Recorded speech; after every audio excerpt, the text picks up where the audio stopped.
Hey, it's PTR time. Ooh. Ooh, ooh.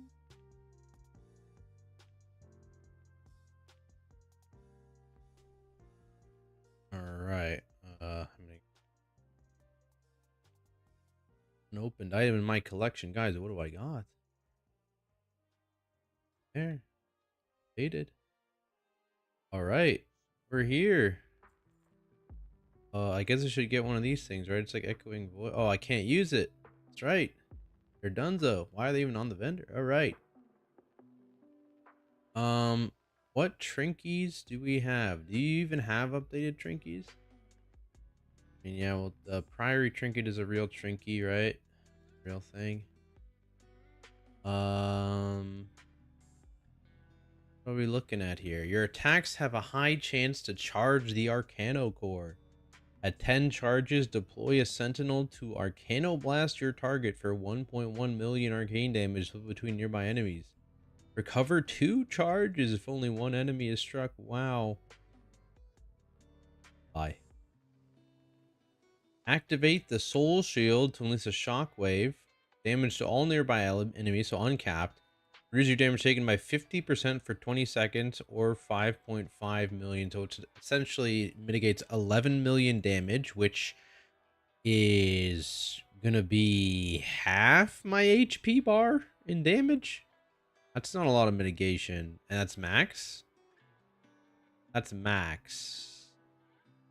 No, where is it? There it is. That is max. It's a strength trinket. It's a 1-minute CD, so it's a pretty commonly used thing. It's not the worst thing in the world. You have a cocoon around yourself and 4 nearby allies, reducing their damage taken by 75% until 5.5 million has been prevented. If the cocoon expires, it bursts to heal an injured ally as a healer trinket. Draw ambient arcane energy towards you, granting 6200 crit strike for 10 seconds. That's pretty good. What is this gonna be?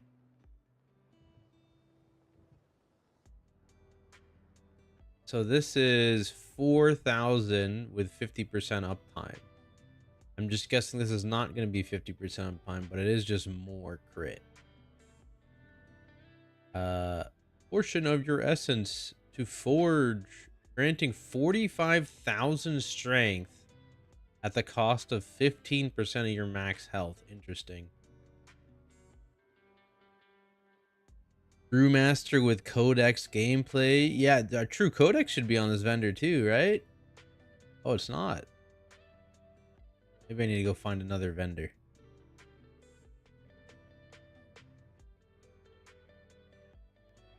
Alright, taking damage infuriates you. Causing you to absorb 100,000 damage and deal 200,000 damage per infuriation switching your enemies, increased by 30% per enemy. Got it. You may be further infuriated every 15 seconds, stack them to 15 times. So is this also an absorb shield per infuriation? I guess we'll find out, but that would mean that at max stacks, if you're able to chain this trinket anytime it procs, it'll give you a 1.5 million shield and deal 3 million damage. That seems kind of good, depending on proc rate. What is the proc rate? Brand of Ceaseless Ire. Let's look it up. Brand of Ceaseless Ire. The proc rate. Okay, so first off, there's a 15-second ICD. Oh, that's it. It's just a 15-second ICD. So you just take damage every 15 seconds and you're good. So if you're able to keep this fully stacked, which takes 4 minutes, and then you're able to chain combat to keep it, it'll deal like what? In single target, it'll deal 12 million damage in single target in a minute. All right. Calculator. 200k times 15. Yeah, 3 million times, yeah, 4, because you'll get 4 procs in a minute. At 60 seconds, it's just 200k DPS from the effect. Not counting the absorb, which in the same time would give you like basically no absorb. I mean, if our HP is actually going to be like 20 mil, which it's probably more than 20 mil. I'm like not even, yeah, I'm 698. Maybe let's say it's 20 mil for ease. 200k DPS is not that much. And it's also a crit trinket. And then it's also, you have to chain combat. So I think it's bad. I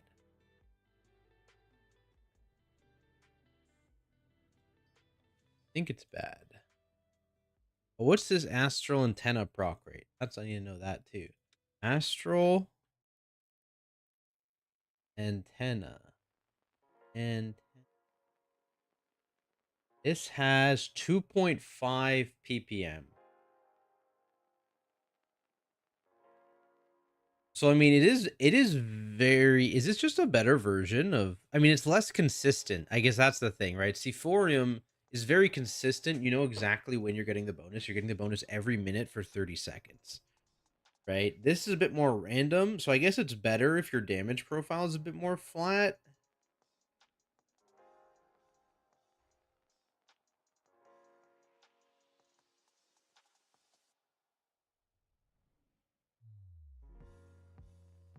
Where does this come from? Lumithar. Raid boss. Oh, second boss. Did they update this? Probably not, eh? Just got the boss. And this thing that seems like the effect does nothing, but maybe it's cool. And nothing off the last boss yet. I'm guessing the loot's just unfinished. I mean, this is normal, the loot being unfinished. Like, I bet these icons will change. The stats will definitely change. I think that's, like, one of the last things that comes in is, like, they change the stats on a bunch of items.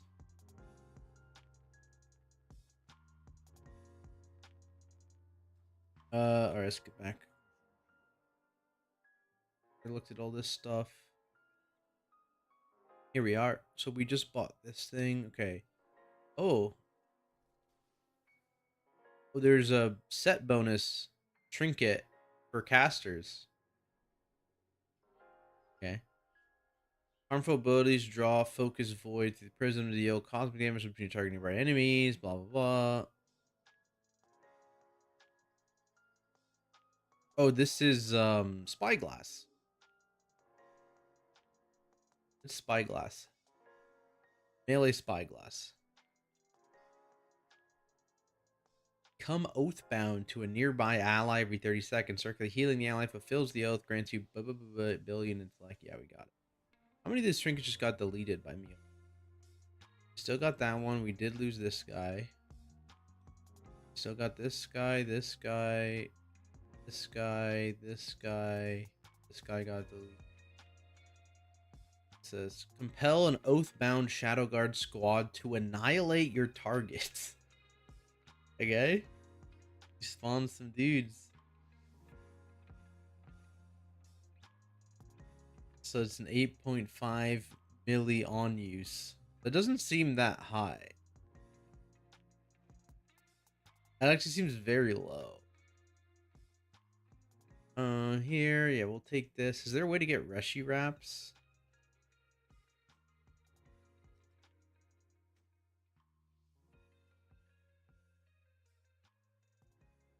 Taking damage has a high chance to cause you to devour the essence of nearby enemies, dealing shadow damage, healing you. Okay, fatal damage not exceeding. So, oh, it's the cheat. Cheat, let 'em out. Cheat. Downside is it's a verse stat stick. Upside is it's not just a cheat. You actually get a bonus on top of it being a cheat, which is rare.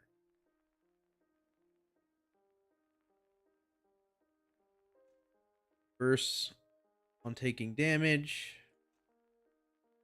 The cheat in its own category. This thing up because it's just a damage effect.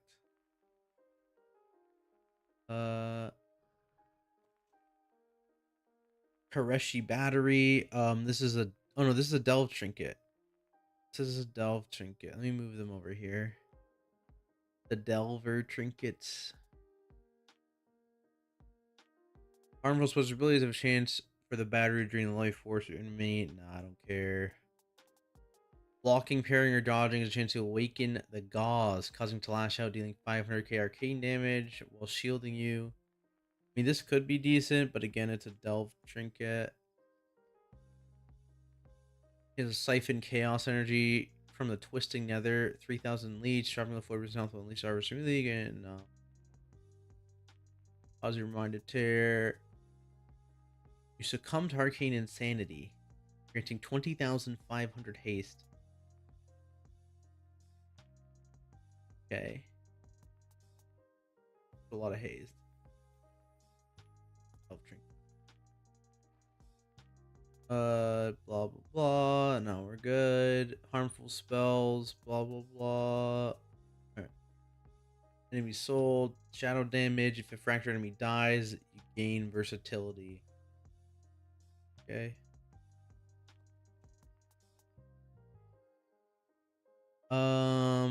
This is the same thing but mastery. Are these all this? You again.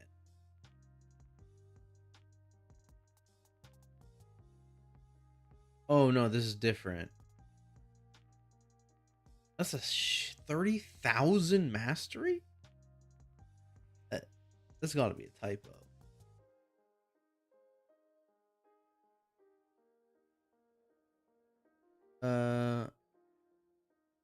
Oh, interesting. If the target was an ethereal, you get a ton. Okay, whatever. Level my prompt pally. Let's go, pink gang. Pink gang. Let's go to Stormwind. Where do I get my Reshi wraps, bro? I'm gonna go inspect someone in Stormwind. Need some Reshi wraps.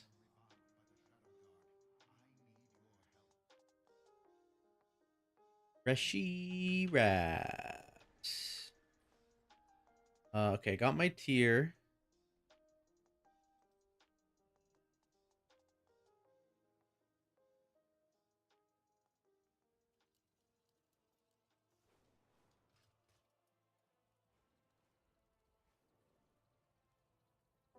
Okay. So, you guys got different stuff out here? What do I need to change? Okay, so we'll just leave this belt on. Need like crystalline radiance.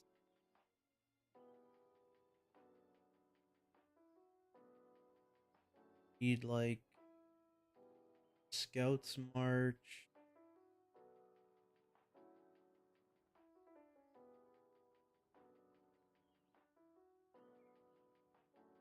Crystalline radiance. Didn't end up changing our pants. Let's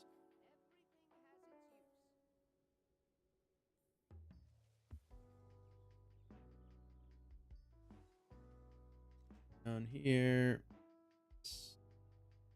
There, put the delve trinket here.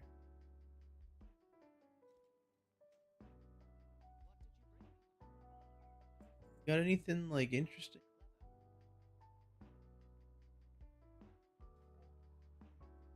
No Reshi wraps? Dang. No old trinkets either. I'm curious. Wait, do they have any dungeon trinket? Kudum Aldani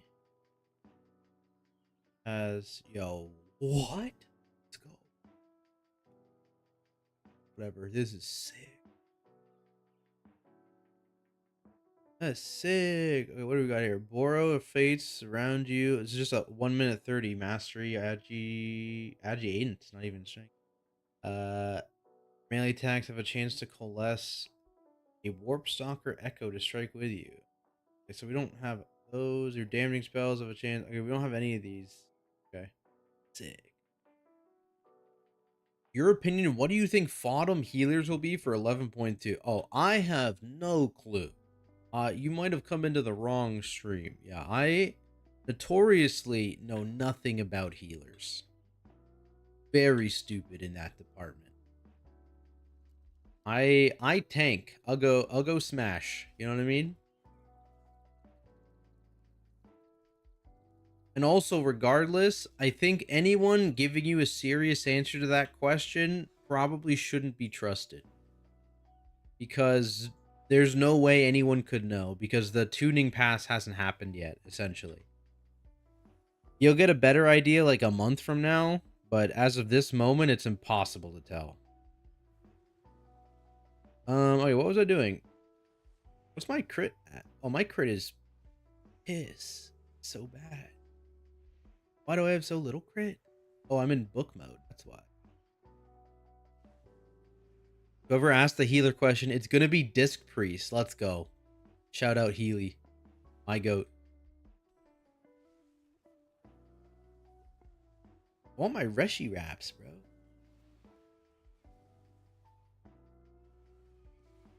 A lot of curses in this dungeon pool. That might influence healer meta. Maybe, maybe not. Right? There's a couple dangerous curses in the current dungeon pool, but you have a mage and a boomkin, right? Let's look at the dungeon pool real quick. I don't know jack shit about this dungeon actually, so who knows? Is there any on the bosses? We'll look at this maybe a little later, but I don't see any on the bosses, so we'll have to see what the actual dungeon is like. Arakara is Poison City. I cannot see ability. Arakara is Poison City. So this place has a bunch of poisons. I don't think much else, right? Dawnbreaker. I want to say this place had a curse. Singular, but I don't remember. There's a magic. Wait, I can just look it up. Or within season 1 M plus ability. God, come on, guys. My own sheet isn't showing up.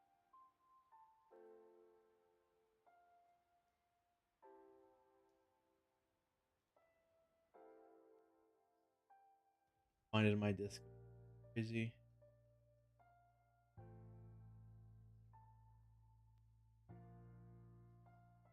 Season 1. Dawnbreaker. Ah, yes. One singular curse. Oh, this was a kick, though, so it doesn't actually matter. Alright, so that curse is irrelevant. What was the other one in season 1? It was Arakara, right? Poison. Yeah, it's all poisons. Okay. Safe.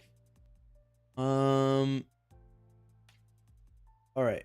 This season has Priory. I don't think Priory has, like... Does Priory have a single non-magic dispel? Up my season 2 sheet, which does show up. Priory. Bleeds and magic only. Okay, bleeds and magic only. And then it was Floodgate, right? There's another poison. Bleeds and magic. So another poison. So currently, the only unavoidable dispels at the moment are poison dispels. And then you've got Tazavesh. That's a blast from the past. I'm trying to think off the top of my head. Yo, can I go to an old photo of mine? Sick with that. View my own channel. Yes. All right, guys, we're going back. Where's the cert? Tazavesh. Hard mode guide, huh? 3 years ago. Oh, here we go. Streets of Wonder Advanced. So this is the general guide, and this is the advanced guide. So these videos did well. View padding? Yeah, get owned. Did I have pop-ups? Dude, how high tech was I 3 years ago? Also, why did I need 37 minutes to make this guide? Hello? There we go. Oh, look at that. Look at that cam. Am I covering it? I'm not. Look at that. Look at that low quality cam. Holy. All right. Just fast forward. Uh, oh, yeah, I do show it on screen. Let's go. Okay, none of that matters. None of that matters. Interrupt. Yeah, gotcha. That's I think it's a purge. Interrupt. Interrupt and a dodge. Oh, did I straight up just go?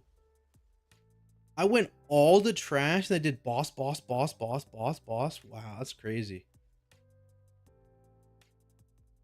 Whose idea was that?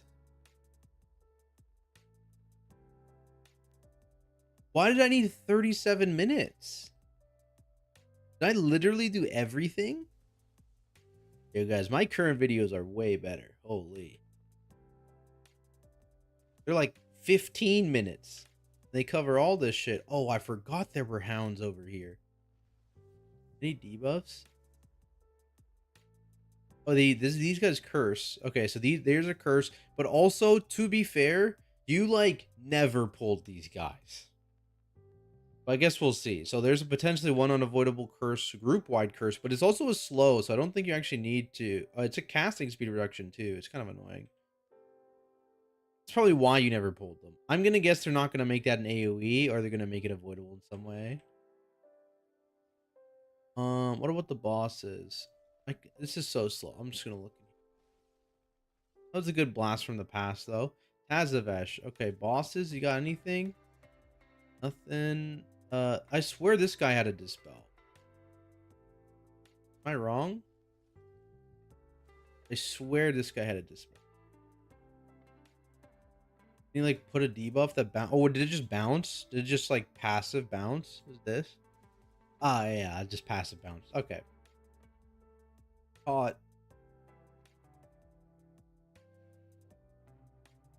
Because I'm not even sure there are any relevant dispels in this then.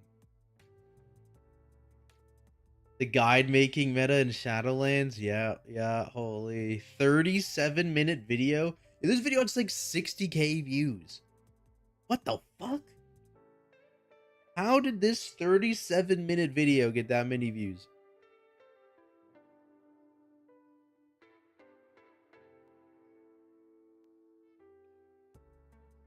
Bolt Purifier. And Lawyer's Magic. New. Is this new?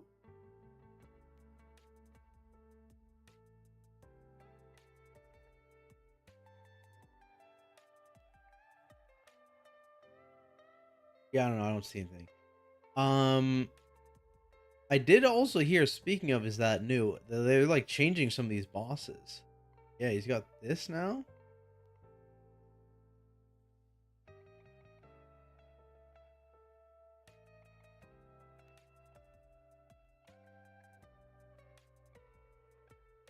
Got this like area denial now. Did they change? Oh, wait, how long is the bleed? The bleed. Okay, they nerfed it by what? 1 second? Or is that 2 seconds?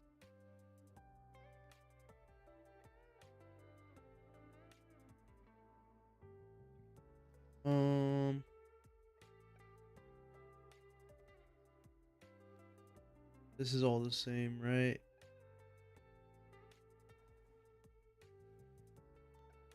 Hooktail was a pain to heal. Yeah, I remember that fight being like, it's all about trying to I remember some weird positioning thing where you would like face the boss one way and then have everyone stack in like a different spot or something. I'll have to refresh myself. Anyways, this was talking about curses. Yeah, there's like a couple. So I don't think I would say there's probably, just from a first glance, not knowing the trash in the new dungeon, I wouldn't say there's like a ton of curses. Watch party of the old vids. Yeah, I'm gonna have a stream running 24/7. Just watching all of my old videos, starting with the first one. Calculator, close that. Close that. Okay. So, Eye of Tyr. Not Eye of Tyr. Templar tier. So, oh man, I got a little baby crit. That's what I was complaining about. The crit buff. I'll use my book. Fine.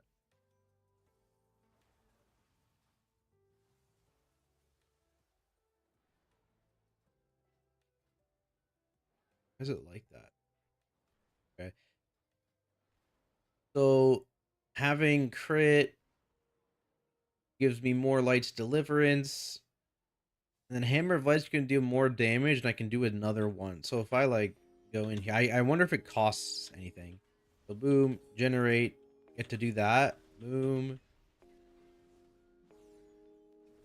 See, it does cost. Okay. It is not free. And so now it's just, like, every time I'm calling a hammer down, it's,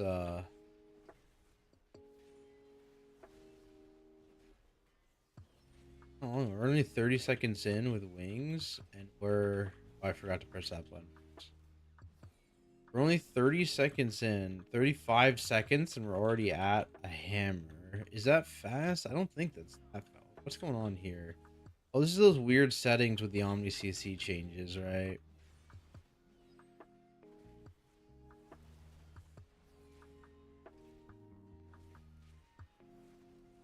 That's my free one.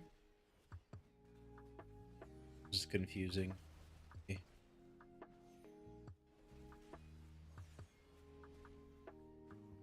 Hammer of Light is owning.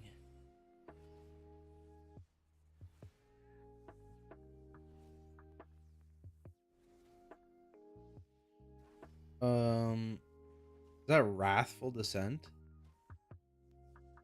This must be Wrathful Descent.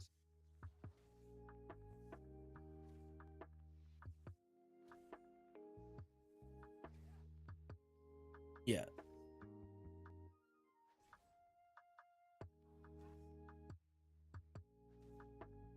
I mean, yeah, okay, it's making Templar more Templar-y. How the heck do I fix this issue? Omni CC. I don't know.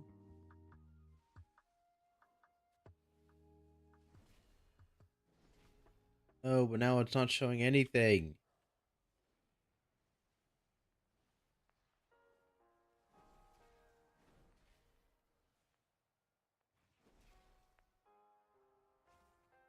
What's going on here? What's going on here, UI? What are you doing? Also, this just seems off. I think the colors are wrong. Oh, what's going on here, actually?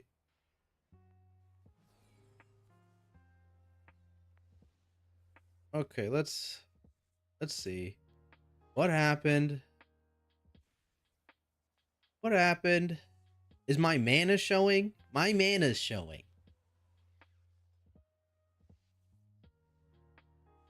I don't want that. Okay. Okay, one step fixed. Oh, what happened here? It's like my load settings were gone. What? What's going on? Ali, this should only load. This is... Everything is all of a sudden... Oh, I know what I fucking did. Oh, I'm so dumb. Oh, I know exactly what I did. I know exactly what I did. Oh. I think this should be fixed, though. Oops. Wait. There. Okay, okay, okay. Okay, we fixed it. We're smart. Okay, so I when I loaded it, the whole thing wasn't loading. And what I did was I clicked here and I clicked load prot, and it set prot to everything. Because I'm dumb. Okay, we fixed it though. Saved. How's prop looking on the PTR? I haven't done much testing. I'm literally just trying to get everything set up. I'm gonna be doing most likely prop paladin in the raid testing this coming week, so I'll have a better idea then. But just by looking at the tier bonuses, I am optimistic. Lightsmith Palace mental. That's what I was gonna test it. Yeah, just now as soon as I fix that. So let's swap to my Lightsmith, because that Lightsmith tier set sounded insane. So hammer and anvil's damage increased by 50%, and it can be procced by Blessed Hammer.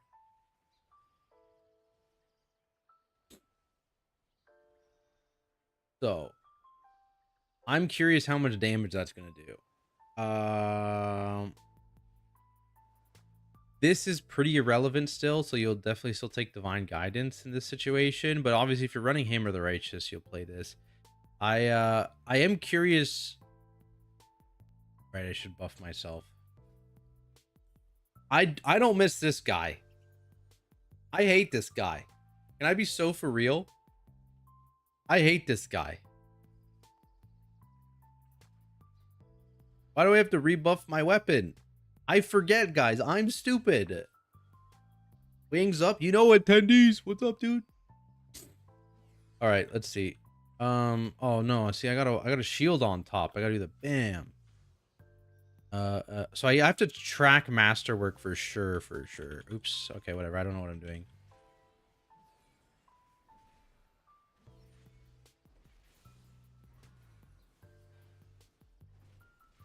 Dang.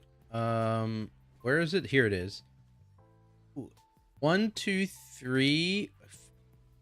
1, 2, 3, 8, 9, 0, 3. 1, 2, 3, 8, 9, 0, 3.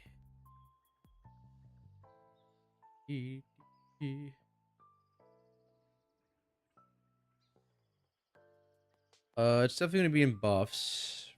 Which buff do I take away? Or do I copy? Sorry. I'm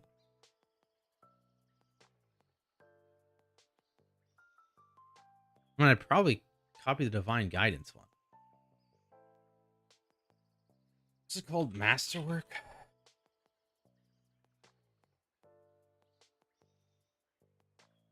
I can put it where I would have put Shake the Heavens, because it's not going to compete with Shake the Heavens. No, I'll put it after. It was actually in a good spot. Was it in a good spot? Do I want? I'll figure it out later. Trigger. 1, 2, 3, 8, 9, 0, 3. Masterwork. That should just work, right?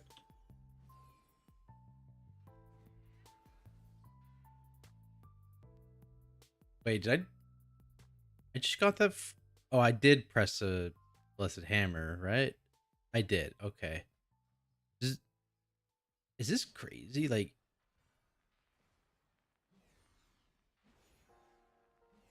is there an ICD on Hammer and Anvil?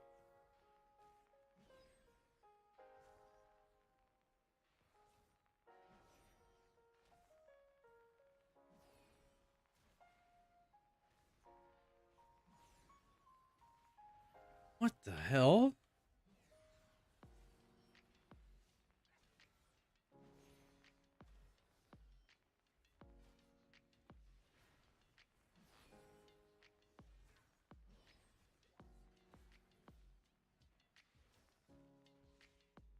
It's just because Blessed Hammer has so many hits for sure, right? Yeah, it's like 24.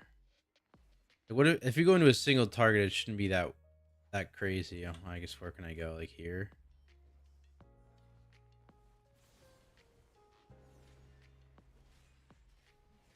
Duplicated Shining Light and put in the same spot as a dynamic group. So Hammer and Anvil. Hammer and Anvil can crit off itself. That's funny.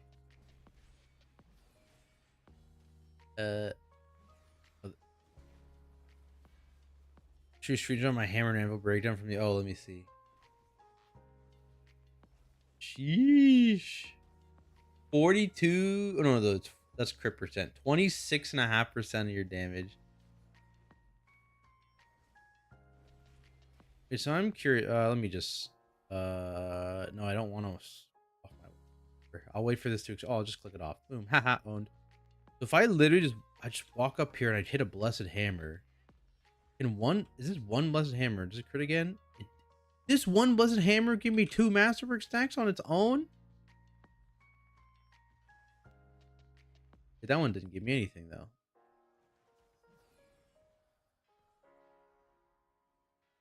Oh, it must not have been blessed hammer. Yeah, it was like 1,000,000. It was probably my.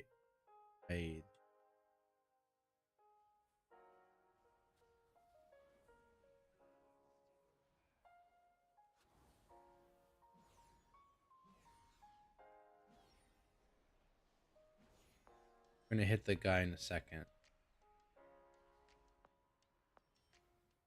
Why does this look like this? This looks terrible. What does my live one look like? Go look at that. How do I find it? Go to my own Twitch channel.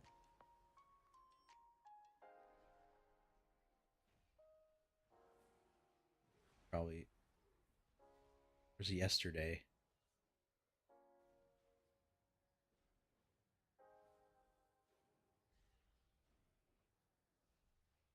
Okay, how do I just fix it? Options panel. Display.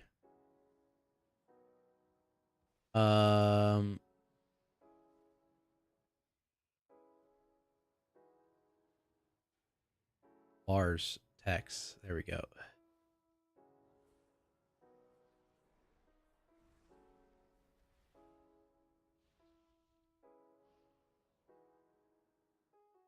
What?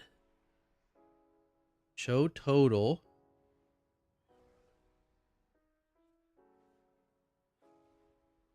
Just do all 3. You look up. Does that do anything? That doesn't do anything. No separator, no bracket. How did I make it do that?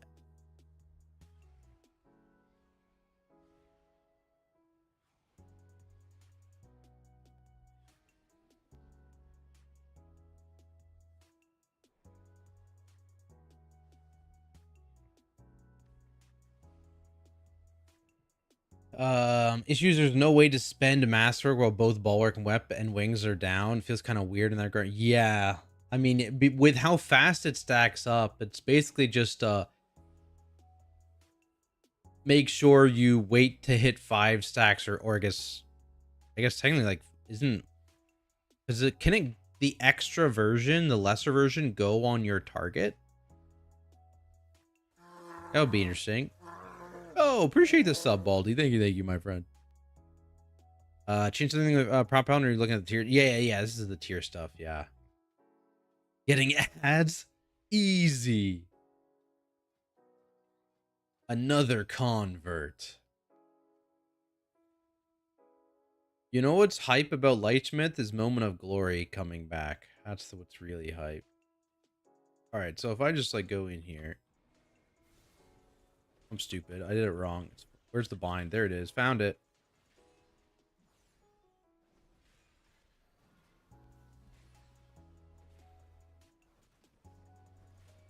And so now I would buff 5 people with weapons.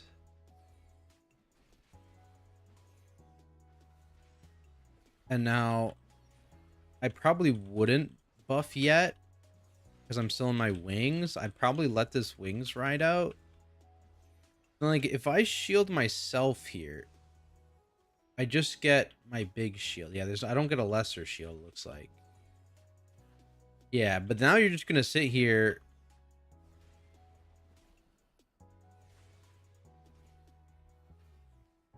And you just do nothing with these masterwork stacks.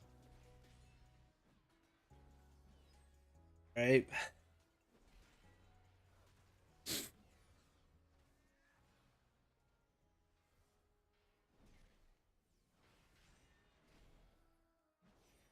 Hammer and Anvil is doing stupid things, though. Like that's crazy.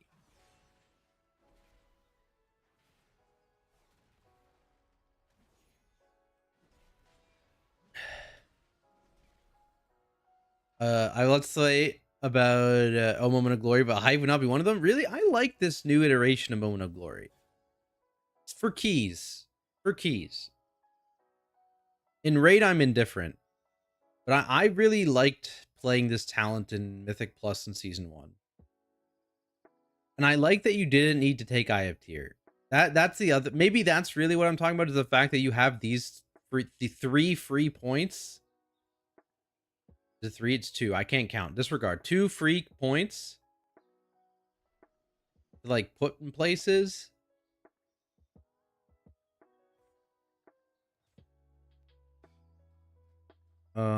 Where is my binds? It is Shift E.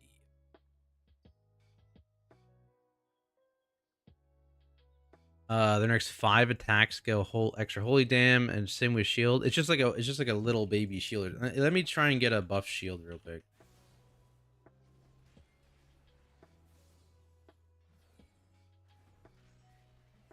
I'm just gonna buff some random person. Oh no, I'm gonna get the regular buff anyways. God damn it. There's no way around this.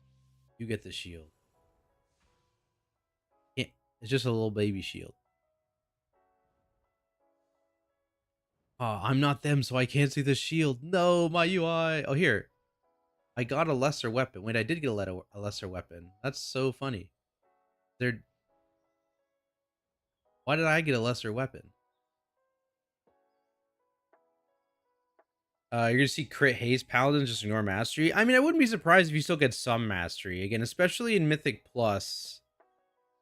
I feel like you'll still go to mastery cap, but like you're gonna get there so easily. You know what I mean? Like we're gonna have so much stats. So like you'll hit the mastery for spell block cap so easily, and then you'll just go crit haste. Yeah. Yoda already did a tank tier list video. Holy, my goat! What a legend! What a legend! It's become one of my favorite spells in the game. I can't imagine playing my prompt paladin now without it. See, I don't hate Eye of Tyr, you know, but yo, City Pilot with the Prime, my friend. Thank you, my friend. I don't hate Eye of Tyr. What I dislike is the lack of flexibility in the tree, because Templar requires Eye of Tyr to function, if that makes sense. Because honestly, like, is Eye of Tyr worth this 2-point investment for like a 40-second CD, 6-second DR for 25%? Like, honestly, if it wasn't tied to Templar's hammer, a lot of the time it's not worth it. And you saw that in Season 1, right? Because Lightsmith could take Eye of Tyr, but they took it at like maybe a quarter of the time. And so I like having the flexibility to be like, Eye of Tyr, good button in this dungeon, I'm gonna take it. Or, you know what, I don't need this button here. What I would like is the ability to lock down 2 to 3 casters for 15 seconds at a time. That would be sick. Moment of Glory, right? That was so useful in some dungeons in Season 1. Not even considering the offensive and defensive benefits of Moment of Glory. But yeah, I mean, Templar, what I dislike about it is not Eye of Tyr, it's the lack of flexibility because you're forced into Eye of Tyr, if that makes sense. You know what I mean? I don't have anything against Eye of Tyr specifically. If you aren't first, you're last. Dude, he's cranking. Yeah, dude. Is he gonna do like weekly tier lists? Or that would be hype. Let's go. Okay, yeah. So as expected, the hammer and anvil stuff is definitely gonna get nerfed. There's just no way. They're just gonna tune that 100% effectiveness modifier down, is my bet. Like they're gonna slash that to like 50.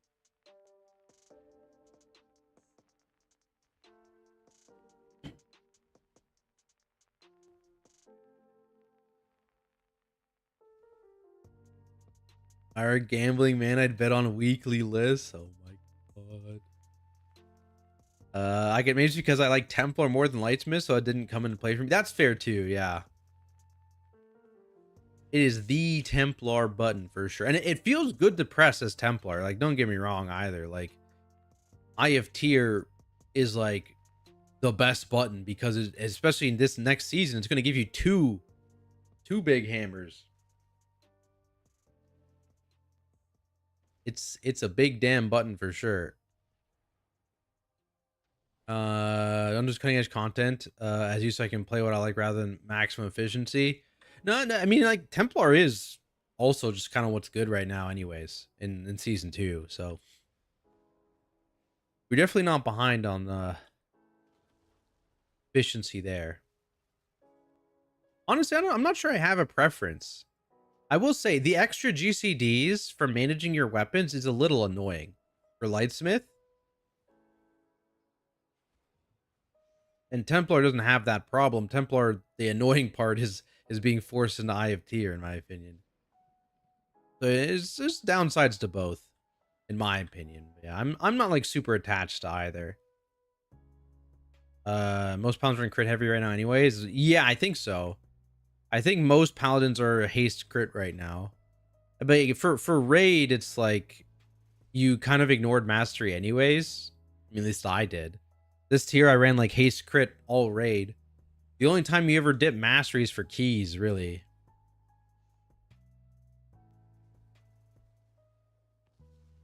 What was I doing? I did kind of want to look at some of the raid bosses. Because we're doing testing of the first 7 this week on heroic and normal, by the way. They are actually speed running testing. Because I guess the 4th of July weekend, they're not doing anything. But yeah, we're getting 7 bosses on 2 difficulties this week. So we're gonna be streaming a lot. I'm gonna need you to tell me if there's a death grip fight. We'll go through it. We'll go through it. Okay, so my paladin is set up. This was the most important man to get set up because I think this is the guy I'm doing heroic testing on.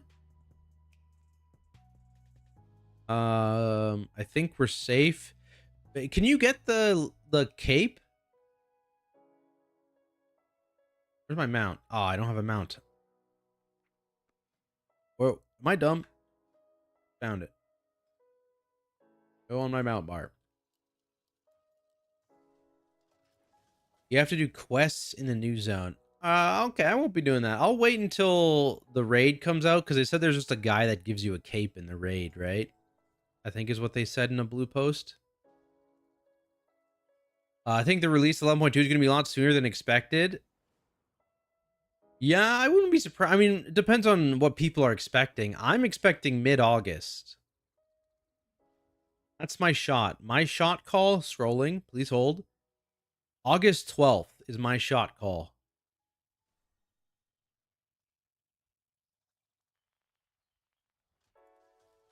August 12th, raid. Yeah, okay, yeah. What Baldy said is also my shot. But I said it first, or without reading, even though he said it first. So he copied me, obviously.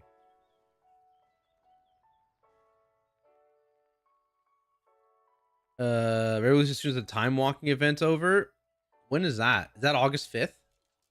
Is it in the calendar?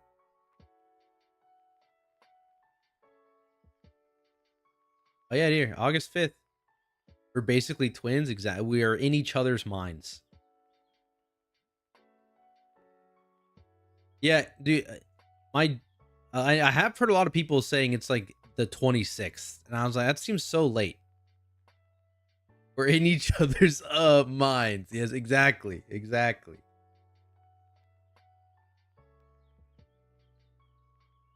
And this is good for me, guys, because I am leaving for my honeymoon here. So if the last boss isn't dead by then, that's bad for me. And if it releases here, that's bad for me. Okay, it does need to release here, please. Thank you. That would be very bad if it released late in August. Very bad for me.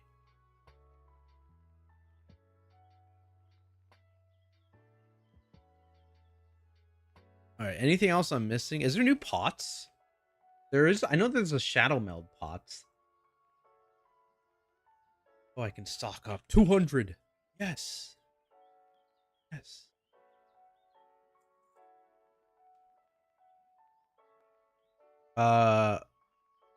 New health. Oh, there's a new health pot. Where's that guy at? Can I not buy it? Oh no, here. Oh, there it is.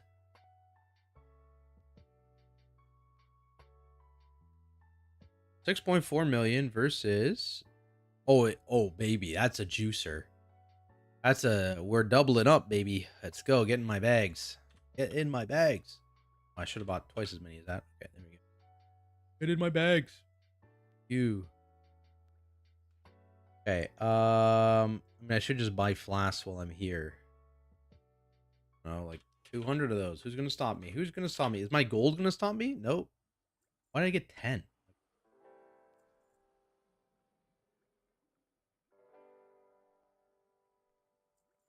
I don't know which one I want. I'm guessing it's alchemical or the crit one, to be honest, because my crit's a little low with them. End of August, you guys are gonna kill it in 4 weeks. Dude, we would have to be the tier would have to be so astronomically easy for us to kill it in 4 weeks, you know. My guild's good, don't get me wrong. But there's no way we're killing the raid in 4 weeks unless something has gone terribly wrong.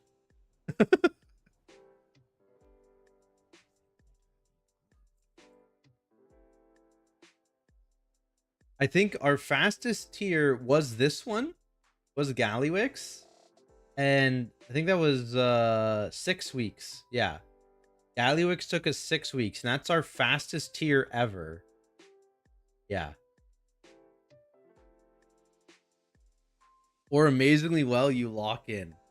By lock in, do you mean add 4 raid days a week? I think that's pretty locked in if you just raid 7 days a week. I'm with you. I'm going to petition Marsh for overtime every week. He loves that. Okay. Do I need to set up another man? Or should we look at raid bosses?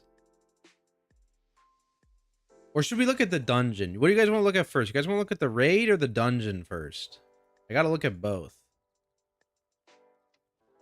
I do also have to start setting up my spreadsheet. Or within. This is my season 2 one. Flashbang. Boom. Okay, so we're gonna have to set this up. Luckily, we can just copy paste Floodgate and Priory.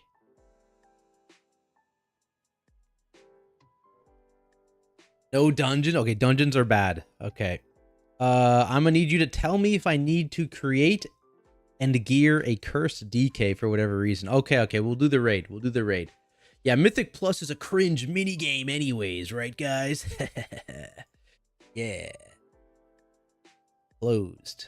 Penultimate boss? All right, yeah, we'll you know, that's a good idea. We'll start here and go down. Here we go. We've decided. Be right back. Let me get water, and then we'll start at Nexus King Salhadaar. Crazy name. Let's go. See what this axe looks like. Holy shit.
It's actually so fucking hot right now. What is the temperature? This button is 34 degrees. Oh my god. Oh. Raid first. Yeah, oh yeah, that's right. I did read the interview the other day where they said the dungeon, they're simplifying bosses and stuff. The idea of redoing Tazavesh is not doing it for me. Damn, I like Tazavesh.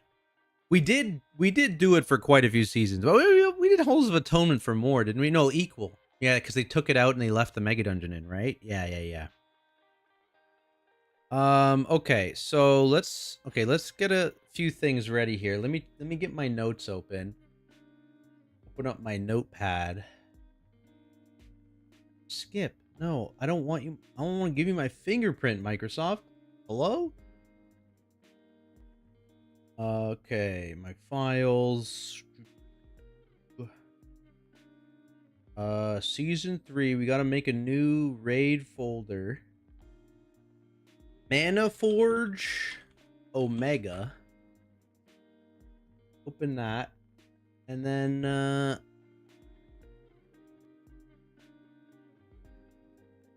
MO.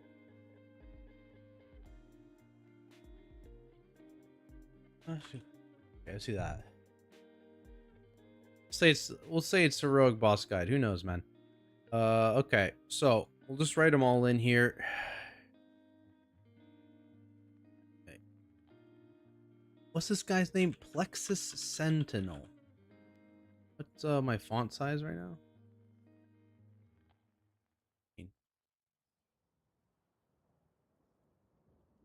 Loom Ithar. Soulbinder Nazindri. Alright. Forge Weaver Araz. The Soul Hunters. Wait. Optional. There we go. What does that even mean, by the way? Sorry. Fractalus. Nexus King. Salhadaar. We're not gonna have Dementius in this. It's gonna be a different thing. Okay. Go back down to a 12. Okay. We're here. All right, Mr. Nexus King. So what are we? Is it a 2-phaser? 3-phaser? Oh, wait. 2 intermissions and 3 phases. Don't have to kill optional boss for half of rate. It's not in the achievement. Oh my god. Why is there an optional boss that just drops? It drops tier and it drops all the boots that everyone wants. It doesn't make sense. Just make it a regular boss. Sorry. I'm not triggered. All right, stage 1. Stage 1. Phase 1. Let's look at the tank ability. Salhadaar executes a combination of strikes to subdue players. Okay. Salhadaar smashes his current target, dealing 84 million physical damage. Okay. An additional 84 million shadow damage, split among all players in 8 yards, knocking them up. Players struck lose Oathbound. Oh, I guess I need to read what that does. Trial of Loyalty. 3.3 million shadow damage to all players every 1 second for 6 seconds, and granting 3 stacks of Oathbound. On heroic difficulty, attacks that would otherwise kill the player instead convert them into King's Thrall. Oh no. Oh no. In what sense is it optional? It just, when Blizzard announced the bosses, I can probably show you. Anaforge Omega. Is it just in the regular patch notes? 11.2 PTR notes.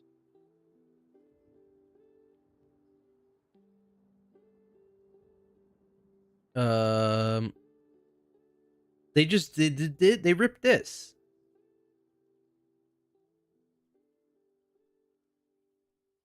They just said it's optional.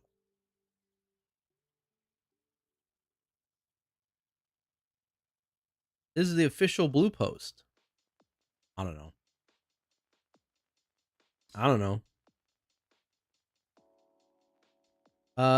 Okay, so immediately this fight is going to be hard for sure, for sure. If you die in this phase, in phase 1, I'm guessing this changes between phases. You just get mind controlled and own people. So it's like Kel'Thuzad dying, but instantly. Whenever you break an oath bind, you get 3 stacks each. Whenever you break it, it deals raid damage. And I'm guessing whenever you break an oath, you also have to face this ad, or otherwise you get it back on Mythic. And here you go. You have to break all your stacks before this cast, otherwise you get mind controlled. So you need to have enough groups in this tank soak to not murder yourself with the damage, but also make sure you clear your stacks in time for this, which I'm assuming only gets cast at like the end of the phase. He's already also doing 1.6 million every 2 seconds. And then in this phase as well, he's dealing 3.3 million every second. Oh, no, this is probably just the phase transition. It's probably at the start of this phase, he casts this, deals a big chunk of raid damage, that, and then applies the decree. Am I right? Is there a new decree here? He doesn't do anything. Sick. All right, well, it seemed like there would be other decrees, but there just isn't. So it's just a P1 thing.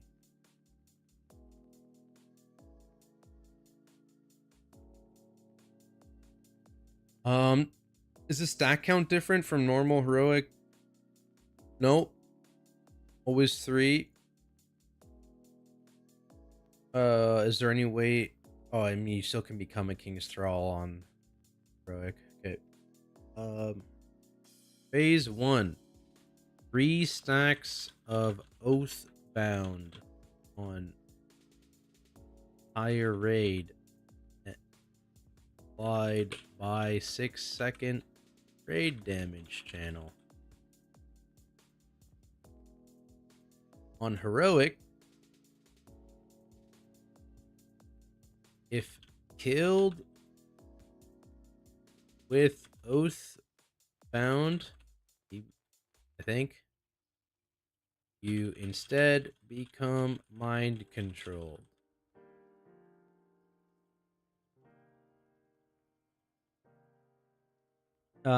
Just read Salhadaar becomes my girlfriend in the next match. Big W, holy. How goes? Yo, what's up, Barry? It's going good. Yeah, we've got the character I'm gonna be playing in raid testing this week set up. Paladin here. And we're just going through the bosses right now, taking a few notes, trying to figure out what the new raid's about.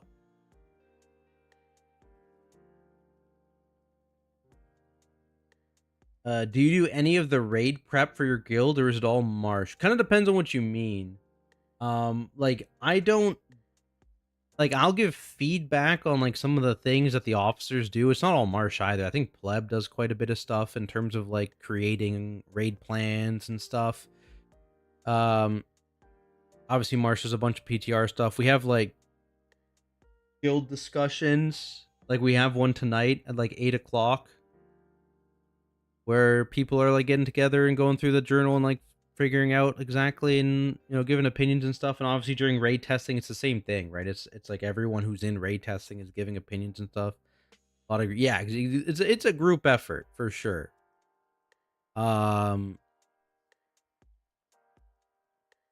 Yeah, like Marsh prepares those videos, right? And then I think it's usually pleb who does like the raid plans, if I remember right. I think Marsh got banned from making raid plans, if I remember right. It's good. It's good. Adventure guides not actual fights. Yeah, so next week, there's heroic testing Thursday and Friday where they're testing all 7 of the first 7 bosses, not last boss. And then Friday night they open up normal for the testing of the first 7 bosses. So next week we're testing every testable boss on both heroic and normal. They're speed running this testing.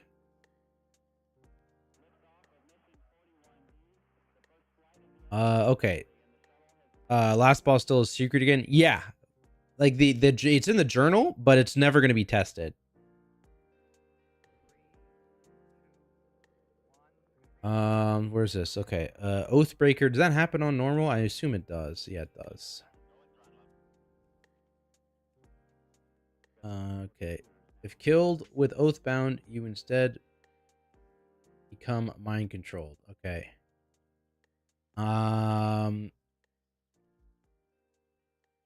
When boss casts invoke the oath, anyone who still has Oathbound stacks is mind controlled.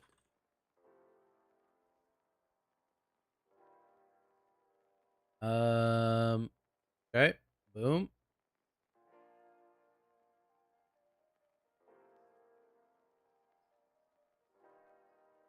Remove Oathbound stack by standing in the Conquer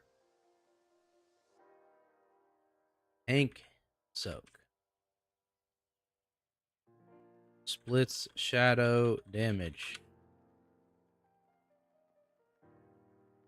Okay. 20-second debuff.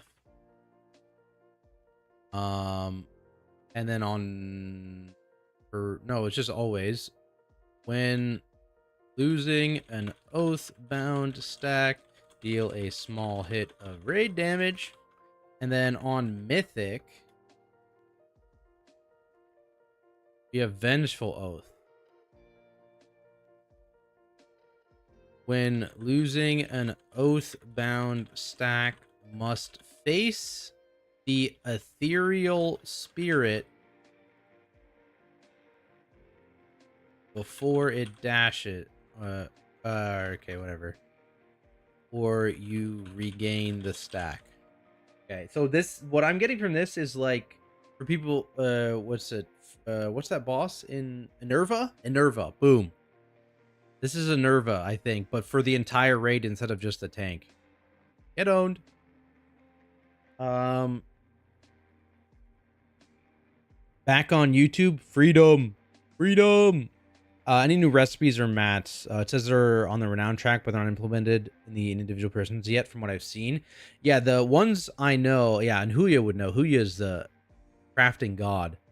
I did see that there were the Shadow Meld potions, and I did see just now there are new health potions, which are like double the HP, 6.4 milli HP on a healing pot. So,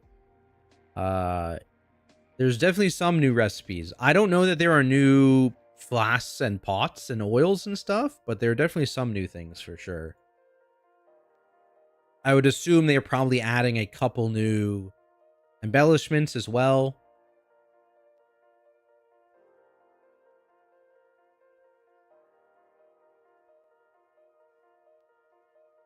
How many world ranks do you estimate you'd lose if you entirely forwent testing? It depends on what you mean by entirely forwent testing. Like, are we still allowed to watch people who did testing?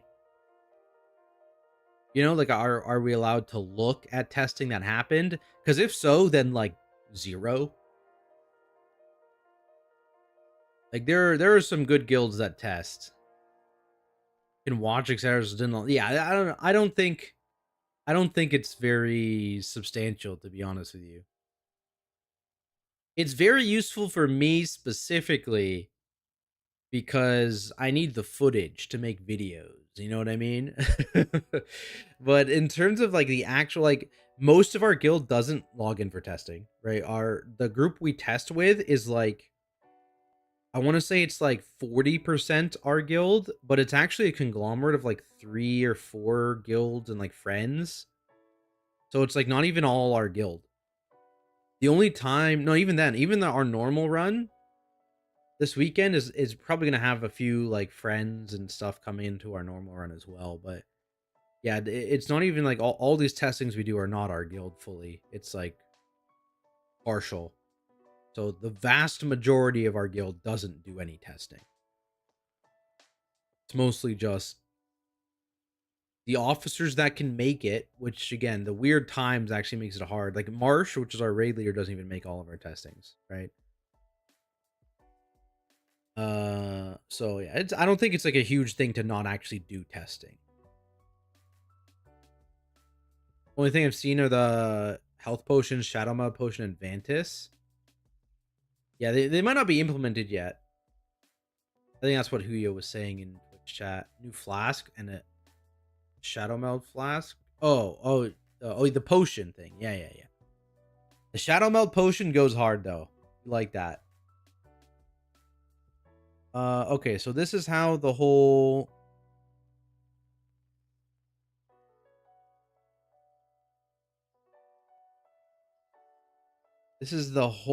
like Oathbound stuff. We'll do the tank combo, whatever banishment is, and then Tyranny just pulls.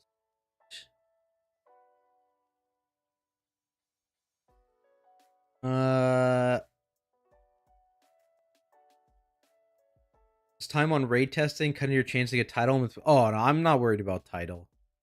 We'll get title. It's not that bad. Resilient keys are very weird. I don't know if I'm a huge fan of how resilient has impacted the high key meta, but it's okay. We'll we'll take advantage of resilient keys because they exist, but yeah, I'm gonna feel dirty about it, you know what I mean? Things not implemented from enchanting, engineering, and inscription. Interesting. Is there like new weapon enchants? Does it? Do you know what the new things are? I feel like we're overdue for some weapy enchants. Where is it here? They're locked. Fuck. A good title. I don't know about in my sleep. That might be challenging, but yeah, no, I'm not worried about getting title. There's going to be so much. There is going to be a. I'm actually curious. The last week of the tier, historically, it hasn't actually gone up that much. But like now with no fortified and tyrannical, obviously, so that people don't need 2 weeks of score, and resilient keys. I am curious how much of a boost the title is going to get in the last week of the season. It's very interesting. I want to see it, see what happens. Yeah, exactly. You can do it in just 1 week. It'll be interesting for sure. We're to the top end, but there are gods and people in the 3K. Yeah, which is why I don't think they're changing. I think they even said resilient keys. They don't plan on changing it going into season 3, which like it kind of makes sense. Like it's like a bit annoying and a bit weird for the 0.1% title, but that is 0.1% of the player base. So at most, let's say 0.2% that are going for it or something. I don't know.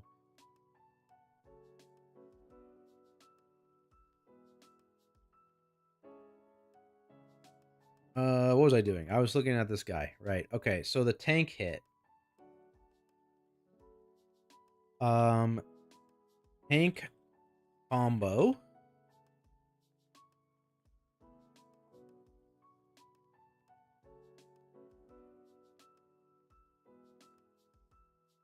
Of Conquer, Fizz, Hit, and Shadow Group Soak. And Vanquish. Fizz plus Shadow Hit and Frontal.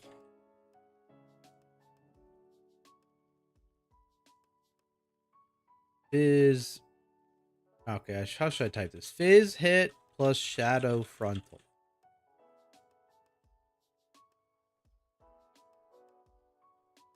Both with 20-second debuffs.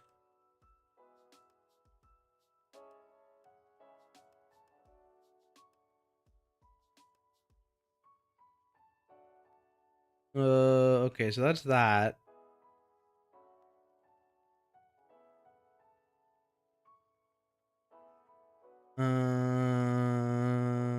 Banishment. Salhadaar exiles several players.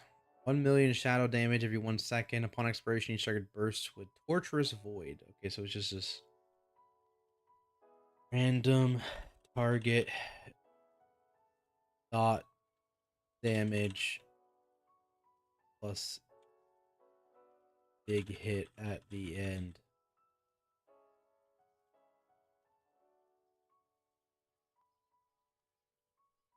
Punishment, spot healing, passive, shadowed, or passive damage every 2 seconds from. Is that it?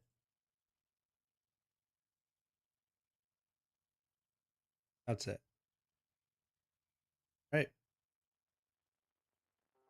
Yeah.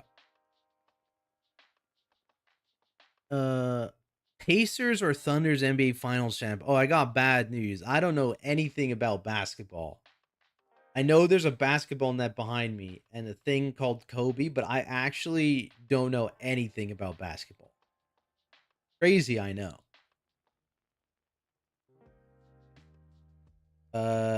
See the new patterns from the round vendor? So stuff's not. I mean, I assume it just means you can't get them yet to actually use them. Cloak stat and chance? Oh, is it like actual stats?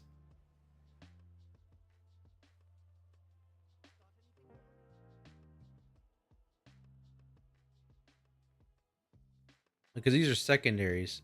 Main stat plus stamp. Okay, so you're just not going to be getting, or tertiary, sorry.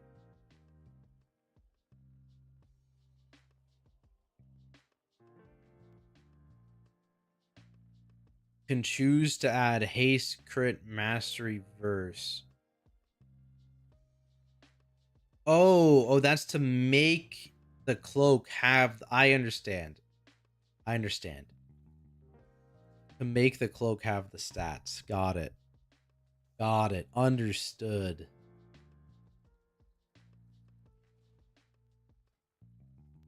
Okay. Another pick. Haste. Ooh. Chronomatic fiber. Wow. Wow. Okay. All right, so that was phase 1. Oh no, that's him. There's a void wing.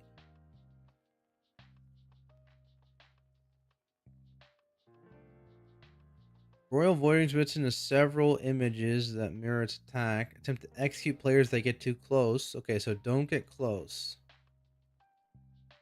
Treads through a player with its claws. Dragging. Sweeps across the sky, sailing a breath of cosmic damage every 0.3. Okay, so it's like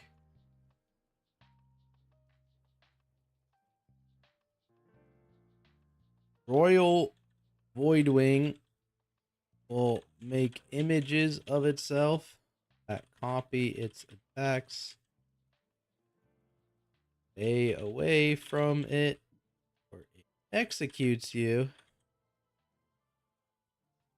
Dodge its breath, and maybe is that a line attack? You think behead is? Dodge breath. I'm just gonna put dodge. All right.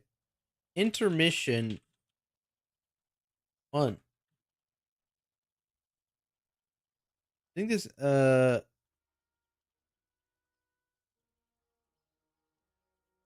you think it happens in this order? You really think it goes phase 1 into phase 2 into back-to-back intermissions?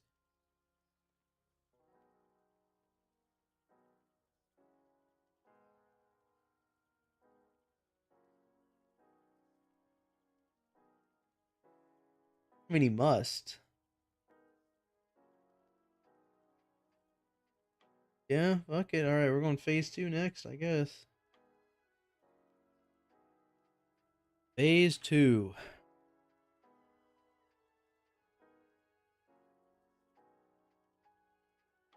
Um,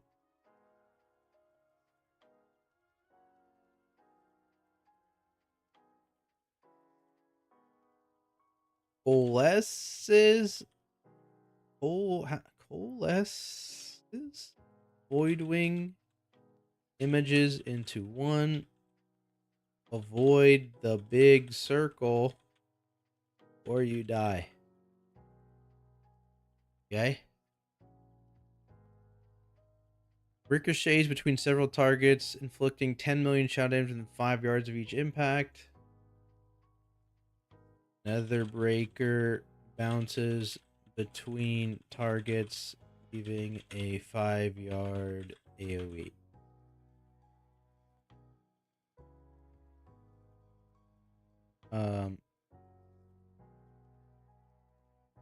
Probably doing.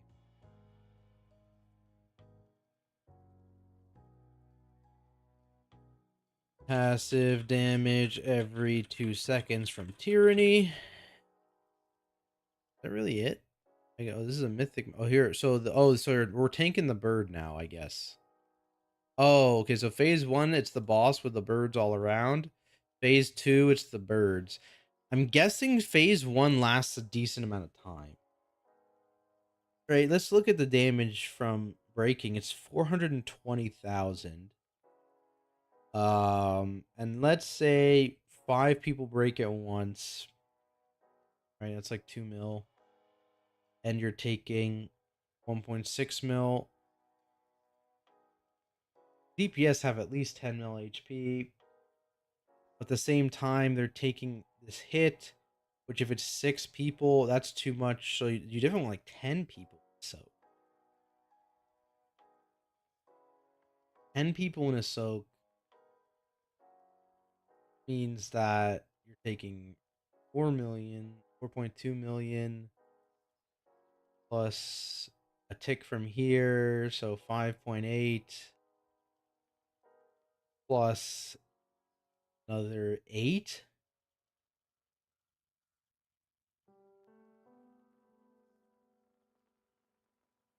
There's like 14 million damage. You're gonna have a defensive, of course. And that makes sense.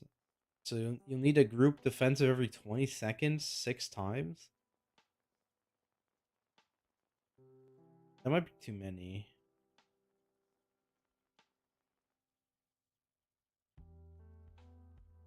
It's a 14 million hit on half of the raid every 20 seconds.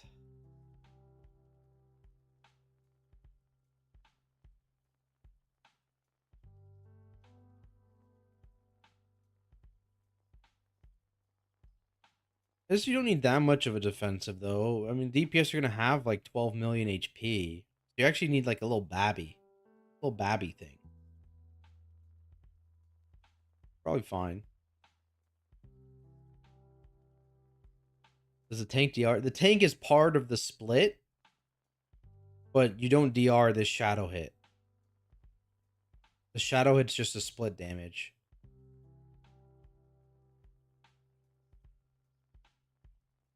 No, it's not. It's not one of the things that's based off of the tank. But how much damage the tank hit is the group hit. It's just split damage. Season 1 or season 2 for Mythic Plus? Definitely season 2. I think that's easy. Yeah. I don't know. Season 1, I wasn't a huge fan of season 1. I'll be honest.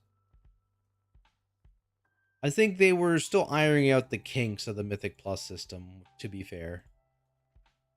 Where'd I go? I don't know why I did that. Okay. Okay, so Bird phase 2. Where are we? Stage 1 closed. Bird phase 2. Okay. Lactic beam from its jaws.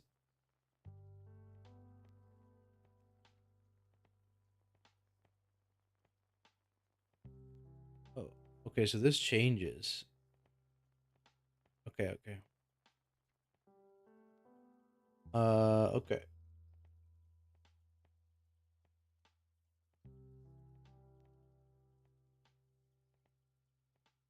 Bird is tanked.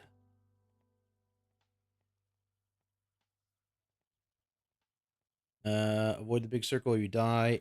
Boss jumps on the bird.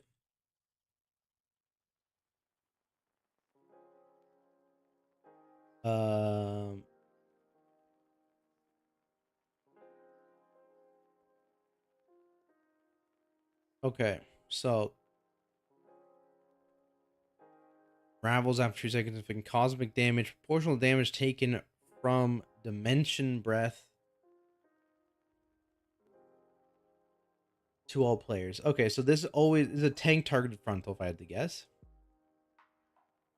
Dimension breath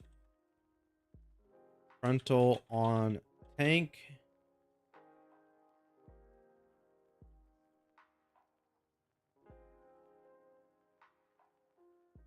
Takes every 0.3 seconds for 4 seconds. And opens portals which shoot the breath in additional direction. That's cool. So that's like the Delve boss, the season 1 Delve boss, where he opened up those portals and then he shot that frontal out and it went through all the portals. That's cool. I like that. Heroic. Dimension breath applies dimension glare, exploding for group damage after 2 seconds based on damage taken by breath. Mythic. Tank. Dimension breath applies dimension glare to anyone it hits.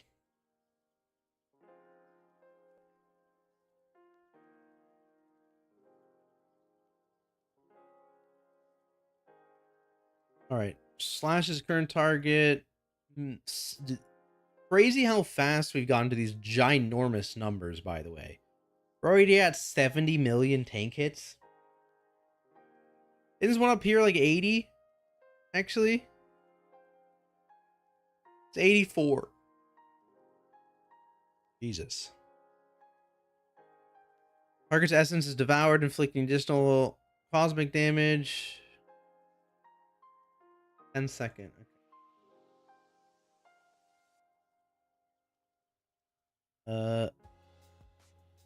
Tank debuff is Cosmic Maw. Fizz hit and Cosmic Dot.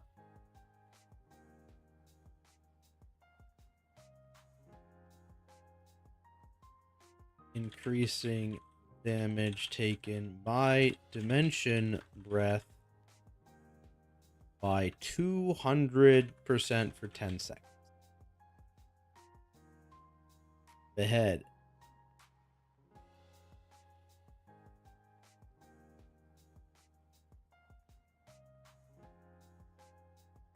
Avoid behead line, question mark.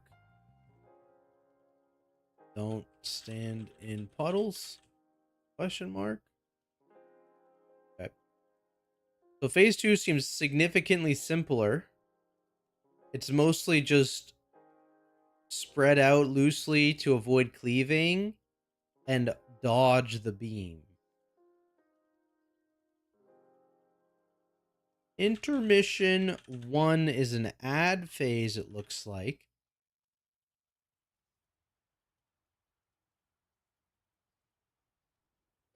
Royal Ward.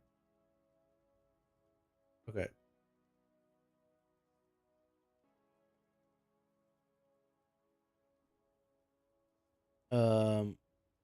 Boss / bird gain 99% DR and channels Seal of the Forge, dealing shadow damage and pushing back any players within 70 yards every second.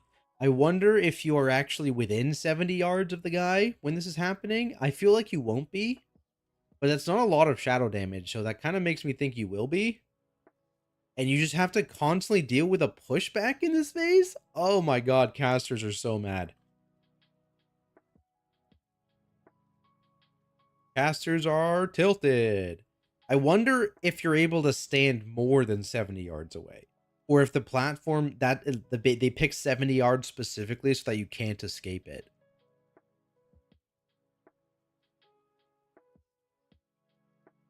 Okay.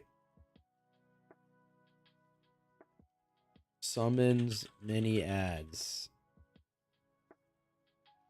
Summons waves of ads.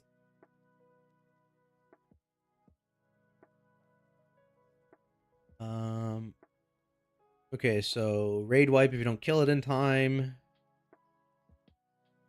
10 yard. Mana forged Titan. Kill before it reaches 100 energy and self-destructs. Avoid 10 yard AoE thread.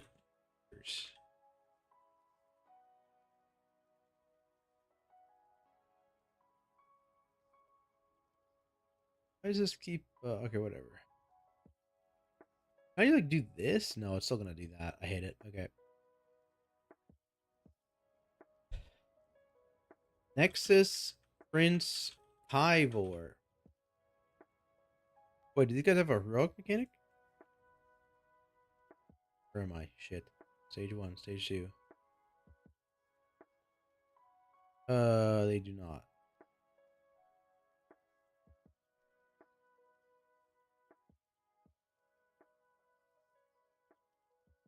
He's still dealing tyranny in this phase? He is. Oh, so maybe you aren't in range of it. Is he not doing tyranny in this? No, he is. This again.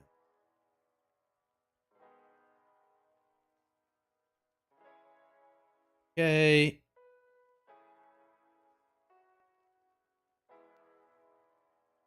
Shadow Guard. Mana Forge Titan.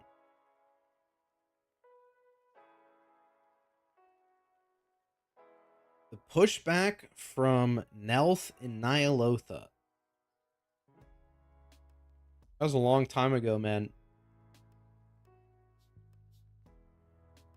I don't remember it.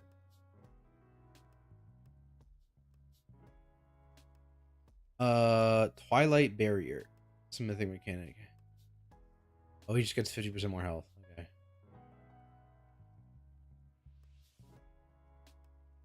They both do the same thing? Okay. Nexus Prince Kyvor slash Zevos. Avoid cosmic beams. Interrupt Nether Blast. Boss gains a shield for 50% additional.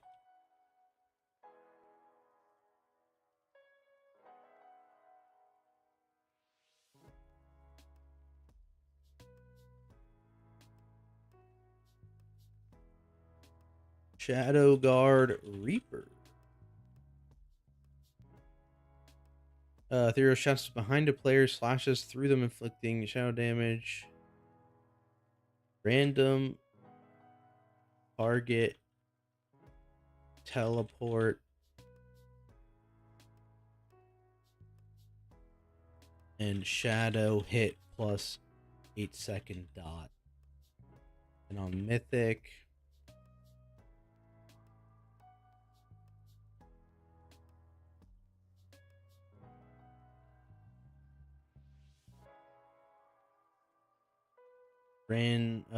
charges a line attack at a player, which also damages Nexus Prince.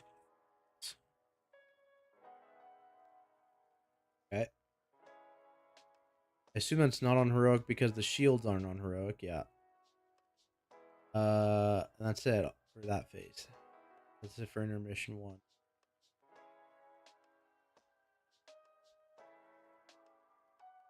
All right, intermission 2. So you kill these ads, which I assume you get, like, each set is going to be 1 Nexus Prince because there's 2 sides. Yeah. Oh, okay, okay. So you're going to display your group. Summons 2 waves of ads at the same time. Split raid. Question mark? And so there's probably going to be 1 Titan, a Nexus Prince, and maybe like 2 of these other guys. Maybe there are going to be 2 Titans. Who knows? I'm guessing 1.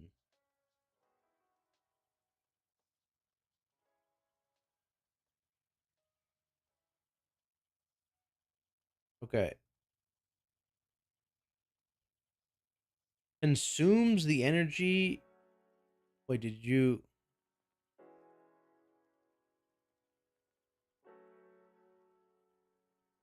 So he eats his bird. In weirdo, man.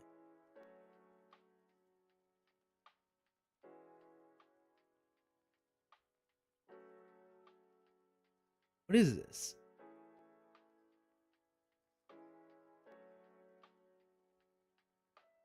Oh, he consumes it over 30 seconds and heals himself based on their main... Oh, I see. So you're killing the boss in P1. You're killing the bird in P2. And this damage is important. I'm guessing this is on a timer. And then once you actually get to P3, you have a 30-second burn into the bird to reduce the amount of healing the boss gets. And then you fight the boss.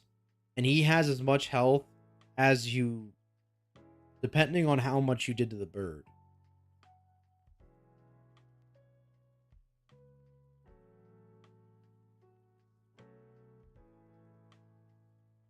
Um,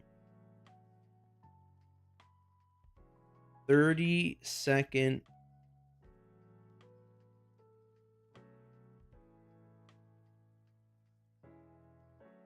burn phase of bird where it takes double damage and the boss deals shadow damage every second.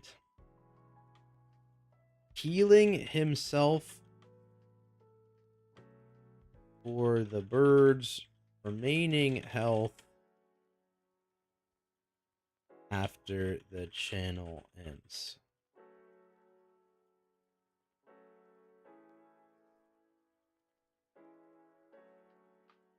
Boss still has 99% DR.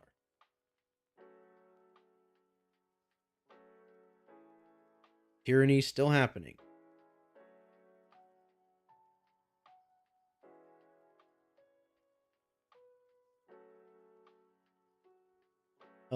And it's still just casting Behead.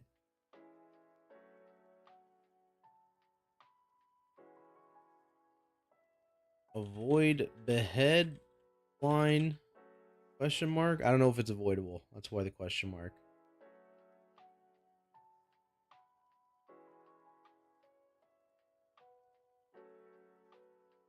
And destroying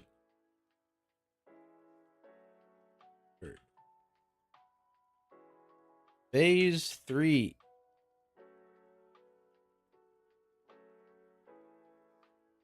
Images of Salhadaar emerge alongside him to smash their targets with galactic force, applying Twilight Scar. 11.5 million continents to all players. Players farther from each target take less damage. What? What? Okay, this was pretty straightforward until this. Okay. Okay. So this is definitely just to kill the boss before he kills you situation. But the burn was right before it for sure, right? Because I'm guessing you lost this shit. Because it's 100% damage amp, and it's effectively boss damage. Tyranny is still happening.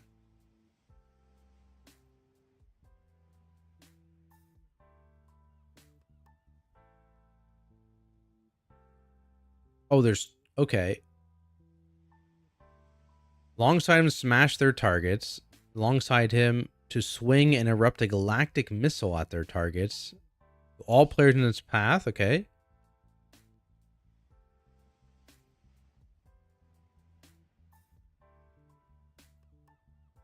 Okay.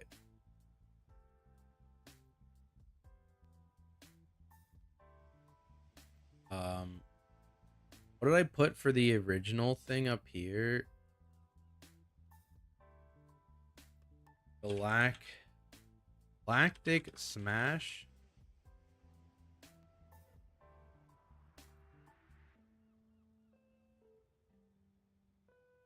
Here we go. Okay. Applies 8-second dot to random players and does a cosmic raid hit. Their damage is reduced based on distance from each target.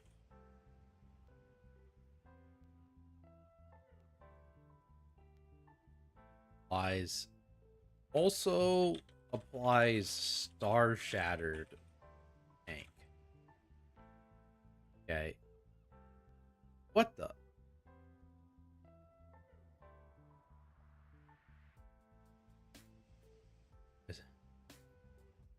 An 8-second dot to random players and spawns Dark Star at their location after impact. Jesus Christ. Impact does a cosmic raid hit where damage is reduced based on distance from each target. Also applies Star Shatter to the tank. Okay. Dark Star.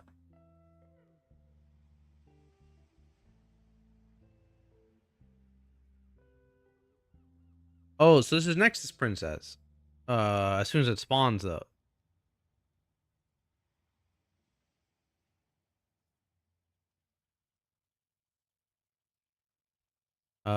Within the Darkstar, Atomize as Twilight Spikes rip outward, inflicting.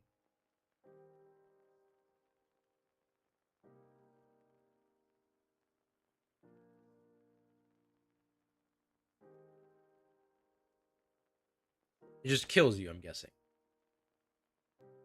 Oh, yeah, Atomize there.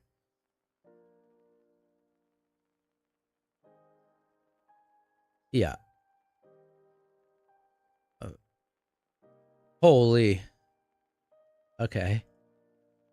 Okay. Okay, so Dark Star shoots out spikes to avoid and pulls players in for 5 seconds. As pulses for cosmic dam, shoots out spikes to avoid, and pulls players in for 5 seconds. Lethal damage if pulled in. Okay. The Dark Star orbits around the arena. The violent consumption of a star killer nova causes the Dark Star. What does that mean? Collision with another Dark Star. Oh, okay. Is that a mythic only mechanic? Any of this happen on heroic? Okay, it's just totally different. Okay, okay. Let's pause for a sec. All right, so that still happens. What about normal? All right. Nexus collapse. What the fuck is a star killer nova? It's the other thing? Oh.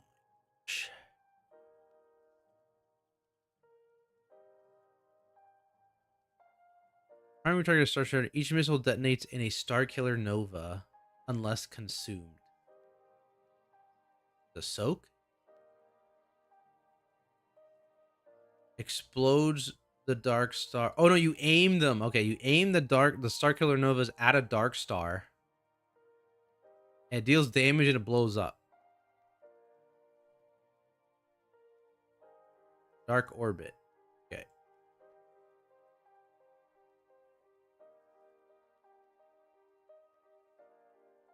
What's this?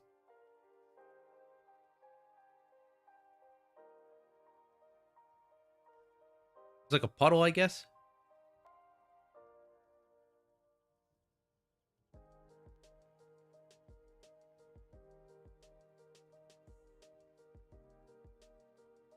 Interesting. Okay, so okay. So Nexus collapse still just happens. I didn't see it here though.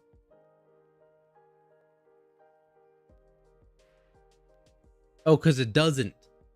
They don't go away. I see.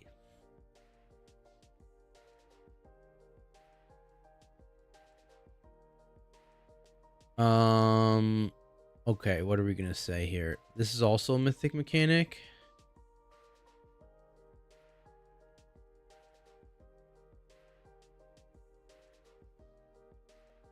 Shoots out spikes to avoid and pulls players in for 5 seconds. These orbit around the arena until destroyed.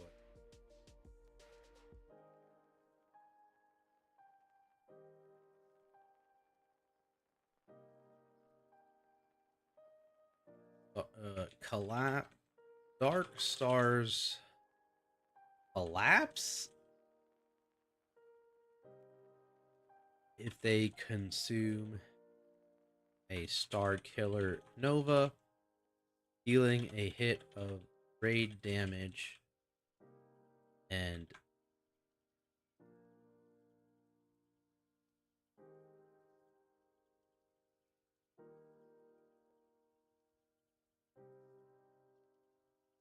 leaving behind a dimension rend.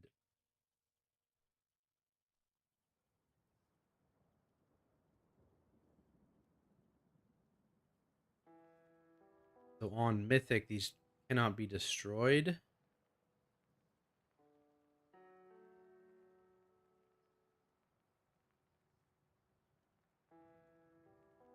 Dark stars cannot be destroyed, and instead reverse orbit on consuming a star killer nova. If a dark star collides with another dark star, wipe.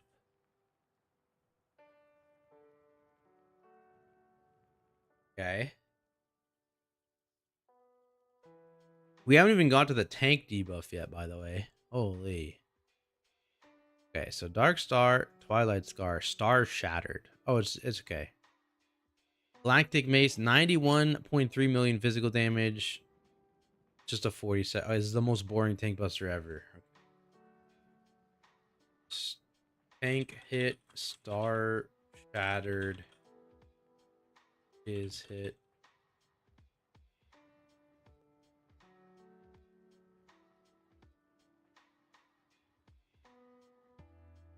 Tank deep. So Star Shattered. Increasing damage taken from this ability by 200% for 40 seconds. So it's a taunt at one angle.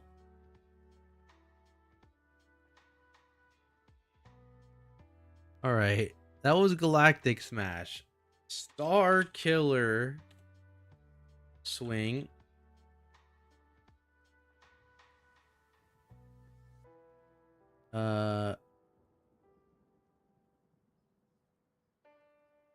Erupt a galactic missile at their targets.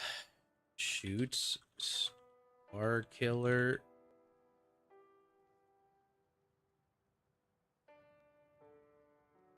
Shoots missiles at random Players.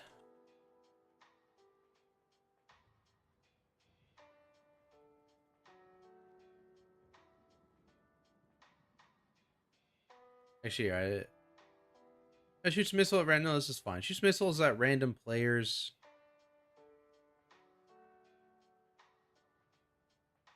Primary target is star shattered. Yeah. That's mythic. How much does this do on like norm? 4 million, so like pretty survivable. Unless they all go off. You can survive 2 going off.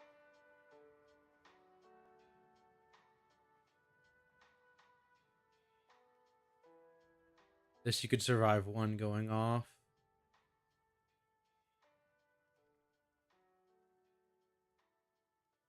You can't survive any going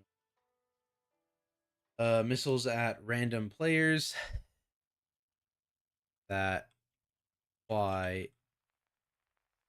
dot to anyone in the path and explode for heavy raid damage.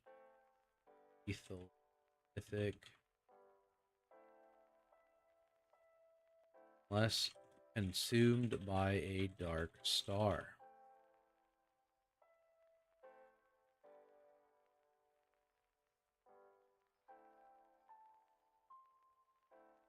That's it. So applies star shattered to the tank.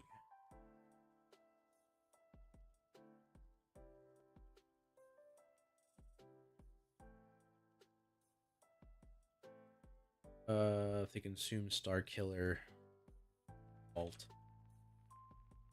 I mean, it is technically called a Nova, but missile random players, and when the path explode for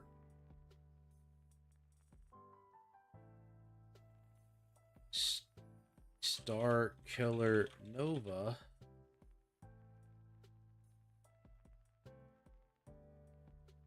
I heavy damage on heroic, lethal on mythic, consumed by a dark star, also applies star shattered to the tank. Yeah. Okay, so that's the gist. So he's gonna rotate between doing this smash, which spawns these dark stars, which apparently rotate around the room. And apparently they're not constantly pulling you in, they're only kind of pulling you in.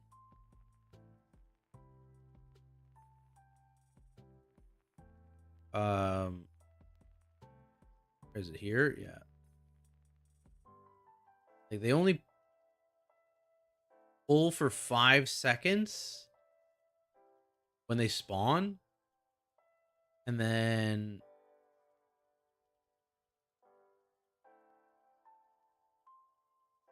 they will deal constant ticking damage while they're up. So this is the race on Mythic, because they're just going to tick for damage. And eventually you're going to get overwhelmed. You have to dodge the shit they spawn. They're going to rotate around the room. If you're going to hit one on an orbit, you need to hit everything on the orbit, or they need to be on different orbits on Mythic. Otherwise, you're going to die from this thing. Which means that you probably, each wave you want to put further and further out. So you're going to slowly start losing space, because you want to drop the first one on the farthest edge of the platform. Then your first set of Star Killer swings, you want to hit all those ones on that side of the platform. And they'll all switch directions, but because they all switch directions, I mean, unless this targets a different number of players, that's where this would get weird. Which what they probably should do is they don't target the same number of players as Dark Stars. There would be like one less or something of the Star Killers comparatively. That would be interesting. They change the numbers up. If it's even, it's less interesting. You just put things on the same orbit and then hit them. And then the next one you would put a step in, and then you'd hit those, etc., and you just rinse and repeat.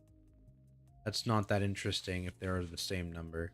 But that's the boss. So this is a long one.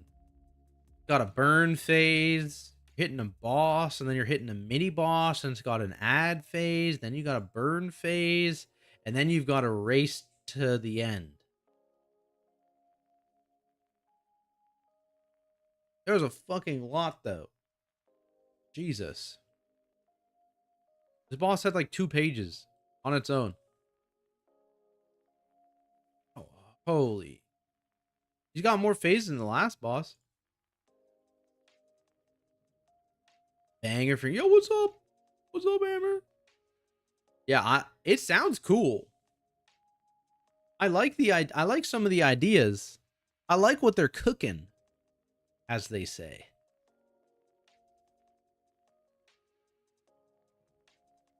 Okay, we'll back up. -1.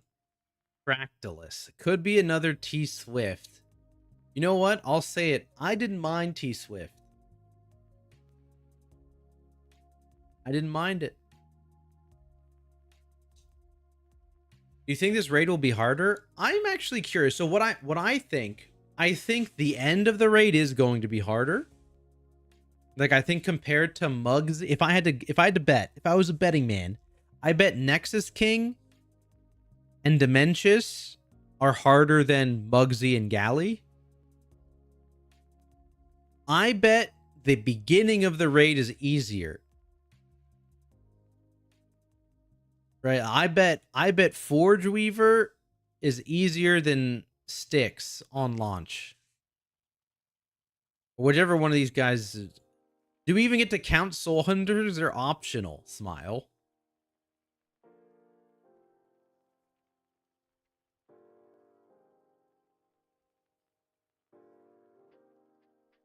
But yeah, I bet like looking at like the early kills of the bosses, like I bet. Well, I mean, Mugsy was a very hard early kill boss, and then it got easier. Still, I bet you know, I'll say the combo of these 3 are harder than one-armed Mugsy and Galley. But I bet the first 5 combo it's easier than Sprocket and Styx and Rick. Even Rick. Yeah, I bet this is probably easier than Rick, if I had to guess. That's my prediction.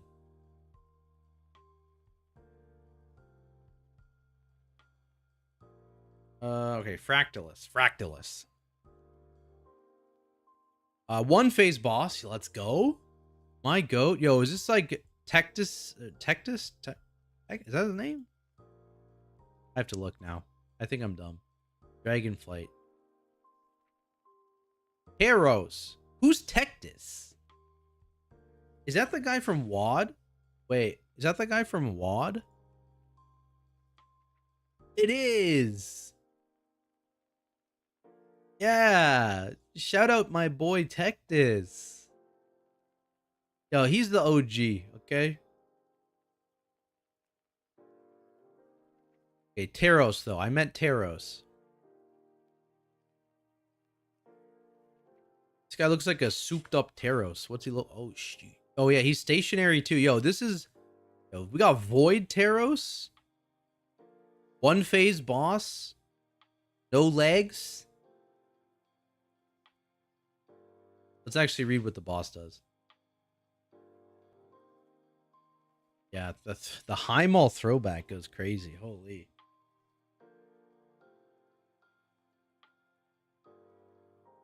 Ugh. Elemental born in the crags and dudes surrounding the Maniforge. Fractalus guards the domain by harnessing the power of the biting sands and hardened glass of the inhospitable wastes. Yeah, so I guess with the positioning of the Soul Hunters in this boss, they did very clearly say who's boss like 6, 7, 8 in their minds, and then like 1, 2, 3, 4. I just don't understand the optional boss thing. Sorry, I'm stalling. Okay.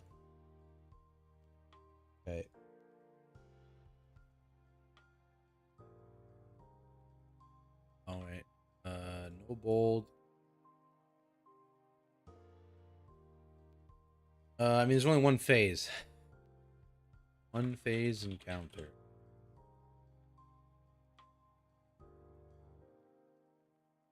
A A crystalline wall of void energy which explodes upon impact, launching Nexus shrapnel. Shrapnel is lost locations.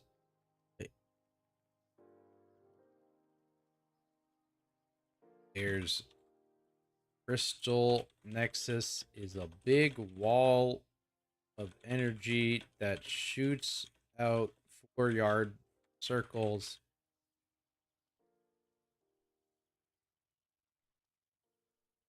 on being hit? Question mark.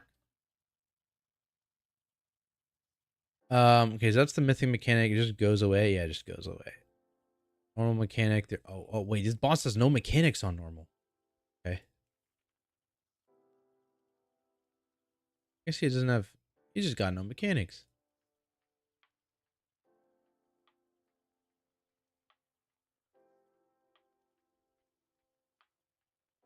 Flies. Razor sharp void crystals explode from the shattered nexus, inflicting all players within 100 yards, stacking.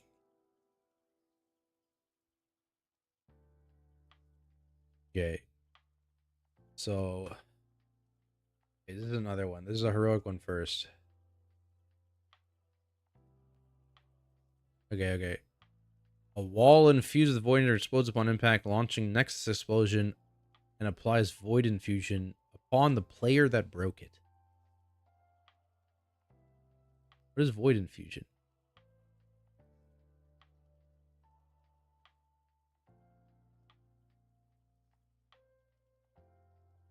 Nexus explosion.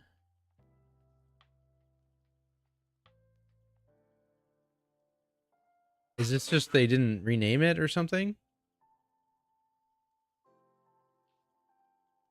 Okay, so on heroic, void infused Nexus is a big wall of energy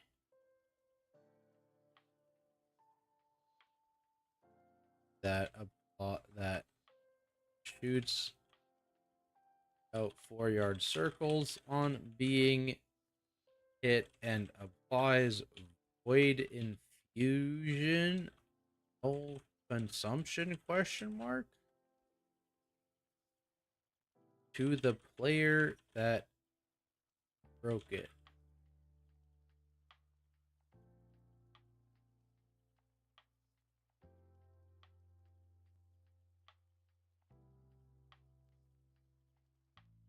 Launching Nexus explosion. Am I dumb? Nexus explosion doesn't exist. Void infusion.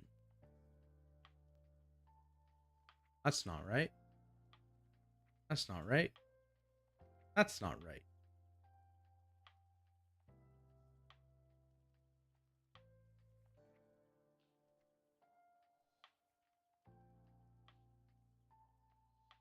Okay, so we're missing some stuff in the journal, it seems.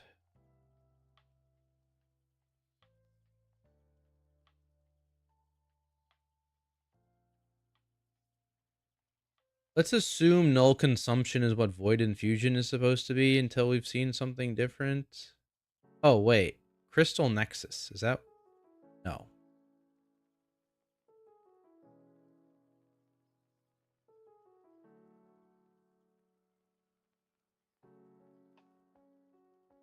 Okay, let's assume...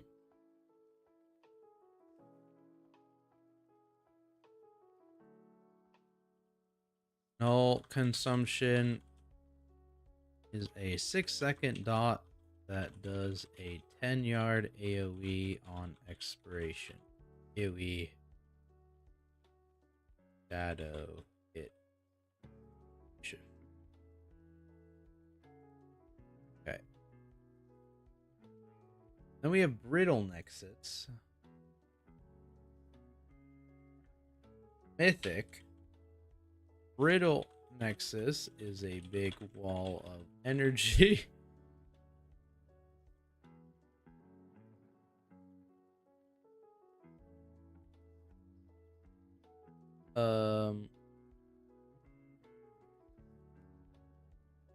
Fractalus Dungeon Journal. Ability names seem off. Brittle Nexus and used Nexus mention Nexus explosion. Yeah. Nexus shrapnel underneath.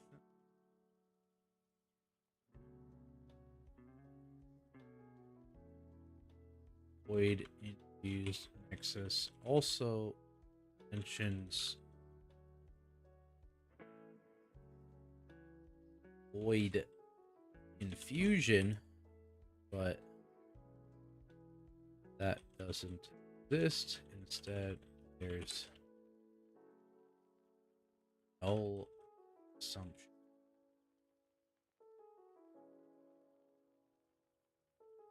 Submit. Finish. It's okay.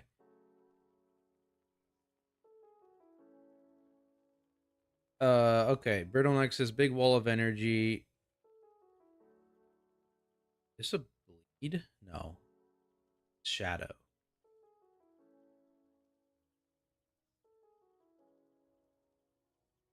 That shoots out 4-yard circles on being hit and applies 8-second dot to anyone within 100 yards. Okay. Those are the fucking walls.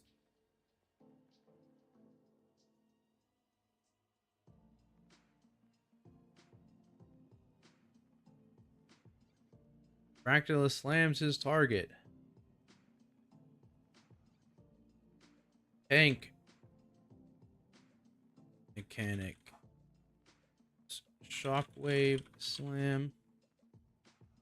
Fizz hit. And 500% damage taken increase for 55 seconds.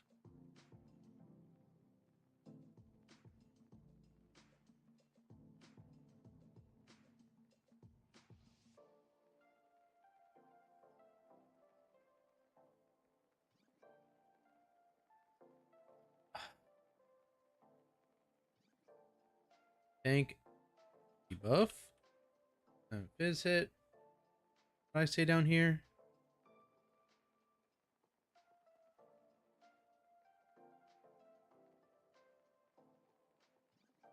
Increasing damage taken from this hit by 500% for 55 seconds and triggering an tropic shockwave, which is a sequence of dodgeable crystals that applies a 12-second shadow dot to any one hit. Okay.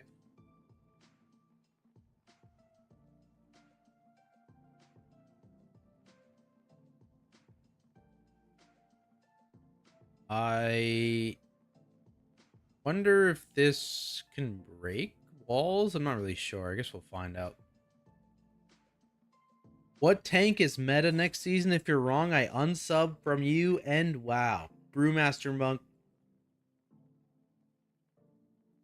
You're welcome. You're free from WoW now. I just freed you.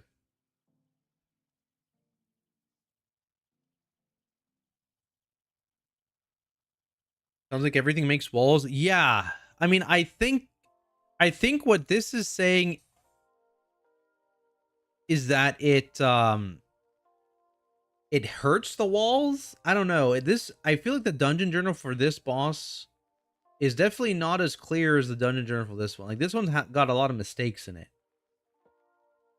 Brewmaster's my copium. Yeah, I think, you know, I just feel bad for brewmasters at this point, you know? They deserve it, honestly. If they are meta, they deserve it. Poor guys. Okay, entropic conjunction. Oh, this also triggers entropic shockwaves. Okay. Shockwave.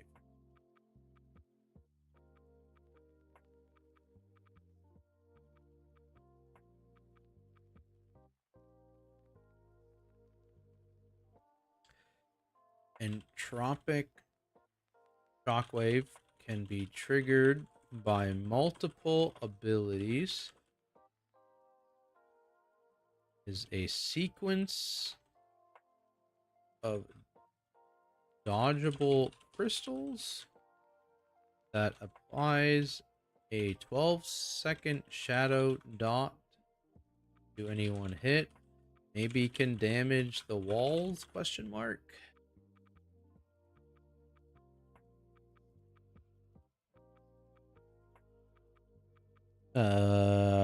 Last time they was BFA season 3, and I think it was like a very like loose meta, right? Like if I remember right, like it wasn't even like they were like super dominant. They were just like slightly the most used tank or something.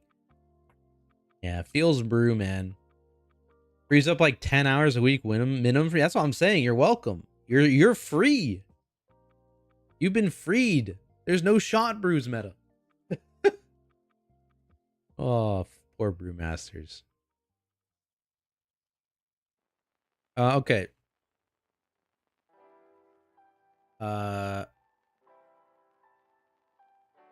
Entropic.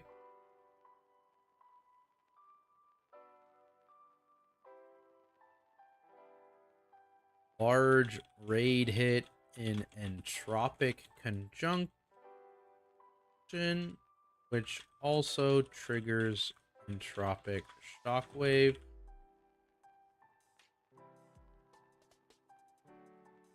Triggers.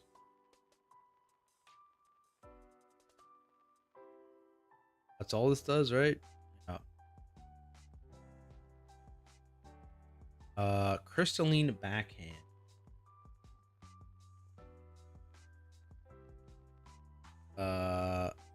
Sweep attack in crystalline backhand, which deals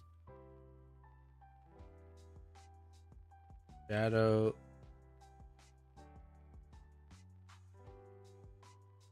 Oh, I don't know if this is avoidable.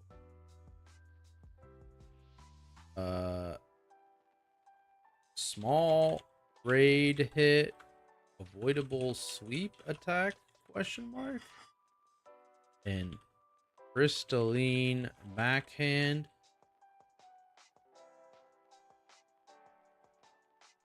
That knocks back crystallized players. I guess we should talk about that first.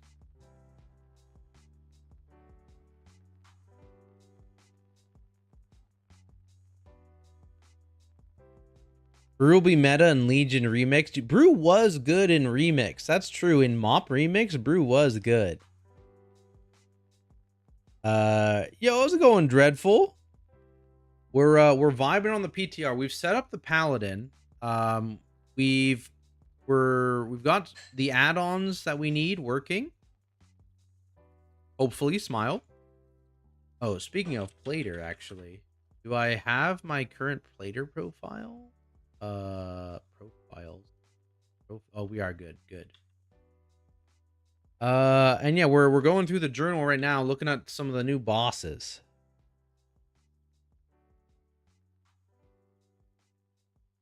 Back from dinner. Any needs for a DK yet?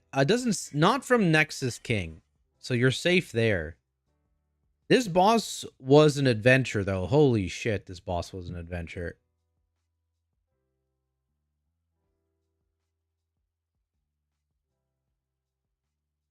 Yeah.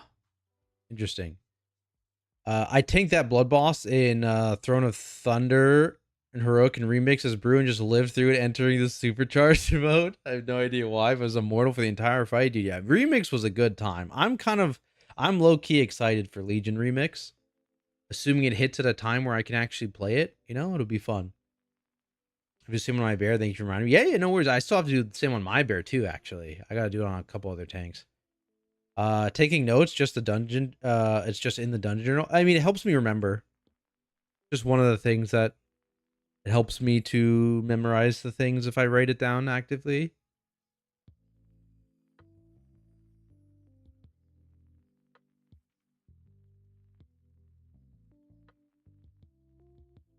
Okay. Nexus crystallization targets random players with an 8-second dot, crystallizing them on expiration.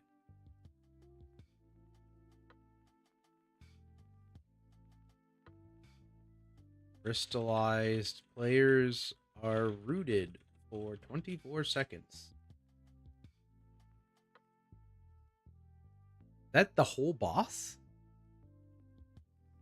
This guy's got to be missing stuff.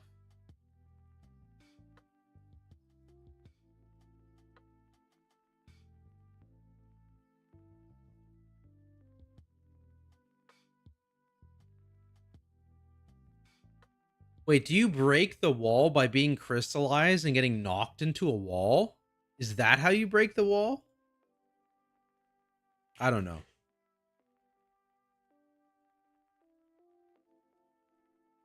Just him.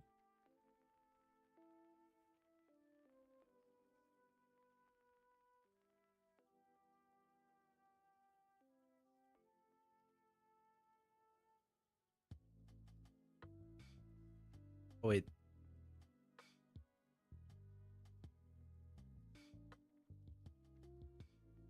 Arctus calls forth an entropic conjunction.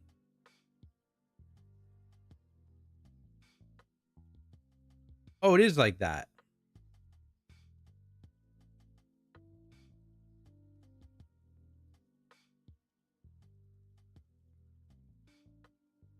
Oh. Okay. And will shatter any nexus they hit.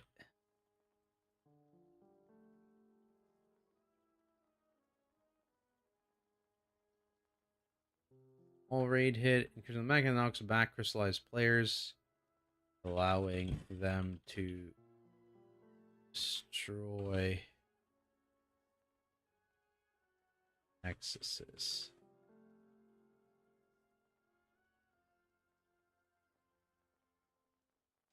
Root from things and maybe take less fizz dam.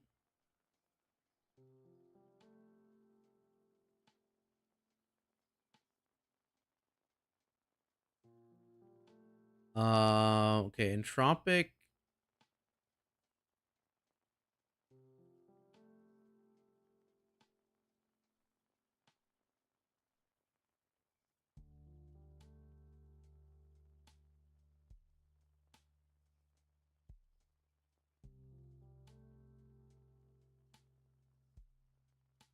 Dodgeable crystals that applies with an auto hit and creates a crystal nexus. Multiple? Question mark? Okay, we're learning. That was a plus 100 keys. I am interested to see how high people end up going. Yeah. Found the patchwork fight. Looks like Void Taros mixed with Nelth wall breaks. Yeah, it's a little odd.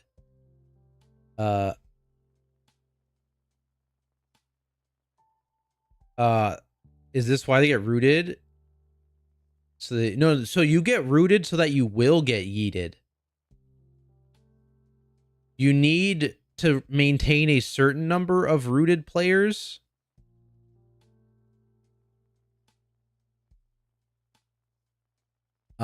In order to actually break the walls, is my guess. But you don't want everyone to be rooted, right? You can break as many roots as you don't need. But also, is the sweep a fizz hit? No, it's a shadow hit, right? Yeah, it's a shadow hit, so there's no reason to stay.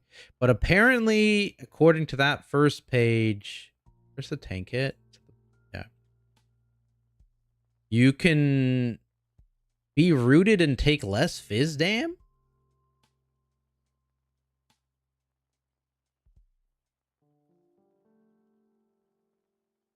I don't know. Probably ads missing. Usually there aren't many mechanics or ads he's dealing with. Maybe, but I don't think so. Because if there were ads, they'd be in this. I think this is just improper tooltips are making this more confusing than it needs to be and less clear. This kind of helps, but again, we don't know, is this correct or are these correct? I'm guessing this is correct and the tooltips are not updated, if I had to guess.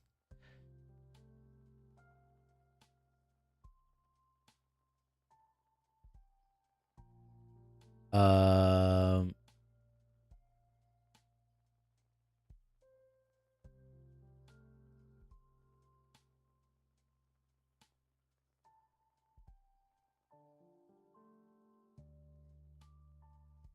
I shouldn't say big.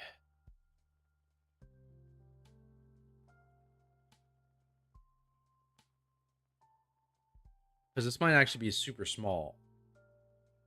Like, what could happen here, for example, Entropic Conjunction hits all players. Does this spawn a Crystal Nexus behind every player? Because it hits all players?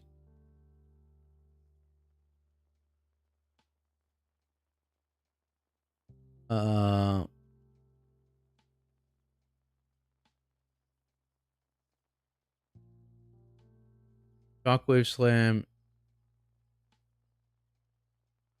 Spawning a Crystal Nexus behind.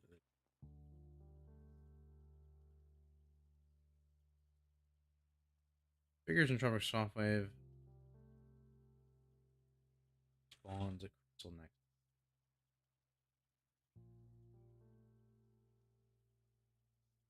Yeah, because I guess the other thing is there's no talk of Brittle or Void Nexus. So I'm guessing anytime you spawn a Nexus, it has a chance to not like it rotates. Like it goes one Crystal, one Brittle, one Void infused, one Crystal, one Brittle, one Void infused. I don't know.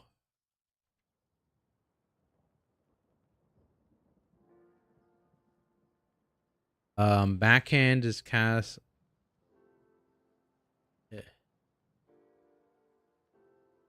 Cast at 100 energy. Small raid hit that knocks back crystallized players, allowing them to destroy Nexus.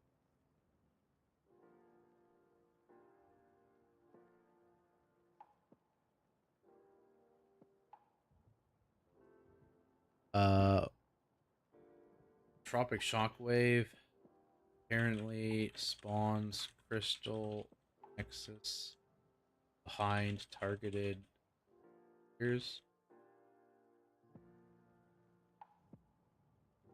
Unsure if this means the whole raid. Is this document shared? This was gonna be part of my script for my video, I'm guessing. Like, I'll probably condense it and make it into a script by the end of this. So there'll be a video, but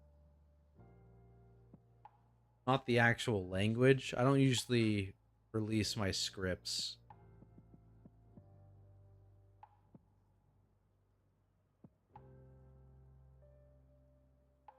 I'm assuming Marsh will do something, though.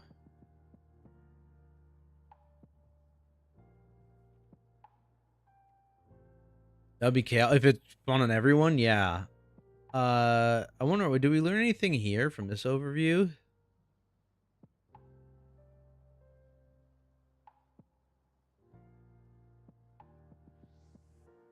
No.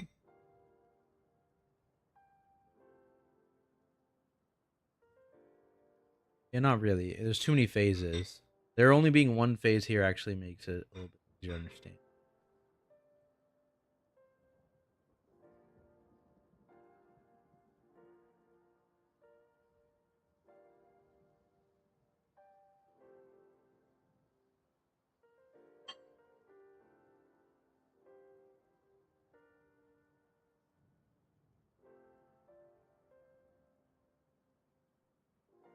Okay.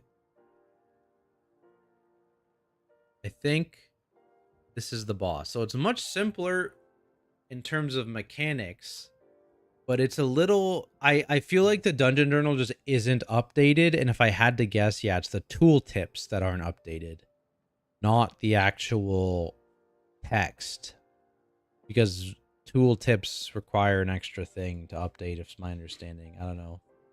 My base understanding is that tooltips are more difficult to actually adjust. Is it a case over the course of the fight where we all get rooted and only way to break is the backhand hit a wall and has to be 4 yards apart from shrapnel? So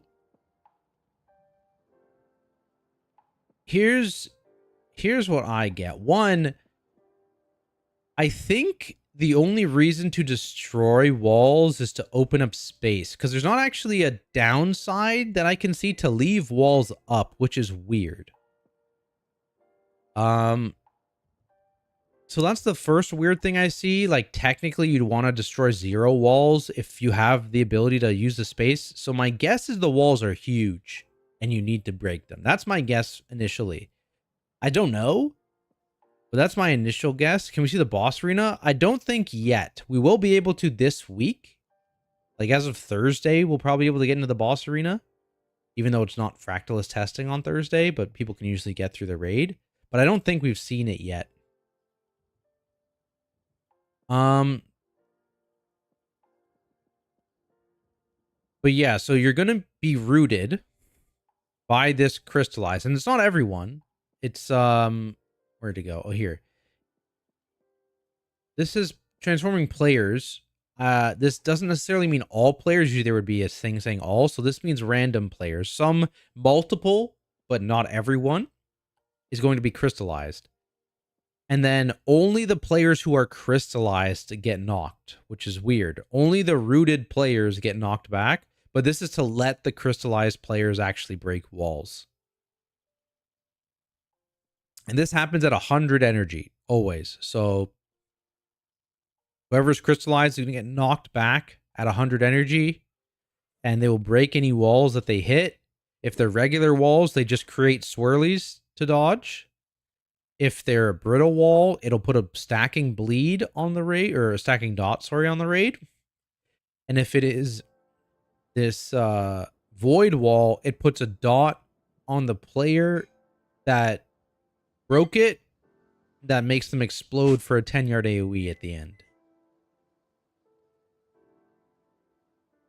You have to position walls till rooted. The rest move and the rooted players get eaten. Yeah, that's the what I'm guessing. But also, like I'm saying, there's no incentive to break walls. And there's no mention of how a brittle wall or a void infused wall is created.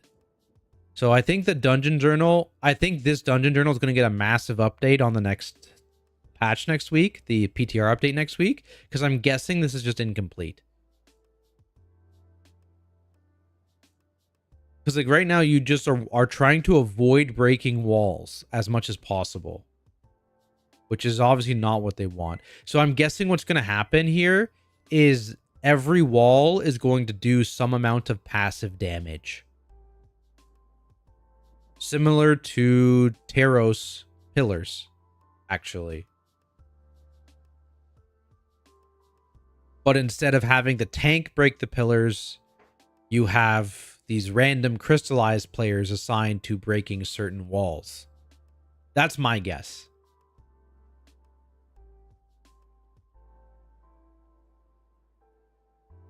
Do you need the walls? Eventually everyone's going to get eat off the arena. That's possible too. It is a stationary boss, right? Just by looking at him.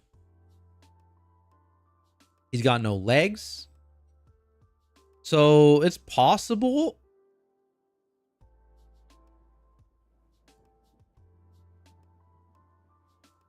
Well, yeah, I'm guessing we'll find out Tuesday. I'm guessing this journal page is going to get a glow up.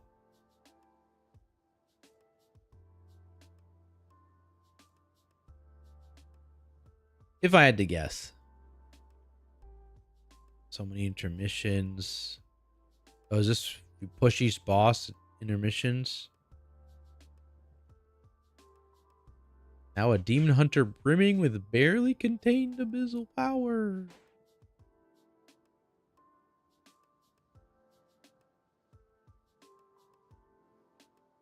Okay, so that's Fractalus that we know of right now.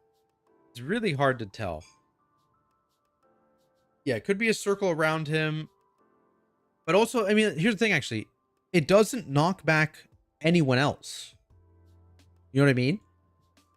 It only knocks back people who are rooted. Where'd it go? Backhand. So, yeah, so there's no reason to keep the walls to stop you from being rooted. Walls the only way to... No, because it's still a root. Right? Wait, where'd it go? Oh, here it is. Right? So, technically, any root could break this. And also, it only lasts 24 seconds. So, technically, it can expire.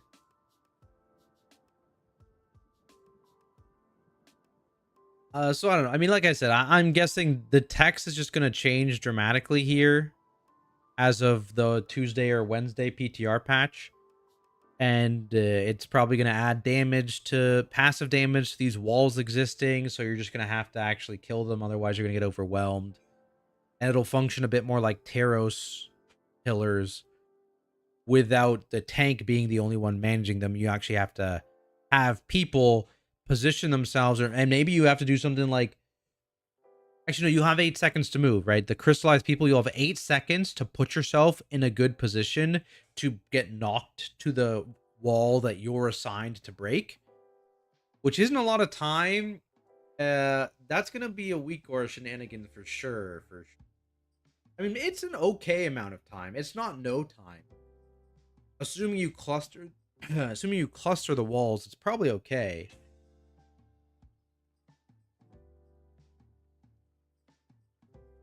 Might be okay.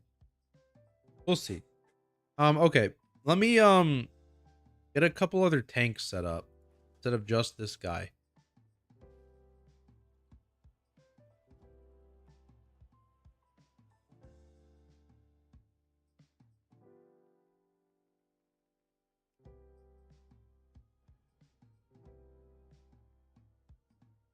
Need my druid week. Copy import string. Oh. Yeah, full palette stack for freedom. I mean, yeah, imagine it's just like Ansurek 2.0 where we're just getting everyone a root break. There's no way. They would not do that again for sure. Oh, what's that? What?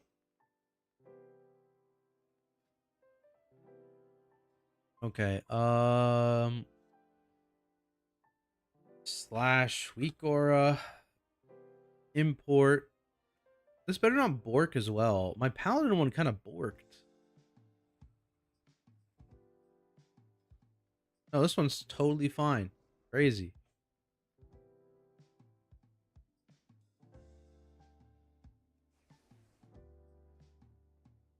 If I go raid build.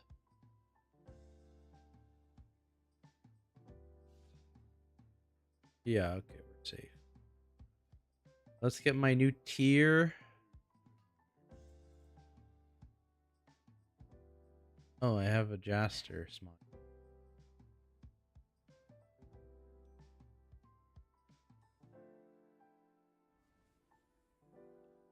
That over there, I guess.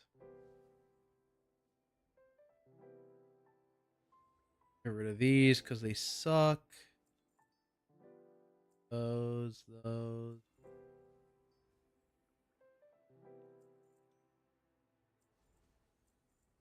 You're not the tier, man.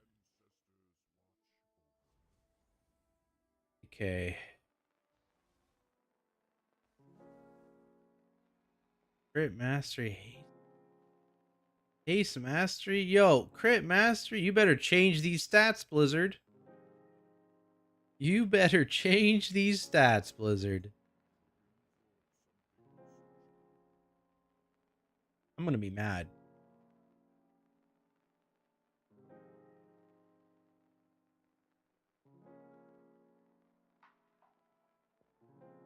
Man, it's just an ascension angle for sure with all this nonsense. Let me get my boots, right? Sir, this guy's got my boots.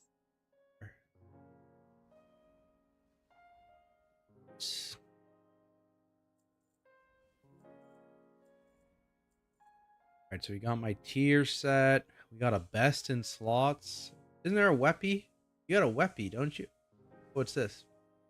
Oh, this is part of the caster combo. Where's the... What is it? Oh, it's here it is. Maw of the Void. I mean, I just assume it doesn't do anything. Oh, what? Yo, look at that, though. Holy. Surely this is a placeholder, though, right? Surely? The effect?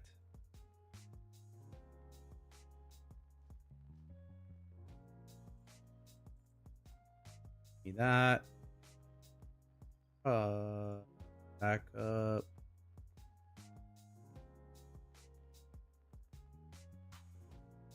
What is it? Voltaic Stormcaller. Oh, it's an in weapon. Never mind.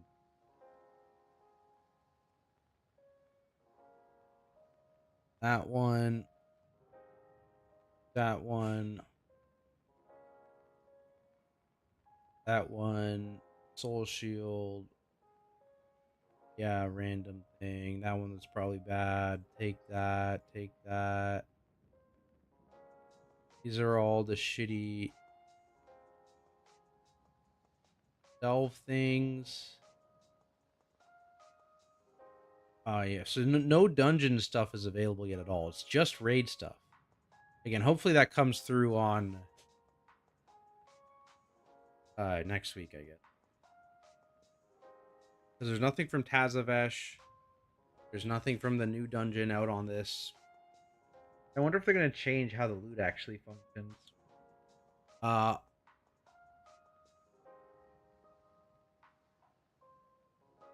no legs. Oh, you mean before? No pants? Yeah, true. Yep. Hinge broken. Oh, yeah, they don't work, right? They're only for season 2. So they don't work in season 3. But yeah, no head enchants.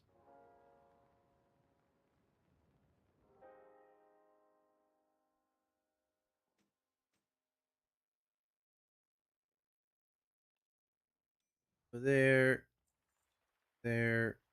I'll just put this on.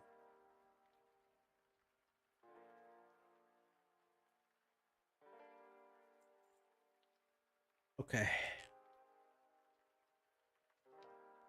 This guy's got passable gear.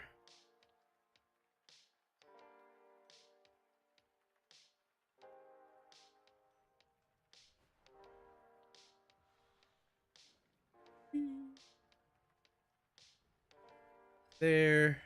I need to buy the new health pots, right? Yeah, health pots.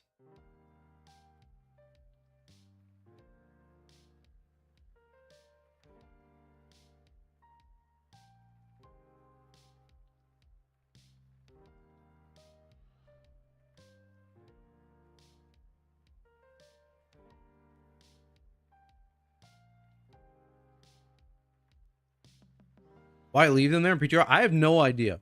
I don't know why that vendor just has them all. I also asked that question earlier at the beginning of the stream. It's like, why are these here? What are these accomplishing?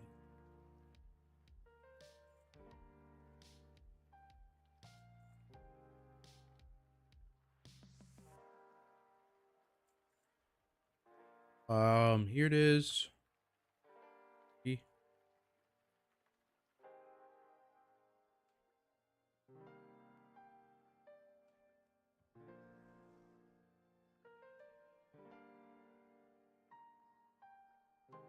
Here we go.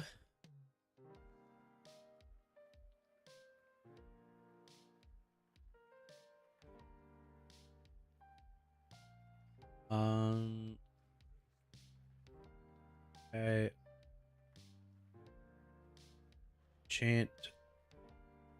What did I get? I did get new legs and I did get a new chest. What did I not swap? Gloves. Okay, so I need Defender's March, Crystalline Radiance, and an armor patch. Oh, I need ring enchant too, actually.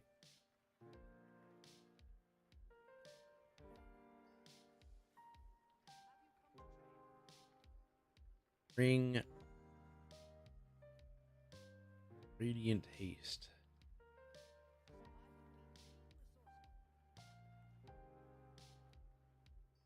There's so much mastery. Holy, where's my crit at? I am wearing these absurd super high haste items. All my jewelry is haste mastery. Probably doesn't help. And all my tier pieces are fucking mastery on, or 3 out of 4 of them. Or no, 4 out of 5 of them, right? I have another one in here somewhere. I didn't buy it. Should just buy it. That doesn't matter. It's this. Yes, another crit mastery. Haste verse. That's already crit verse. We're fine with that. Haste crit or crit haste. We're fine with that. Yeah, the boots are verse mastery. We have so much mastery by accident, man. And I guess technically I won't have either of these rings, right? There are no rings I can just buy. I mean, this is a PvP one.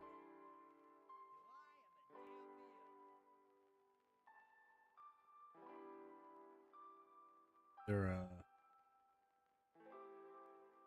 no. Not gonna buy any of these actually. Which verse? But stick with what I got.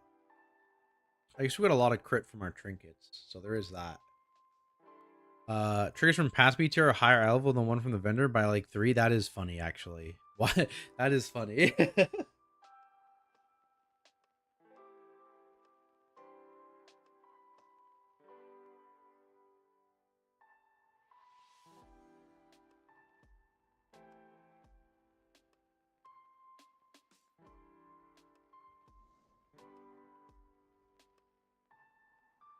I'm at 21 mil HP natty? Hello? Am I gonna have 30 million HP?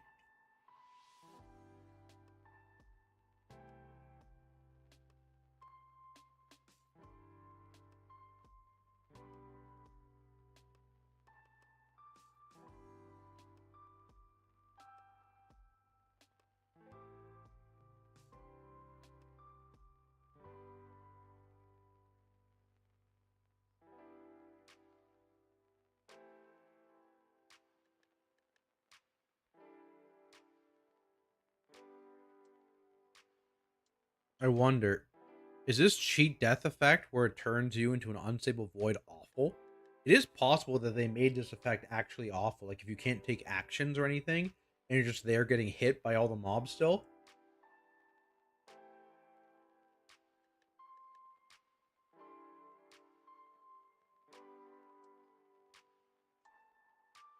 We could probably test it. They just fall.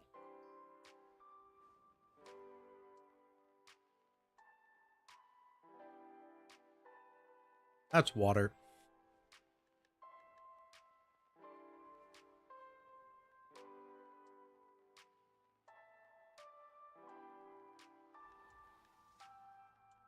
It didn't quite kill me.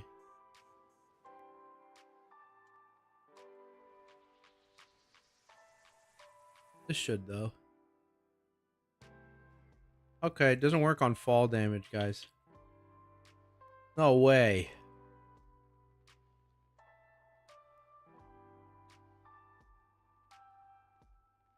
Follower dungeon? I'm not sure I could kill myself in a follower dungeon. I'm just gonna go to the rookery, though.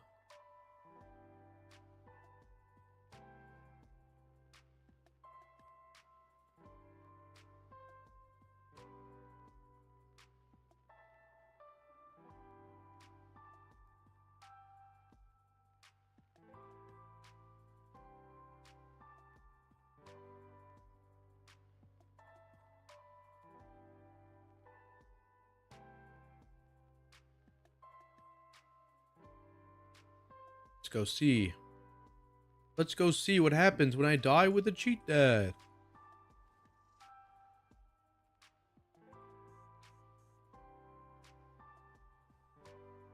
Actually, wait, is this even available on Mythic? Probably not. Okay, okay, we're going to Floodgate, Priory. I should have a port. Oh no, this player's no, he doesn't have a port at all. DPS shortage in the LFG normal queue, so clearly that means there's no more DPS in the game. I've deleted my tank and an arcane mage. Let's go. It's okay. Soon you're going to be unsubbed from WoW because when it's not a Brewmaster meta, it's all over. Ports are warband. Oh no, this character is on the PTR from before I got ports. Like this is my last season PTR character. I have a vault. That's crazy. Floodgate should be like right over here, right?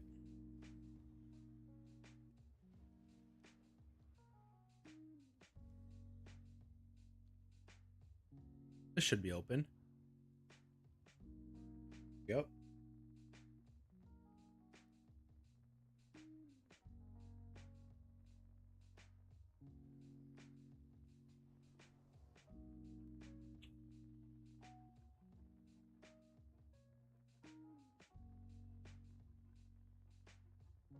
Unprecedented for the same dungeon to be in the rotation 2 seasons in a row. No.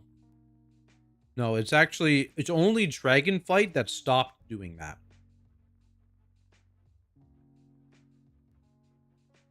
Actually, even then, you had season 4, right?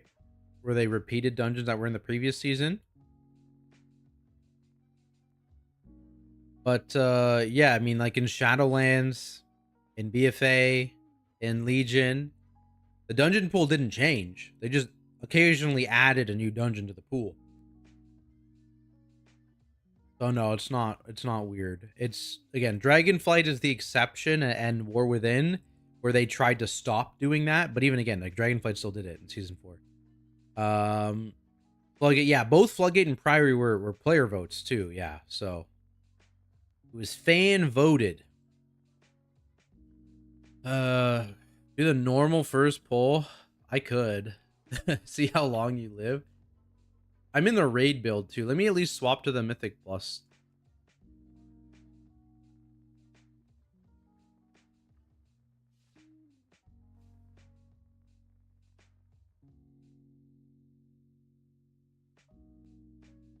What was I doing with this point? Oh, I took it out of Fury of Nature.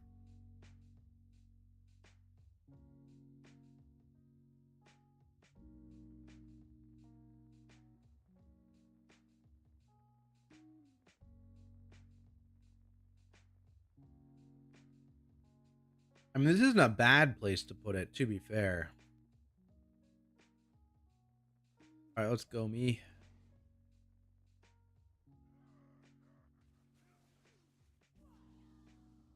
Bang. Bang. Bang. Bang. Oh, oh wait, there it is. There's the bind.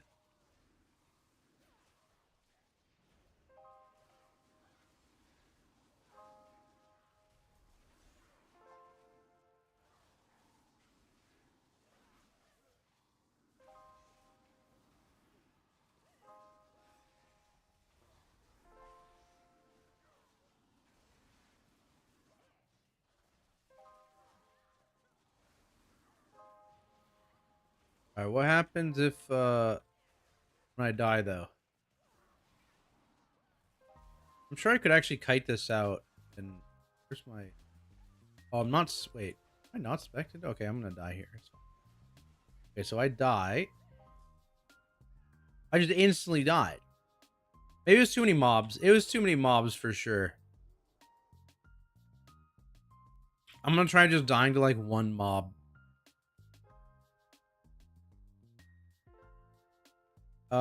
Never seen you play Blood DK or DK. No, I played Blood DK. It's not my favorite tank in keys. I enjoyed in raid. I get too stressed out playing Blood DK in keys though. It's a vibe in raid though. I mean, I've played it in Prague a couple times over the years. I'm just not like, basically, every high-end guild I've played with, my co-tank has been like not a Blood DK main, but like Blood DK is one of their better tanks in every single high-end guild I've been in. So I've just always been the second Blood DK player. And so I only break it out on fights that need 2 Blood DKs.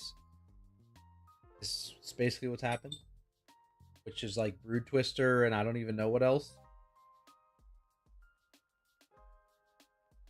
Oh. Jaskarn.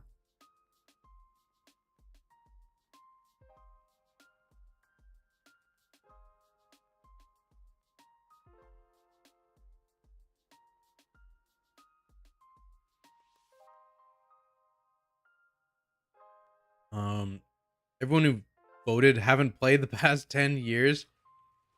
I'm sure there are real people that voted. But yeah, I am basically from the votes, it's like they voted for the Trinket dungeons and then Dawnbreaker, which is like, I'm surprised Dawnbreaker got voted in, honestly. But I guess it's just a quick dungeon, so it's probably an easy weekly. I'm just gonna die to this.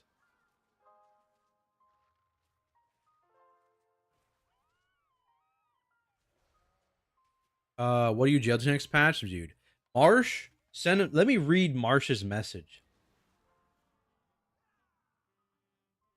Where is it?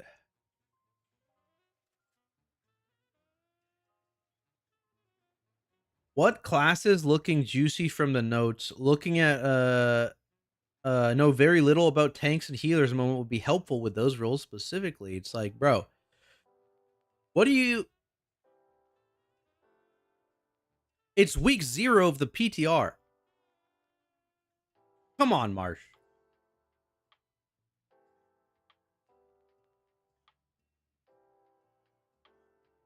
Okay, 6 more minutes to wait, everybody. Yeah, so who knows, really? But, like, most likely Paladin. Like, let's just be honest. It's most likely Paladin.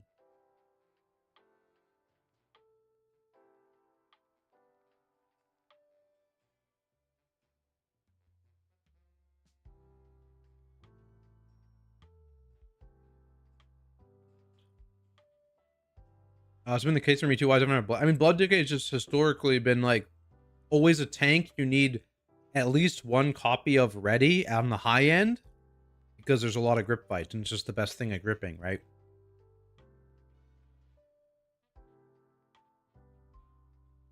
And so pretty much every guild just has someone who can play Blood DK.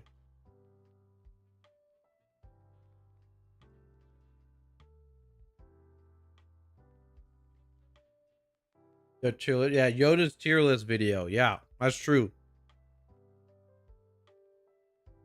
I'll just link him the video. Look in the future and tell us who is the best tank, as well as telling us the winning number for the Mega Millions. That would be the better foresight for sure. I prefer having that power. Yeah. And you know what's funny too? This also happened after I already talked to Marsh about what I thought about the initial patch notes for tanks. He posts that message. I already had a whole conversation in voice with this man about it.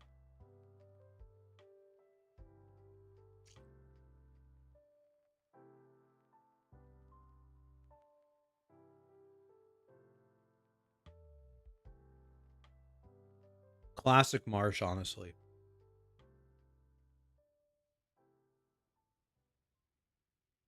4 more minutes, dude. Okay.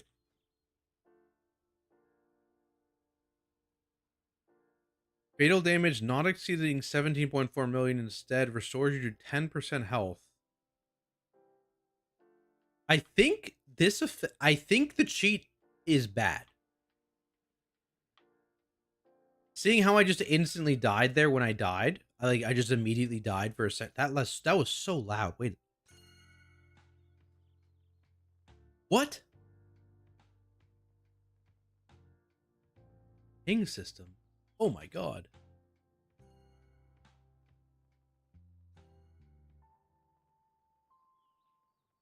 Okay. Good thing we figured, dude. Holy. That was good before raid. Okay, yeah, I just instantly died when I cheated. Like, I didn't even see the cheat effect. I just died.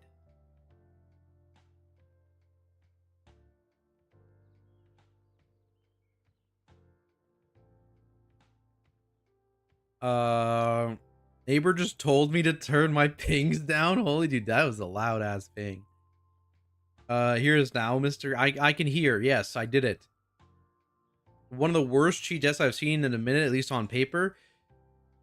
Yeah, because it was interesting because like I read the first effect and then saw that there was a cheat effect on it, and I was like, wow, that's good.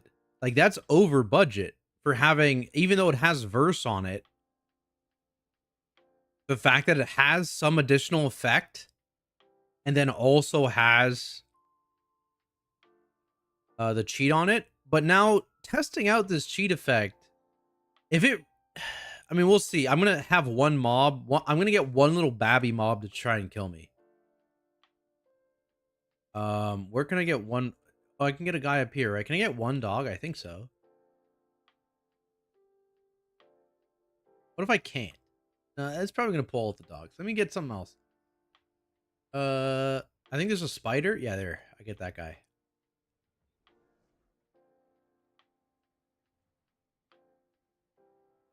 The Kazan shield variant? What do you mean? What's that? Brand of Sea Society. Why does that sound familiar? Brand of Sea. Oh, I bought one of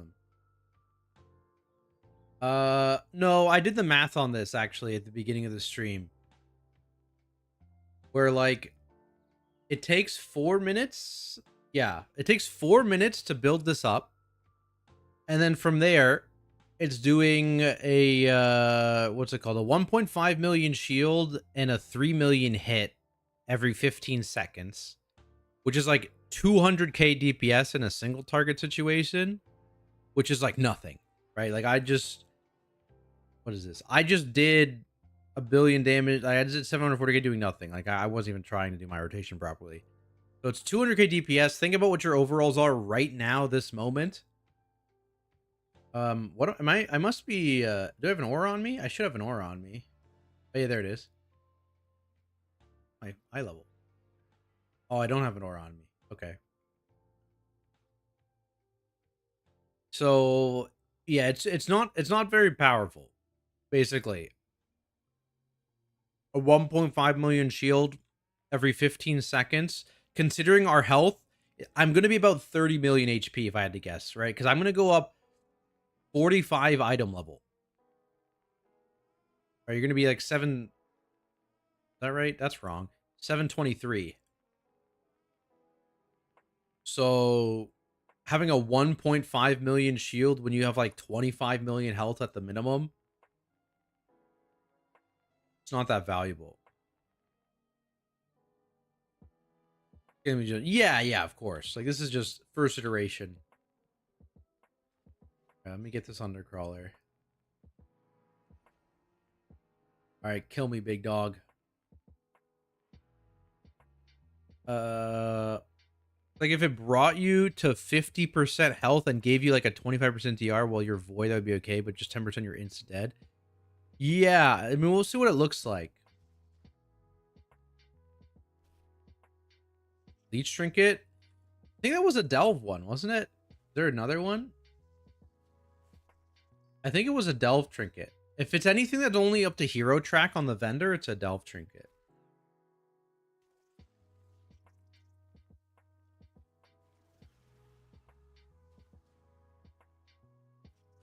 Why did I drop Typhoon, by the way? Oh, I was testing this.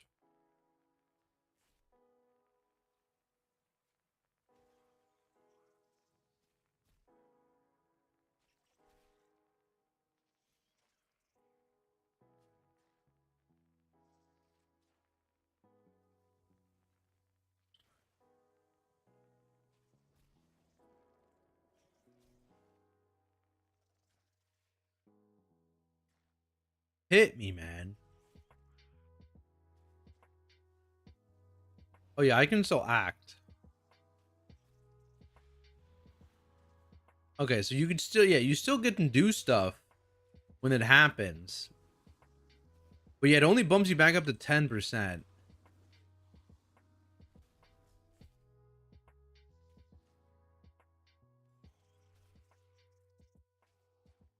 Which again is not nothing, but like that's very weak as a cheat.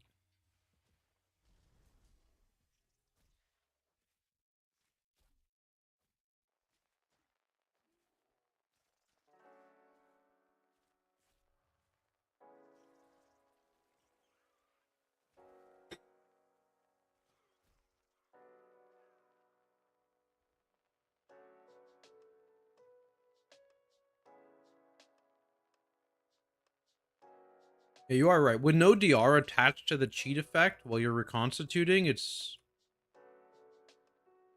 like it's still a cheat, but like it basically only increases your health by 10% on a hit that pushes you to 0,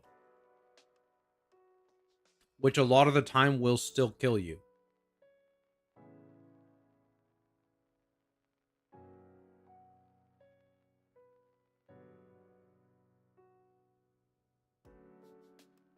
Yeah, they probably should put a DR on it.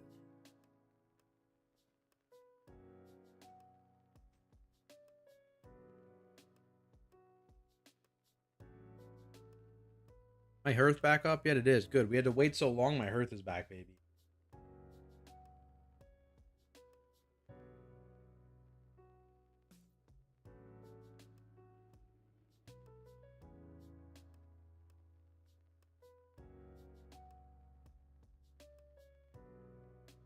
So wordy as well. Yeah, a lot of, I mean, the dungeon one isn't. Where is it? Eco Dome Aldani. Where are you? Loot. Here. No. Here.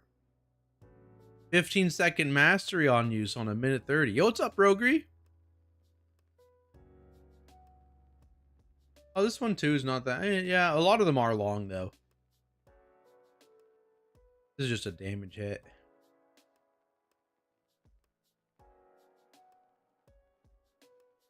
Has a Tazavet trinket? I don't think it's on the vendors. I didn't see it. I don't think any of the dungeon trinkets are on the vendors yet.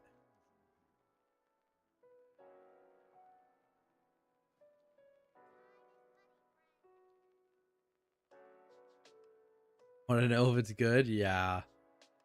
Yeah. I wonder what they're gonna do with it, because it baited so many people in Shadowlands. Right? Because the leaderboard was all DKs pushing high keys. Everyone was like, wow, that trinket must be insane. But like realistically, it actually was like only really good for like blood DKs, if I remember right. And even then, on blood DK, it was only good once you hit a certain key level, because it's scaled with the damage intake, if I remember right. It's good on monk. Yeah, I heard some people were saying it was good on monk too, which that kind of makes sense. If it's scaled off their pre-stagger damage. Yeah, that makes sense then. But yeah, even with that, the effect was actually only good once you hit a certain key level because of the stamina. The stamina made it really bad. But if you hit a certain key level, it was still just best. Yeah, I have a feeling it'll be a similar thing, or they're just going to change the trinket. We'll see, though. 3 million health every 8 minutes versus 1 million every 2 minutes, or whatever the other tank trinket effect is. Oh, yeah, there's that 1 minute shield, I think, here. 5.5 million prevented, which is technically an 11 million shield every 1 minute.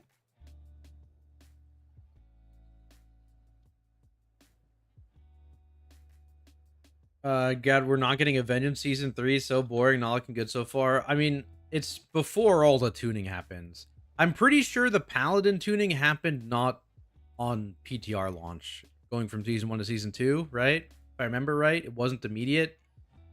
It'll happen in a few weeks. Blizzard, historically has almost never let a tank I think it is actually never, if you don't count season 4s where they don't do tuning really. They do very basic tuning in season 4s, but every other like real quote unquote season has had a different tank as the meta tank than the previous. And so following that logic, I have a feeling Vengeance has the nerf cannon targeted at it. If I was a betting man.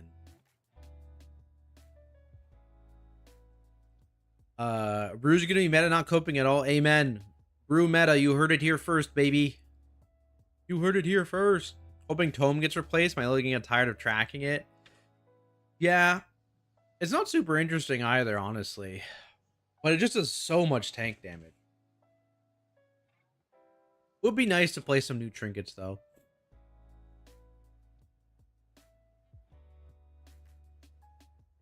I have a feeling this will be good.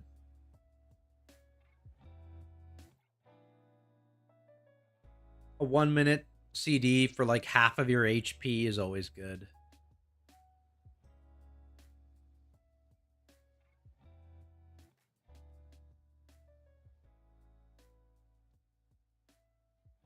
Well, yeah, unless they change this cheat death, I'm actually not very impressed by it.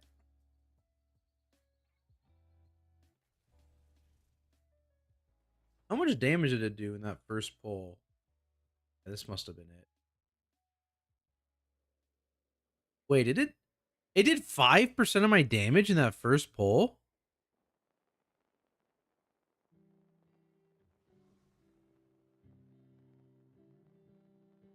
Hold on. Is the cheat trinket just good for damage if you don't cheat? I mean, it's still verse, right? But how much, here, if I am wearing, let's, like 8,000 agility that you're losing, basically.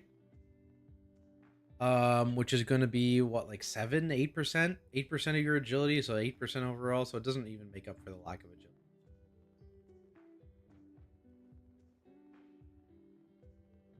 There's a cheat. Yeah, that's what we were just testing. It's this one, but it's really weak, the cheat death effect itself, because it has this passive effect while you haven't cheated, and then when you do cheat, it's obviously the standard 8-minute cooldown.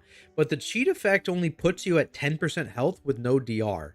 So the first time I procced it while I was testing, I actually didn't even notice the cheat effect procced because I just instantly died through the cheat effect immediately after, because it's just a 10% health buffer.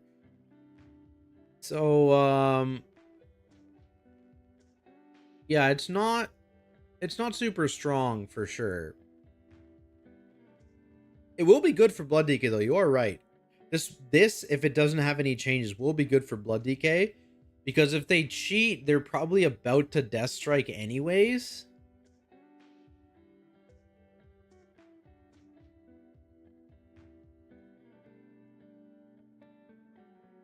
Killing the Delve Trinkets more. Yeah, some of them are pretty interesting for sure. Melee meta for once, but that's not possible with dungeon pull like Priory again and Arakara. Arakara was fine. But yeah, Priory is definitely a bit problematic. Because remember, Arakara, Season 1, you played 2 melee DPS, didn't you? I mean, we played 2 melee DPS.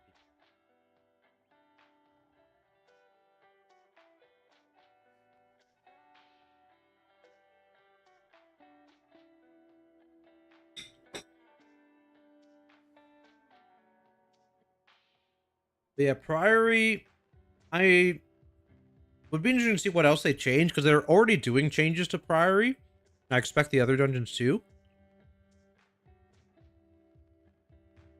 And I would like to see them remove some of the spam casts for sure. Or cast or density or something. She does not belong on tanks, says the blood DK with Purgatory. But generally, I agree. I don't like cheat death trinkets. I'm not a big fan of them. They're kind of boring.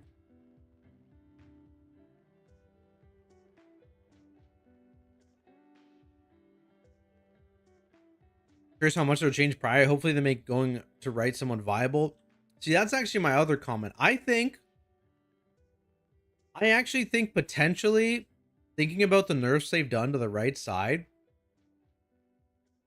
I actually don't think it's that bad to go right anymore. It's just slightly easier to go left because you have a comp that has so much caster lockdown.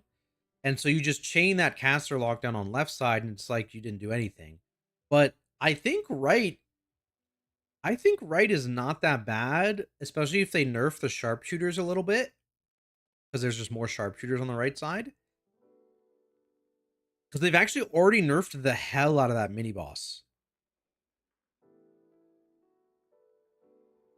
And that mini boss, like a DK and I think a paladin or something, can like just never actually have that mini boss be a problem. And so then it's like dealing with the fire guy on boss, which depending on interrupt rotation, you have to keep one interrupt for the boss itself, but you should be able to get those kicks fine. The problem was the flame swirly overlap with the actual boss pounce, which they said they fixed. Like they said they put a internal cooldown on the boss so he wouldn't pounce at the same time, but I'm not sure if that's true. But obviously, yeah, like casters wouldn't like that uptime loss because they have to move, but melee would be totally fine with it. Right? Melee can just stack and circle the boss like council, and you don't lose uptime.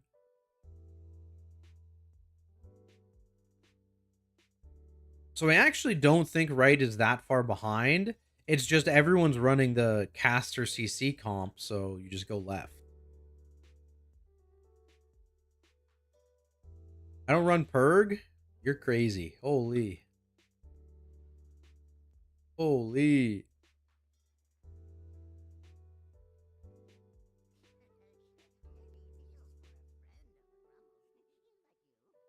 At least you stand behind your principles. I respect it. I respect it.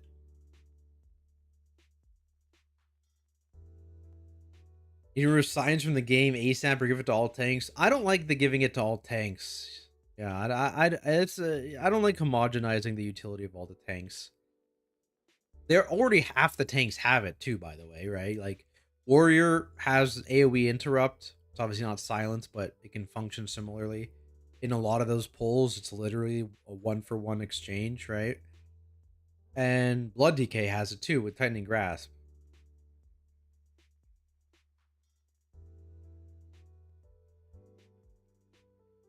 I think it's just the combination of Vengeance doing so much in terms of self-healing and survivability, able to live these gigantic massive pulls you're doing, and then also able to contribute to the lockdown of those packs at the same time. Like you can pull an unhinged number of casters because of the combo of Beam plus Sigil. But if the specs weren't doing enough damage to kill them in time, it just wouldn't matter. You'd have to run different specs, right? So the fact that VDH is living, it's buffing the casters, and it's doing respectable damage on its own is actually why it's meta. And I don't actually think the Silent Sigil, like I think they've nerfed Silent Sigil enough, right? It's a baseline 2-second duration at this point. With an extra talent to make it a 4-second duration, I don't think Silent Sigil's that strong. It's just Vengeance itself is doing very high priority target damage / boss damage. It's insanely tanky and self-sustain. It's a self-sustainable. And it's buffing the casters.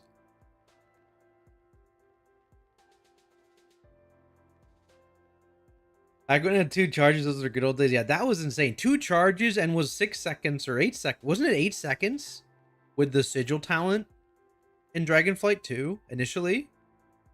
An 8-second silence or something crazy? Oh, no. You would Dragon Aug Breath it over, the CC extension breath, right? And then you would silence after the CC extension breath, and they'd be silenced for an eternity.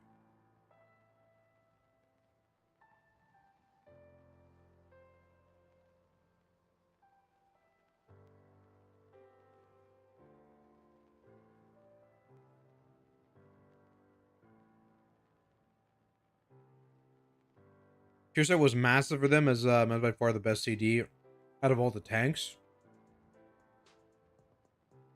Yeah, it's definitely up there, but I don't know. The tier set's kind of irrelevant in my eyes. At least the 2-piece. It's just so unreliable that, like, who cares? They all suck.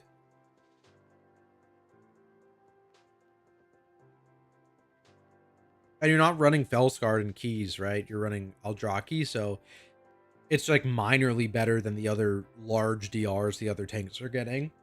If they're Felsguard, yeah, it'd be like significantly better, but they're not, right?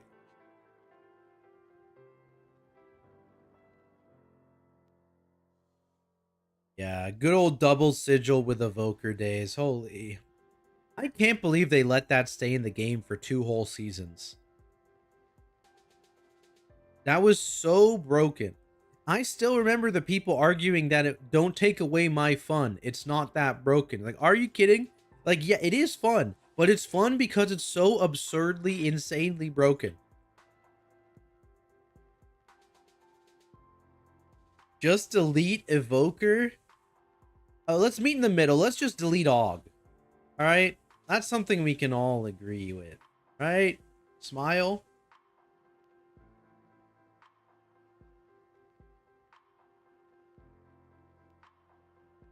Dungeons up? No. So the dungeon schedule, I believe. So it's we've got the new dungeon will come up Tuesday, or whenever they do the next PTR patch. Realistically, it's usually on like Wednesday, but we'll see when it happens. It's just so the only one dungeon is going to be available week 1, which is next week. The week after, it's the returning War Within dungeons and whatever adjustments they've made to them. Then week 3 is the old dungeons. So Tazavesh, Halls of Atonement, and Tazavesh Hard Mode. And then they just cycle through like a combo of those, and then all of them are available week 6.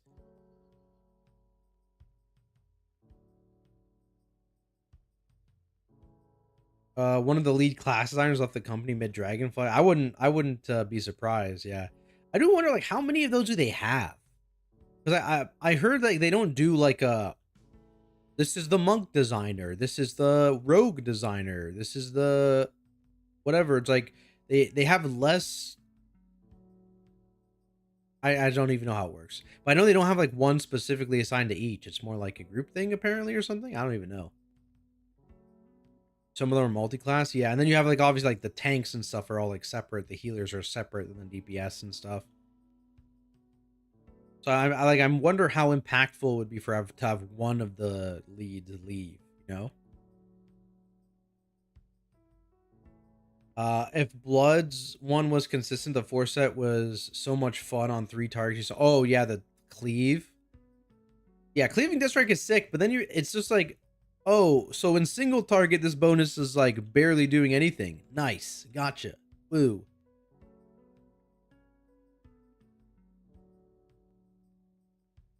Evoker wasn't ever a problem, was balance. Well, I mean, augmentation, if it is even slightly competitive in its original form, was problematic because you were basically always copy pasting the damage profiles of the 2 best specs in the game in a dungeon environment. Obviously, in a raid environment, just in the moment, it's whatever the best specs are if you're doing it properly.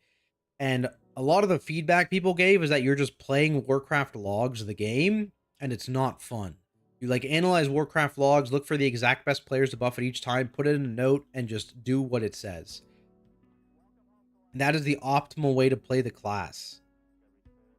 And it's just not fun, is what a lot of the feedback, at least on the higher end, was about AUG. It's not that fun in raids because of that.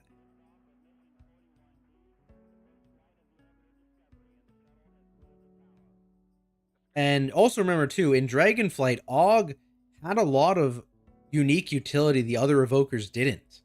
And they moved some of that to the class tree in War Within, but in Dragonflight it was in the evoker, in the augmentation tree, not the evoker tree. So it was definitely problematic in Dragonflight.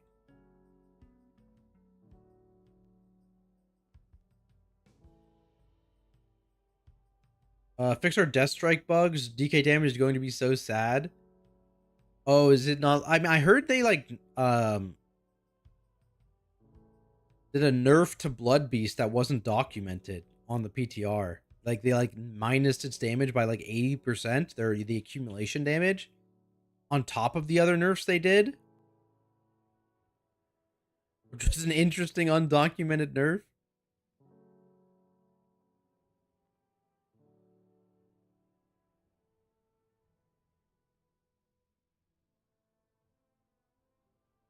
I still say release 4 more buff class along with 2 more tanks and healers. Yeah, I mean, like, I think that was a mistake too. Like, if you really wanted to give support specs a real shot, I think you needed to release more than one at a time. Because there only being one support spec in the game, basically, it's binary. It's either OP or it's shit. And that's what we've seen, right? It's either been the best spec in Mythic Plus, which it was for like 4 seasons, right? Season 2, Season 3, Season 4, Season 1. It was in the Season 1. I think it was in Season 1. And then this season is useless because they nerfed into Oblivion. So yeah, if they were going to commit to the support spec thing, they needed to do more than one, for sure. Yeah, give me Shaman Tank real quick, though. Shaman Tank. Where's it at? Higher end is not their player base. They bounce around Mythic Raid. Casual players are player base facts. Oh, I mean, for sure. Which is why Og still exists and can do stuff, right? Right? Like, Og kind of exists to fill a niche for the player base, and then it was just way too powerful. So they did have to bring it in line, but it's still more than usable in, like, almost every form of content, right? You're even seeing it in Mythic Raid. Which is the thing, right? Blizzard has done a very good job at making sure all the classes and specs are viable in the vast majority of content, even all content, you could even say that. Getting Mythic Plus title, getting Cutting Edge. I'm pretty sure probably every spec in the game has done that. And so if it's viable at that high of a level, they're balancing can be for the higher level while still not impacting the casual players. Right? Because if it doesn't impact the high end, why would it impact the casual players? Other than personal perception, which you can't really change that.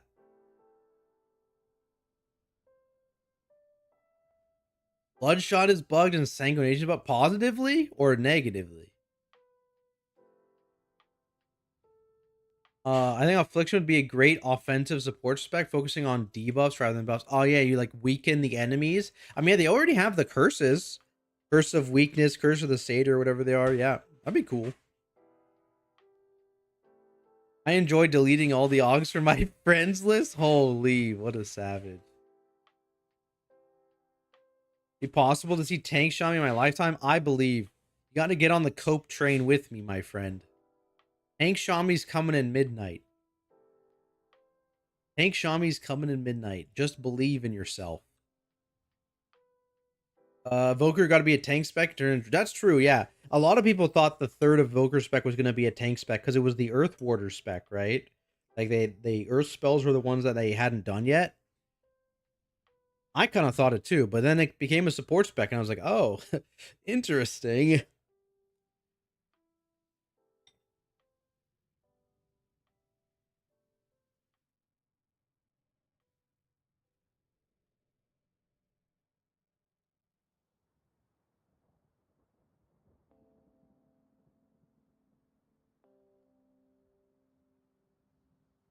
Bloodshot bug. Oh wait, hasn't that bug been in like literally forever?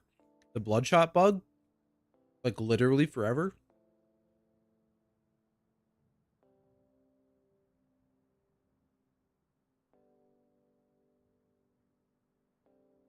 DH healer spec, judging glances and gaslighting. You're not that hurt.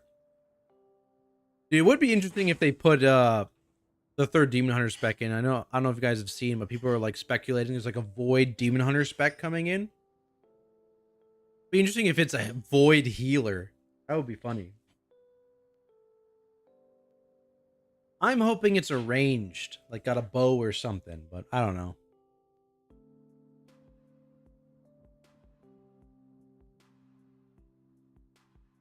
Leak screenshot. Yeah, I saw like an image of like the Void meta. I mean, is it just from the boss? Let me see. He does go crazy at some point, right? This guy, yeah. I mean, you can't see it, but I assume it's just his model. The raid boss had war. Yeah, yeah. I saw it had war glaives. Who knows though?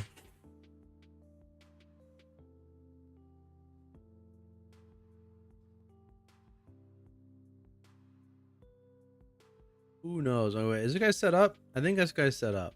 Let me take this cheat off. Let me set up another tank. Where is Protection Warrior?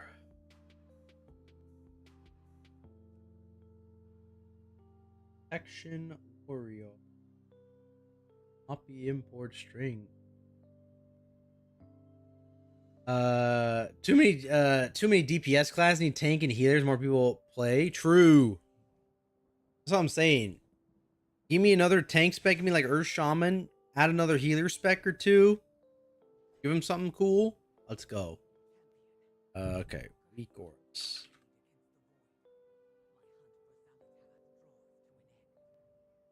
Won't be busted. Just to work. Right. What am I right now? Mountain Thane.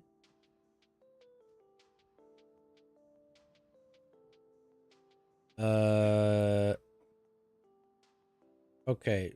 Let's... Right. I forgot about this. Okay.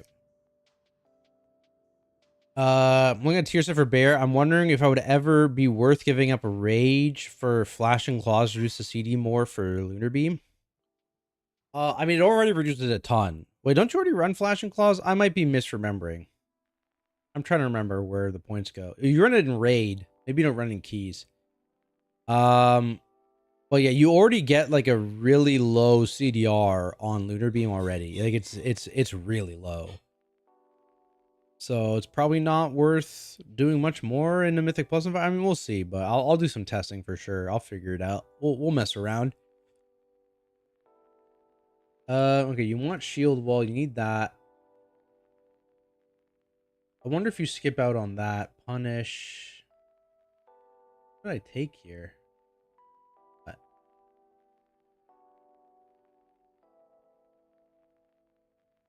Dodges and parries. Yeah, those are the free revenges, right?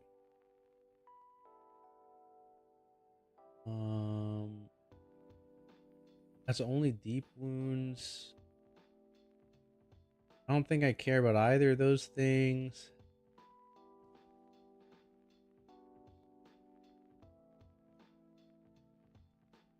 We nerfed the hell out of this talent. Let's just get that.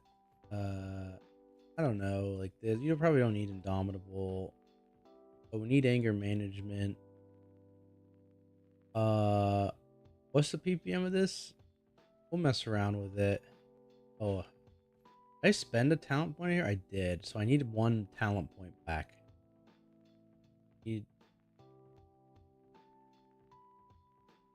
No way I do this, right? Yeah, you definitely do that. Oh, that's another fray.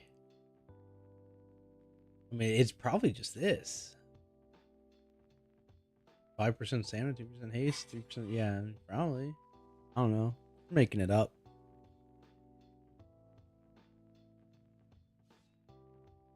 Did you play Fellowship? I had so much fun in that game. So chill. I played it a little bit. It was a bad timing because it came out like the first week of the 11.1 or something, I think. So I actually didn't have that much time to play it, but it seemed interesting. I'd play it again during the next playtest or whatever becomes available again.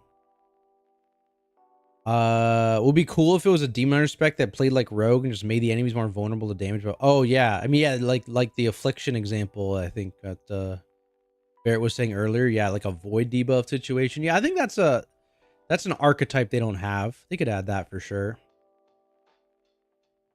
Add all the sod specs to retail. Those are bangers. I thought it was like a place where they were experimenting for retail, to be honest.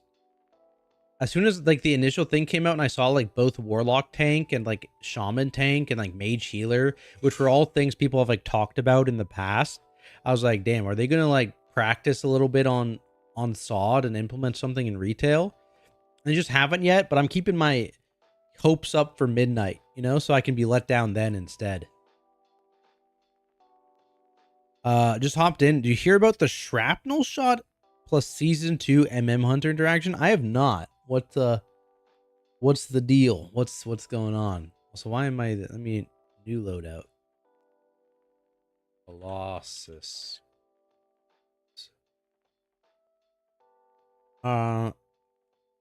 First off, don't really care about that.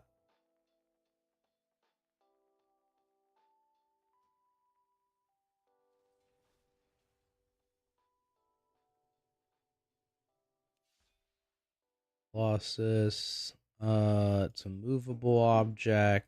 It's this. That. Spell reflect. Underclap. Stun. I think this is right. Okay, what's going on over here though? I want my bleed dam.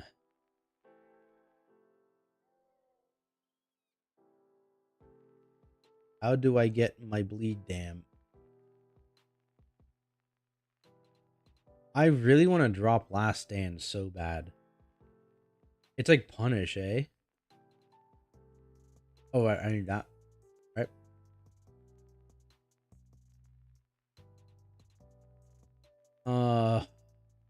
It's like this. Probably like that.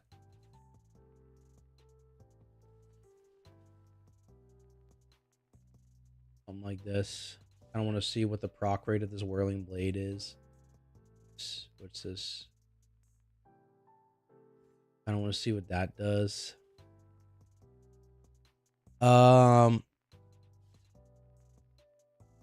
No keys, just queue for 17 and get a group and go instantly. Example, you play more, don't watch all the time. That's nice. That is definitely nice. I think it probably worked better for that game because there were so few classes. You know what I mean? Classes. But like imagine you do that in WoW and you just queue into like a Priory 17 and it's just like you, an Og Evoker, oh no, like a sub rogue, you know, just like stuff that does not synergize together and does not, you know, you can get to a point where you're not actually able to accomplish something of that key level because you just don't have the tools with the comp you get randomly assigned, you know? WoW is a bit more complicated than Fellowship, that's for sure. Infinite Loop. If you open with Explosive Shot, since the new talent Shrapnel Shot gives lock and load, which with the 4 set, shoots another Explosive Shot with the lock and load proc. Oh my god. So you just... that's interesting. That's interesting. The same build from last night. I'll pass, I think. I think I will pass. I think retail development has been scheduled and mapped out clearly for like the next few years, way before SOD was even launched. The whole Saga direction kind of proves that, right? Well, I mean, it depends on what you mean. Like, there was definitely like no actual stuff. Like when SOD started, like there's actually like you can't think that there's any actual development going on like the last Titan right now. Like legitimate development is probably all like outlines, right? So it's more than enough time to adapt. So like by the time SOD came out, like Midnight was not implemented, right? If they were testing stuff out then, they could have began implementing stuff for Midnight when they had gotten data, if that makes sense. Best part about Fellowship is that it isn't regional. True.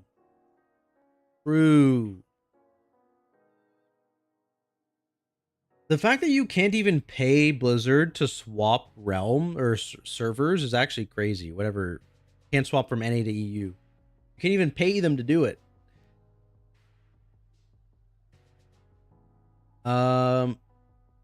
Make a Guardian Druid spec that turns you into a tree. Ah, woo, wow.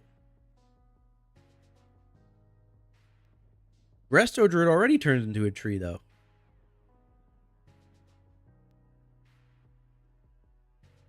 Not spec is Spellbreaker. That's so true. How do I get Spellbreaker, guys?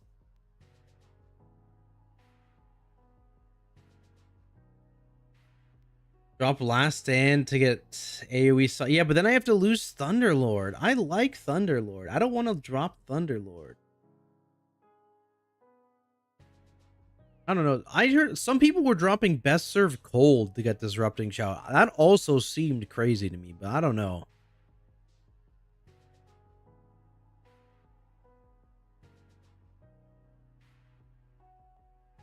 You could drop Punish. You could technically drop Punish. But that feels troll. Instigate. Oh, I could drop Instigate. That's probably the least impactful thing to drop.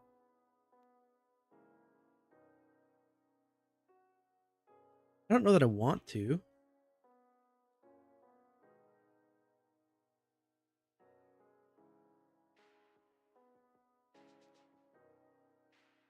I don't like this talent tree.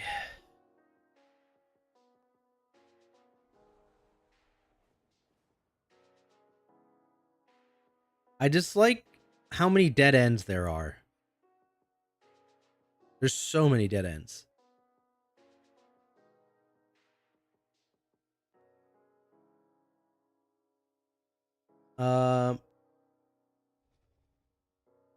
Last I noticing going into it, things like, oh, you know, art for sure.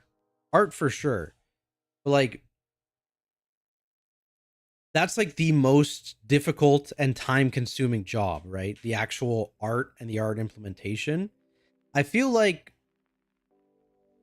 the class and the spec stuff is on the quote unquote easier end if it's not an entirely new one, right? An entirely new class, that's also difficult. But like, if it's just a new spec that uses a lot of the assets, existing assets of a class,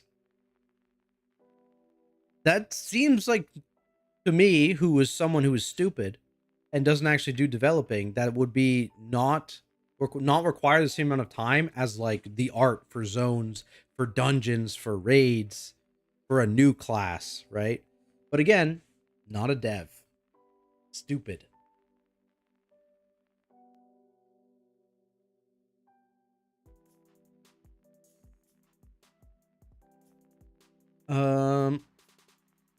Resra is the only spec legally press Iron Bark, and Resra is the only one that has Iron Bark. Guardian only has Bark Skin. Owned.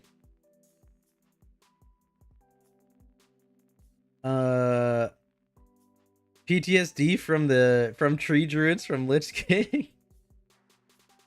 What's the main for season 3? As I've been saying for the last 2 seasons, it's a Brewmaster meta. Brews rise up, they deserve it. In reality, I have no clue. We'll find out when they do their tuning, which won't come for a couple weeks probably. And by that I mean we'll find out in like 8 weeks when the patch drops and we know what their tuning is.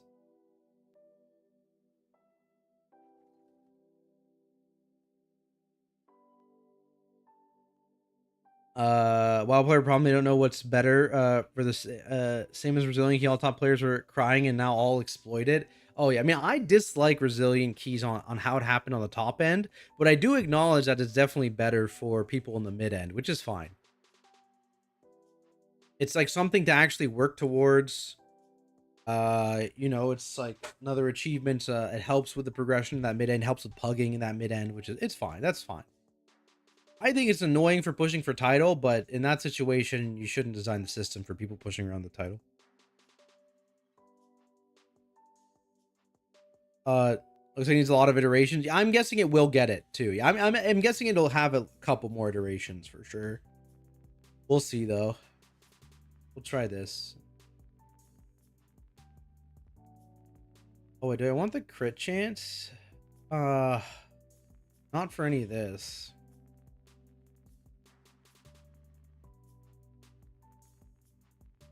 Brew followed by bears. True. Bear meta, baby. Demoralizing shout more than once a pull.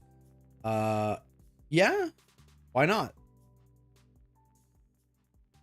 You can get quite a bit of CDR on it with Thunderlord. It's in like an actual pull, right? It's a base 45 CD, right? You thunderclamp like 5 times in a pull, which again would be under 4.5 seconds. With my current haste, it's going to be higher, so let's say 4 seconds. So if it's, and pulls last like 40 seconds on high keys to like a minute, right? So you'll easily get multiple of these with Thunderlord. You'll probably get 3 in some situations where you'd only get 1 or 2.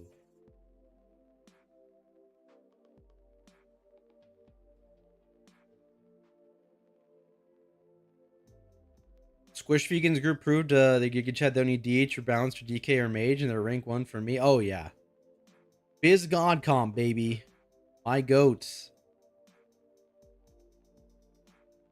Version for Mythic Plus system changes. Fellowship comes out and people complain about how WoW doesn't do the same dungeon level progression as it. Oh, the infinite progression. Like, it's essentially just Diablo Greater Rifts, right? Where you can just always queue for the level you've gotten up to. I don't know. I mean, that's the exact thing people have wanted in WoW for a while, but Blizzard has seemed hesitant to allow it. Resilience is the first time they've ever not, or they've ever gone against that, right? I'd be surprised if they just changed Mythic Plus to be Diablo Greater Rifts, honestly. I haven't bought gear. Let's go do that.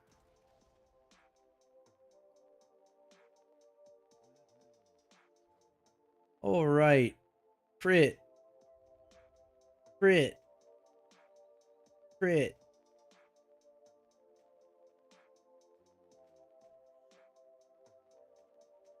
All right. We got 4-piece on.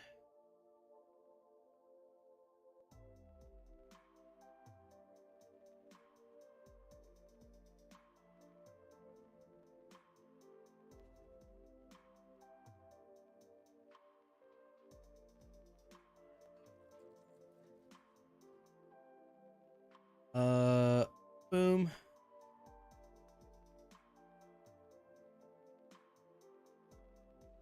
Give me that and that book.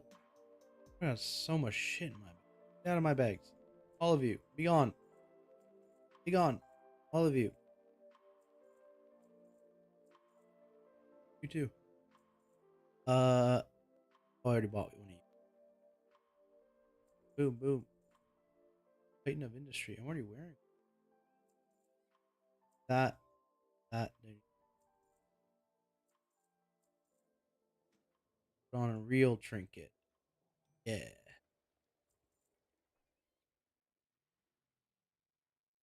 I like to see somebody who's not meta and above plus 15 how much time is spent in LFG compared to playtime. I'm sure numbers will shock. I don't think numbers will shock me. I'm sure it's a ton. I hear many stories of how long people play LFG, don't get into keys, get into like 1 key and deplete it, and then just don't get into a key for like 2 hours again, and then they just like stop pushing. It's probably very, very common. Result keys came out in the first major patch after the Fellowship Alpha playtest. I feel like it isn't a coincidence. The Fellowship Alpha playtest was in week 1 of the patch, was it not? Or you mean the alpha? Or you mean the one before this? Was there one before this? I mean, I don't know. But the playtest for Fellowship this time was in week 1 of Undermine, so they already had the result key system. So it didn't impact it from that playtest.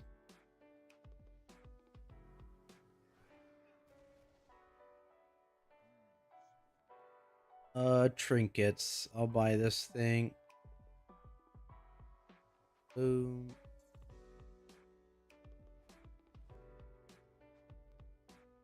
Guess I'll buy all this weird stuff.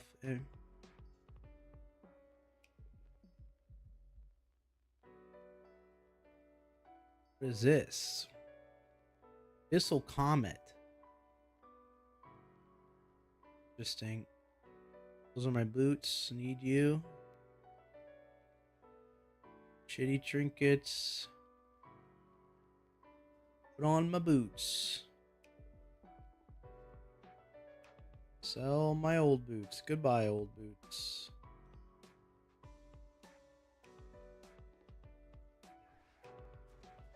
There's another just before War Within launched. Okay, I didn't even know. I heard about the game, but yeah, I didn't even see the initial playtest. But I'm gonna be honest, I would be very surprised if it really influenced their decision.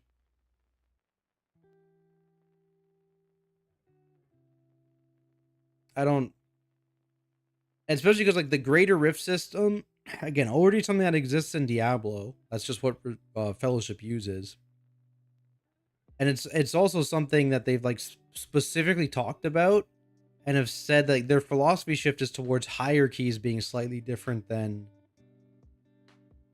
progressing through the system towards the cap of gear rewards and stuff like that, right? So I feel like it's a different logic, but I mean, maybe.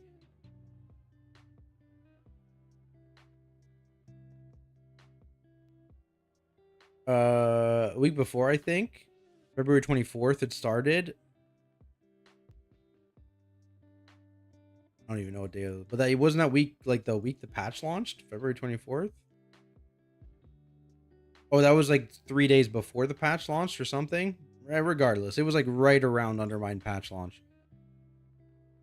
It's 658 ring. I don't know, but here's the thing. One, it's 642 owned. Yeah, this guy's got a weak ring. Two, this is going to get scaled up, all right, when I do all the PTR stuff with the scaling aura, so it's going to be OP again. Checkmate.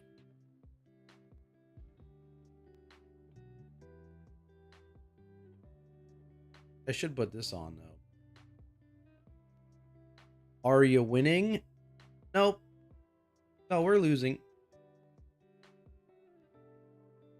My crit is so baby. Oh my god, give me crit.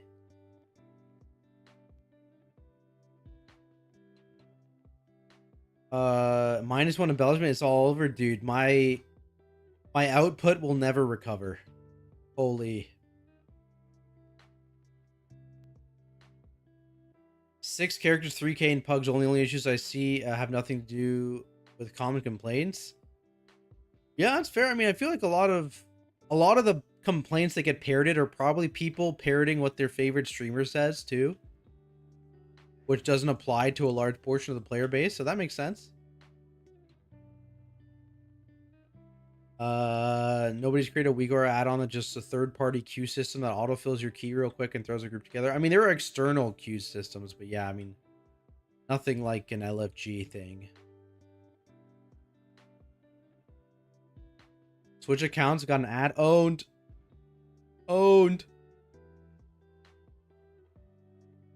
What complaint should I parrot from you? That Brewmaster isn't meta, and I'm mad about it.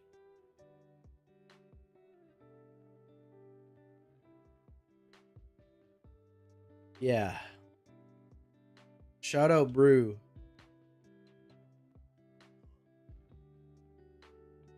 No shaman. Oh, true. When shaman tank.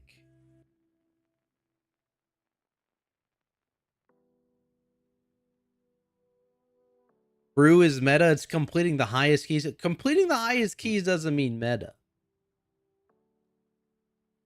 It does mean it's competitive with the meta. Zero thing to do week one. A lot all WoW streamers were playing. Well, I wasn't. I mean, if you were doing YouTube content, you were very busy week one. Trust me, that's me. Early weeks of the patch are still very busy despite nothing to do in game, which is also very useful for me because I don't fall behind in game.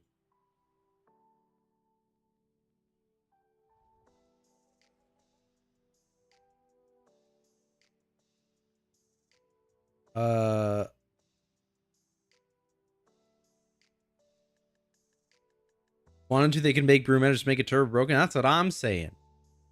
Physical comps completing higher keys than EU and A. Is that true? That sounds like you just made that up.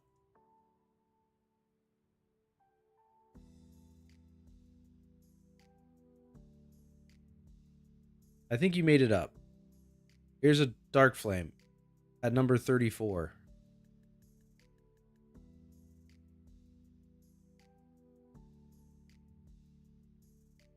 Oh, here's a Prot Warrior. Also a Dark Flame. I don't know if this is a... I don't know, it's a Fizz comp.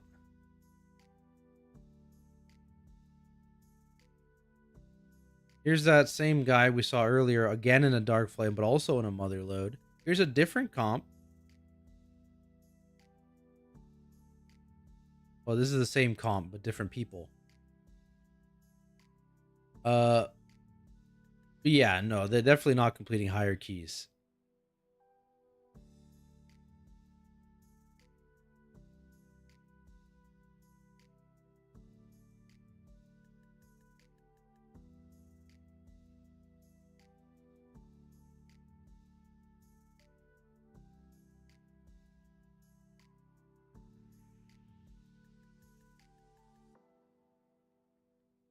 Monk, monk, a bear, woo!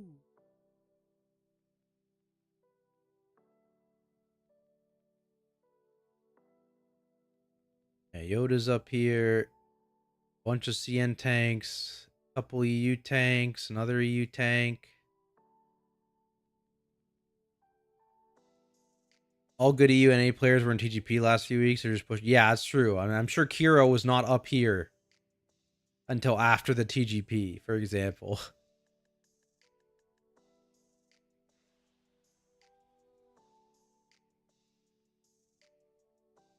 Because of how high they're getting with it. Oh, yeah. It is actually very interesting this season how you can, with that other comp, just kind of pull a little bit smaller and a little bit safer and still just chug it out on those lower target counts and complete. It's like -1 key level realistically from these higher guys.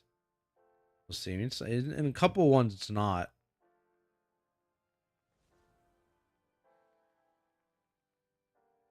-1, -1, -1, even -1. Yeah.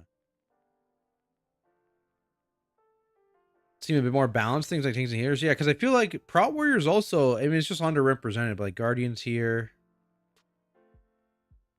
Here's the Prot Warrior. Here's Pika. Oh, but he's only 20s. He's actually is 1 to 2 key levels down. That's still not bad. All 20s, 1 to 2 key levels down. I wonder how much Brazil has impacted this. That's actually my big question about so many things this season is how much has Brazil impacted the flexibility of like comps? If like one person in the comp just gets Brazil and then they can get like a similar key level because they just spammed the 20 like 10 times, 20 times, 30 times, you know? I bet it's contributing. Because I'm sure without Brazil, I feel like you'd see less or lower ranks of the non-Vengeance compared to Vengeance. When Fury weapon mana returns, you just Sky Fury is an insane raid buff. That thing is so strong. That thing is insanely powerful. Is it the most powerful raid buff? It's like between that and like Mark of the Wild, right? And I feel like it's better than Mark, but maybe not.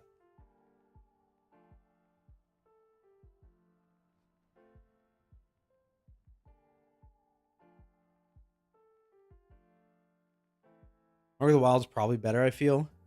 Yeah, I guess it depends, right? Because I guess casters definitely benefit more from Mark of the Wild, right? Well, they're mastery wanners, but melee get the double dip from Sky Fury, which makes it like giga value. How much damage a tank get from it? Depending on the tank. Like Prot Warrior gets a shit ton from Wind Fury. Guardian, if they're running the Raise build, gets a ton. Not a ton, but a good chunk. If Druid of the Claw specifically gets a good chunk. Paladin's not that much. I don't know about Brew. I feel like Vengeance is not that much either. DK, I think their melees do like a decent amount of damage. If I remember right. They're probably like in between. They're probably like just below Druid of the Claw. Top end people just want to just don't want to waste their time, but with Zilla, lets you throw more. Yeah, exactly. Yeah. Because if you're pushing with someone and Brazil keys don't exist, yeah, you're definitely much more worried about, hey, is this going to int my key that I get one shot at and I have to then build up again if it messes up? Versus, oh, it's fine. This key's Brazil. The vibe. Play with whoever. Which is not a bad thing, play with whoever, right? Like, it gets those specs invited more. But yeah, on the come up, it's still kind of hard. Like, it's so hard to get invites on meta specs. Homework keys are brutal for teams too. What do you mean? I love running Dawnbreaker for the 300th time to build it up to try and get something else. Smile.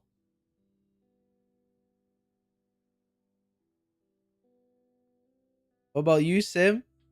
Do you want to go run Dawnbreaker again to build it into a new key? We could go on the PTR. We could do that. It's back. I love Dawnbreaker.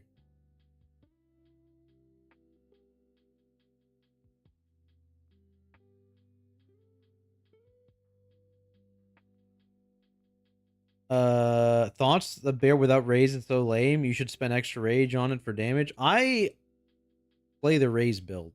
Smile. I feel like the left side stuff is overrated. And people just copy paste squish. And even he's said on occasion, like, he just does this because it's much easier, which it is. But I'm pretty sure the raise build is still better. I'll die on that hill.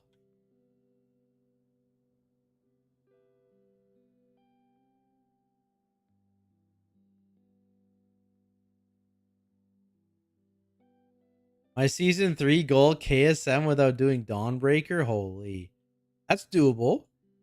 That's doable. Right? Yeah, you can do that. I believe. Learn real Dawnbreaker routes. Dawnbreaker was an interesting rooting dungeon, I will say. That being said, oh my god, those Dasher guys who do the Shadow Tank hit are going to just own tanks if they don't. They're going to have to change their... That dungeon is definitely more of a culprit than Arcara in terms of the magic tank busters. The very common magic tank busters. So those guys are going to need to catch a little nerf bat. For sure. Next season, no Spirit Bomb build is going to be even more of what VDH is doing. That makes me sad. I mean, yes, but I mean, if you're playing Eldraki, right? Yeah, it's just no Spirit Bomb, right? It just gives you talent points to do other stuff.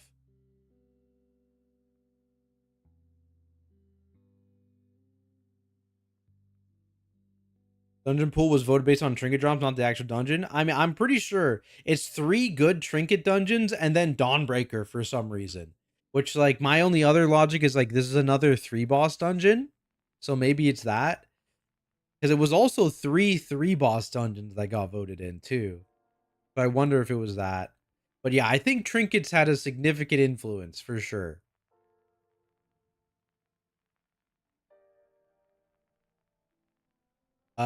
Magic Tank budgets, V doesn't care about those. Yeah, I mean, but that was like the whole thing in season 1 that they changed going into season 2, right?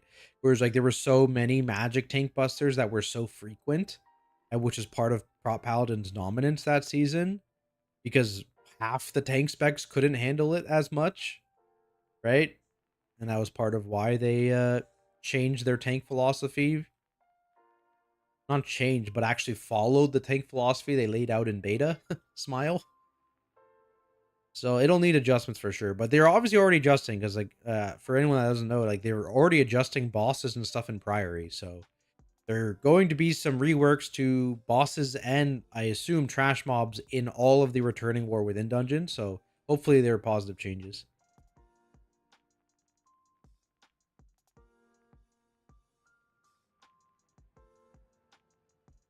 Dawnbreaker's easy and fast. That's true. As a weekly key, Dawnbreaker was a nice weekly key. That's also true.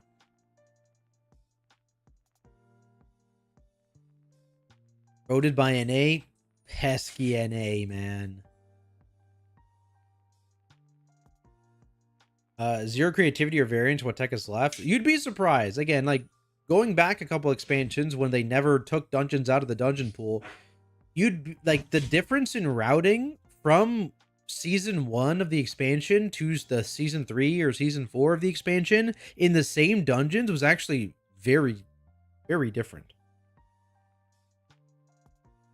So I'd expect to see routing technology and differences happen in all the returning dungeons, all of them.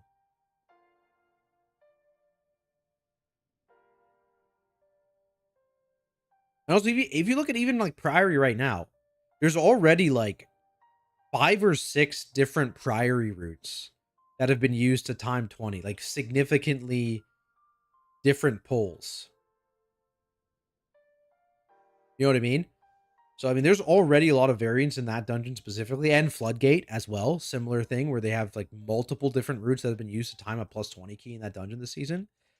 So that's just going to continue in the next season, right? Remember in Dawn's second boss casting AoE every 30 seconds? There was a made. Yeah, no, that boss was rough.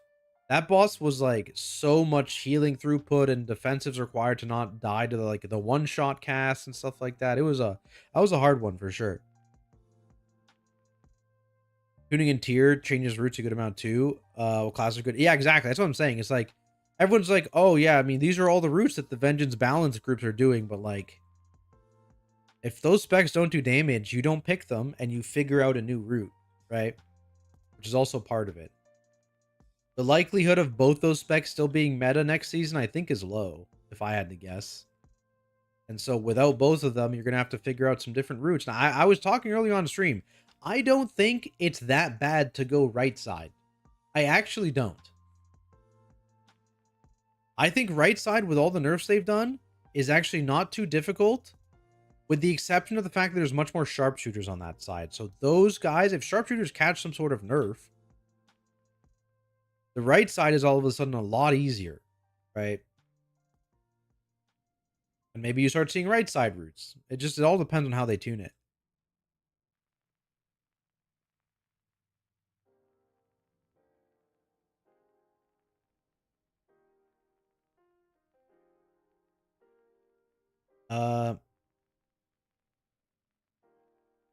Got a Mythic Minds video idea for season 3. Probably include a Dawnbreaker since it has interesting routing potential if you want to hear. Oh, hit me with it. Yeah, let's go.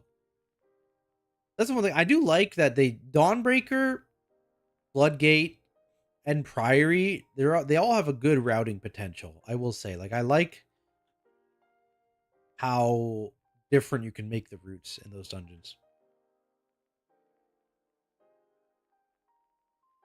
Played Bear this season, timed some 17s, but when I saw I can't get into Workshop, Flood, or Motherload because of Meld or Chain stuff, I'm done with the season. Yeah, it's tough. Yeah, as you get higher too, it's like people are definitely much more averse to playing something not meta, especially in those non-resilient keys.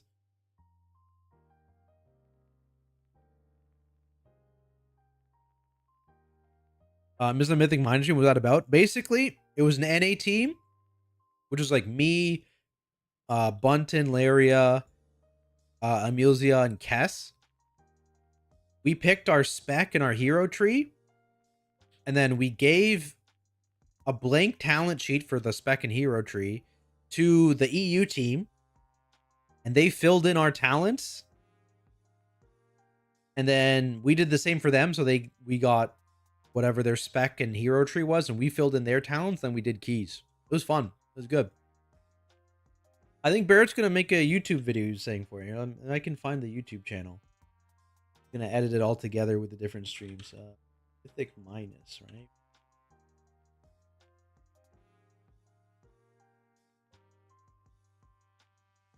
There you go. The fresh channel. You can subscribe to that to see the edited version. Eventually. Soon TM. What's the idea behind rooting Mythic Plus? Like, what is the basic thing you're trying to do? Much CPS in a shorter time? It's a combination of things, right? You're trying to, first off, minimize the total number of pulls for sure, right? Like, you want to minimize the total number of pulls. So you want pulls to be as large as possible, but they need to be feasible to survive. They need to be feasible to actually group together. And it's kind of like making pulls based on your comp in terms of like, when are we going to have damage? Okay, we have damage every minute and a half, say with the current meta comp, right? And so you plan a bigger pull, usually like every other pull. You have like a big pull, you have a recovery pull, you have a big pull, recovery pull, etc. Sometimes it's not like that. Sometimes you just do bigger, longer pulls. Sometimes you just plan a really big pull with your bloodlust because it's only survivable if you kill certain things fast enough, etc. And it's just kind of all about doing things in a way that allows you to progress the dungeon the fastest. And you see route variation based on different comp stuffs, or based on, hey, we don't need to do something this dangerous. This pull is doable, but it is less consistent. So we will do something smaller and safer, or different and safer instead. That is slightly less, slightly more inefficient, right? So there's a lot of variables to consider.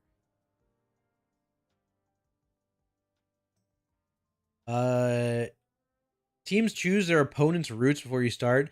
You have to time the key and go as little over kill percent as possible. Oh, so you just like basically you just make up this like random ass route for the other team. Oh, that's interesting. And they have to go in the order of the pulls too. That would be funny, yeah, because then you could like put pulls back like really far away from each other or something. That would be funny. Or would it be like a situation of you pick what mobs they have to kill for the count, and then they figure out a way to pull those mobs? You know what I mean? Yeah, okay, yeah, the specific mobs makes more sense, yeah, because then they can just... You can pick a bunch of random mobs that aren't normally pulled. I wonder... Dawnbreaker might not be the best one for that, though. Because Dawnbreaker is a little limited compared to, like, Floodgate and Priory. I think Priory would be a really good dungeon for that. Because there's so much extra count available in the dungeon.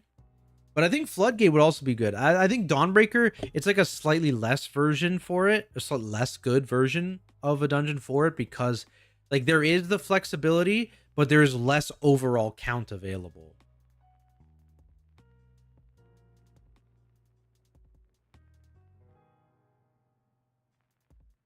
It's interesting though. Yeah, that's a cool idea. Am I getting spammed?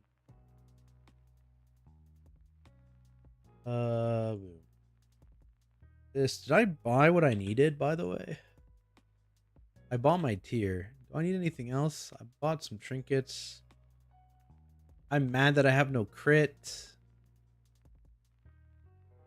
I am very curious. Let me go raid.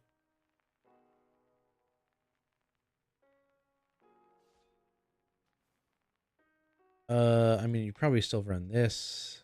You definitely don't run last stand in raid, I think. Definitely don't. Boom. Probably don't need that. I wonder, this has got to be better. You probably do run the execute damage increase. Because like now what the hell? Okay. Anger management, yes. You might not need Ravager in raid. You probably don't need that in raid. You need the... I still have a point. That's crazy.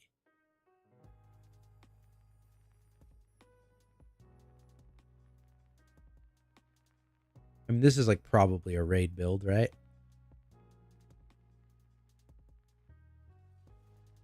And I could move this into the cheat if I wanted instead. We executing, baby. Tough as nails got buffed a lot. Yeah, but not in raid. I don't think I'd run it in raid. In keys, I like it. I mean, I put it in my Mount Thane build.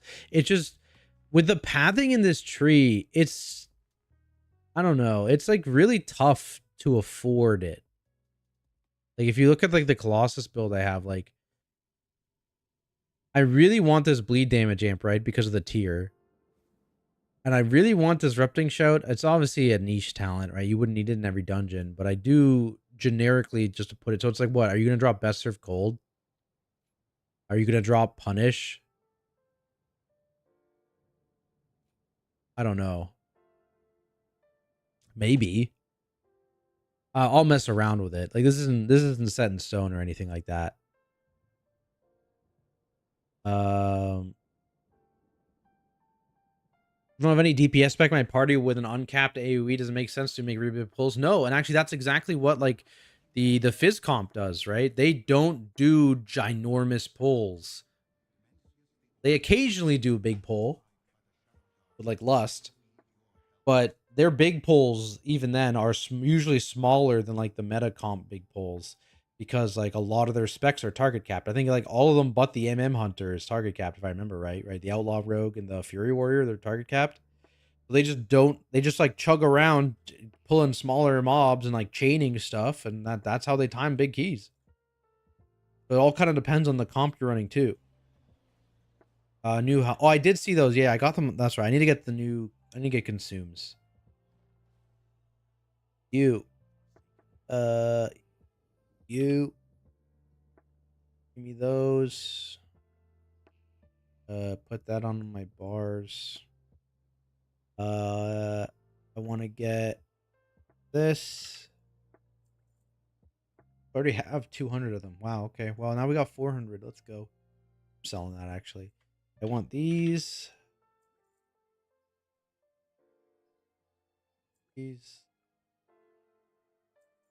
My crit's so bad.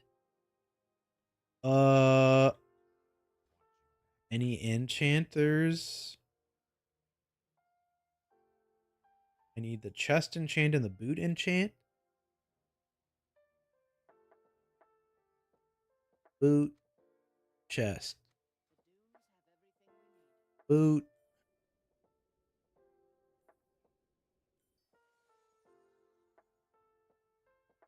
I don't know Shadowlands Dungeons well enough to know their rooting potential. I will say Halls of Atonement had a fair bit of mobs you didn't pull. Like, people would pull, like, all the mobs around the first boss, and then they would skip all the mobs almost between the first and second boss.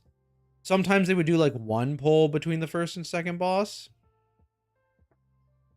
But then it was very linear. So, yeah, there's not a ton of differential in Halls of Atonement.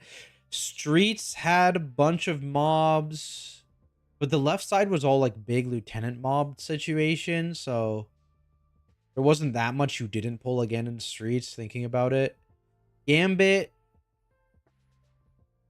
yeah, I mean none of them were as generically open and had as much spare trash as Floodgate and Priory. Uh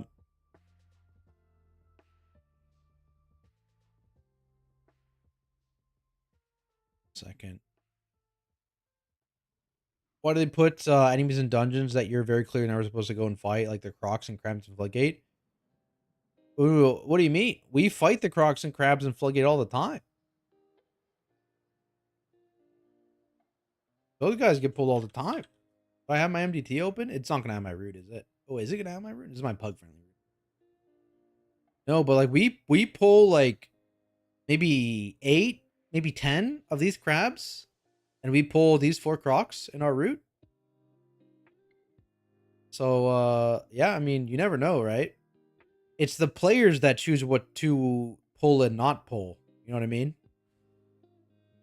Obviously, tuning has an impact, but like there's these undercrawler mobs are like not hard, right? They're super easy mobs to deal with, but they were pulled at a time when people were doing this pull with all this stuff up here. People were pulling these undercrawlers, but then they decided they didn't want to do this anymore, and so they stopped pulling them. But like, yeah, I mean, it's yeah, they're there for variance, right? There is extra variety. They do get used. You never know. Why not?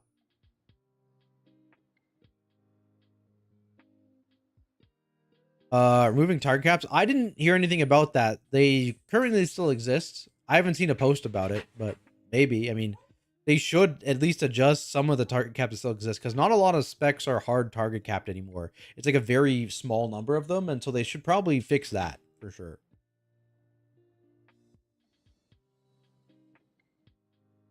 Make an example route for a physical comp. What target I'm trying to go for or not? I mean, it entirely depends. What I would recommend. What? He's not drinking water. My dog's misbehaving. Hello, bud. Let me find Banchers here. Banchers. Here. Banchers He's the hunter in the physical comp. And you can see some of the pulls they do. Again, like not all of them are smaller, but they do a lot more of the chaining stuff. So you can check out his YouTube. He has like VODs and videos of like all of his high key runs and see like examples. But basically it depends on your comp, right? Because not all physical DPS are target capped. Some of them are, obviously, but also there's some casters that are technically target capped. Like obviously like current Shadow Priest is like a little target capped with like the amount of dots they can put out. That's changing, I think, this patch, because I think they're getting 2 charges of Shadow Crash or something. But you know, there are casters that have similar target cap problems as well. It's not just physical, and it's not every physical, so it really entirely depends on the comp itself. But yeah, I do actually have to hop off. We got a guild meeting soon. Guild meeting soon. Woo! But yeah, appreciate everyone hanging out. Appreciate all the follows today, the subs. It really does mean a lot. I should hopefully be back tomorrow. With keys. Surely Sherwin will be here tomorrow. Smile. And surely we'll get IO.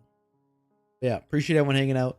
I'll see you guys tomorrow in evening time, EST. Have a good rest of your weekend. Peace.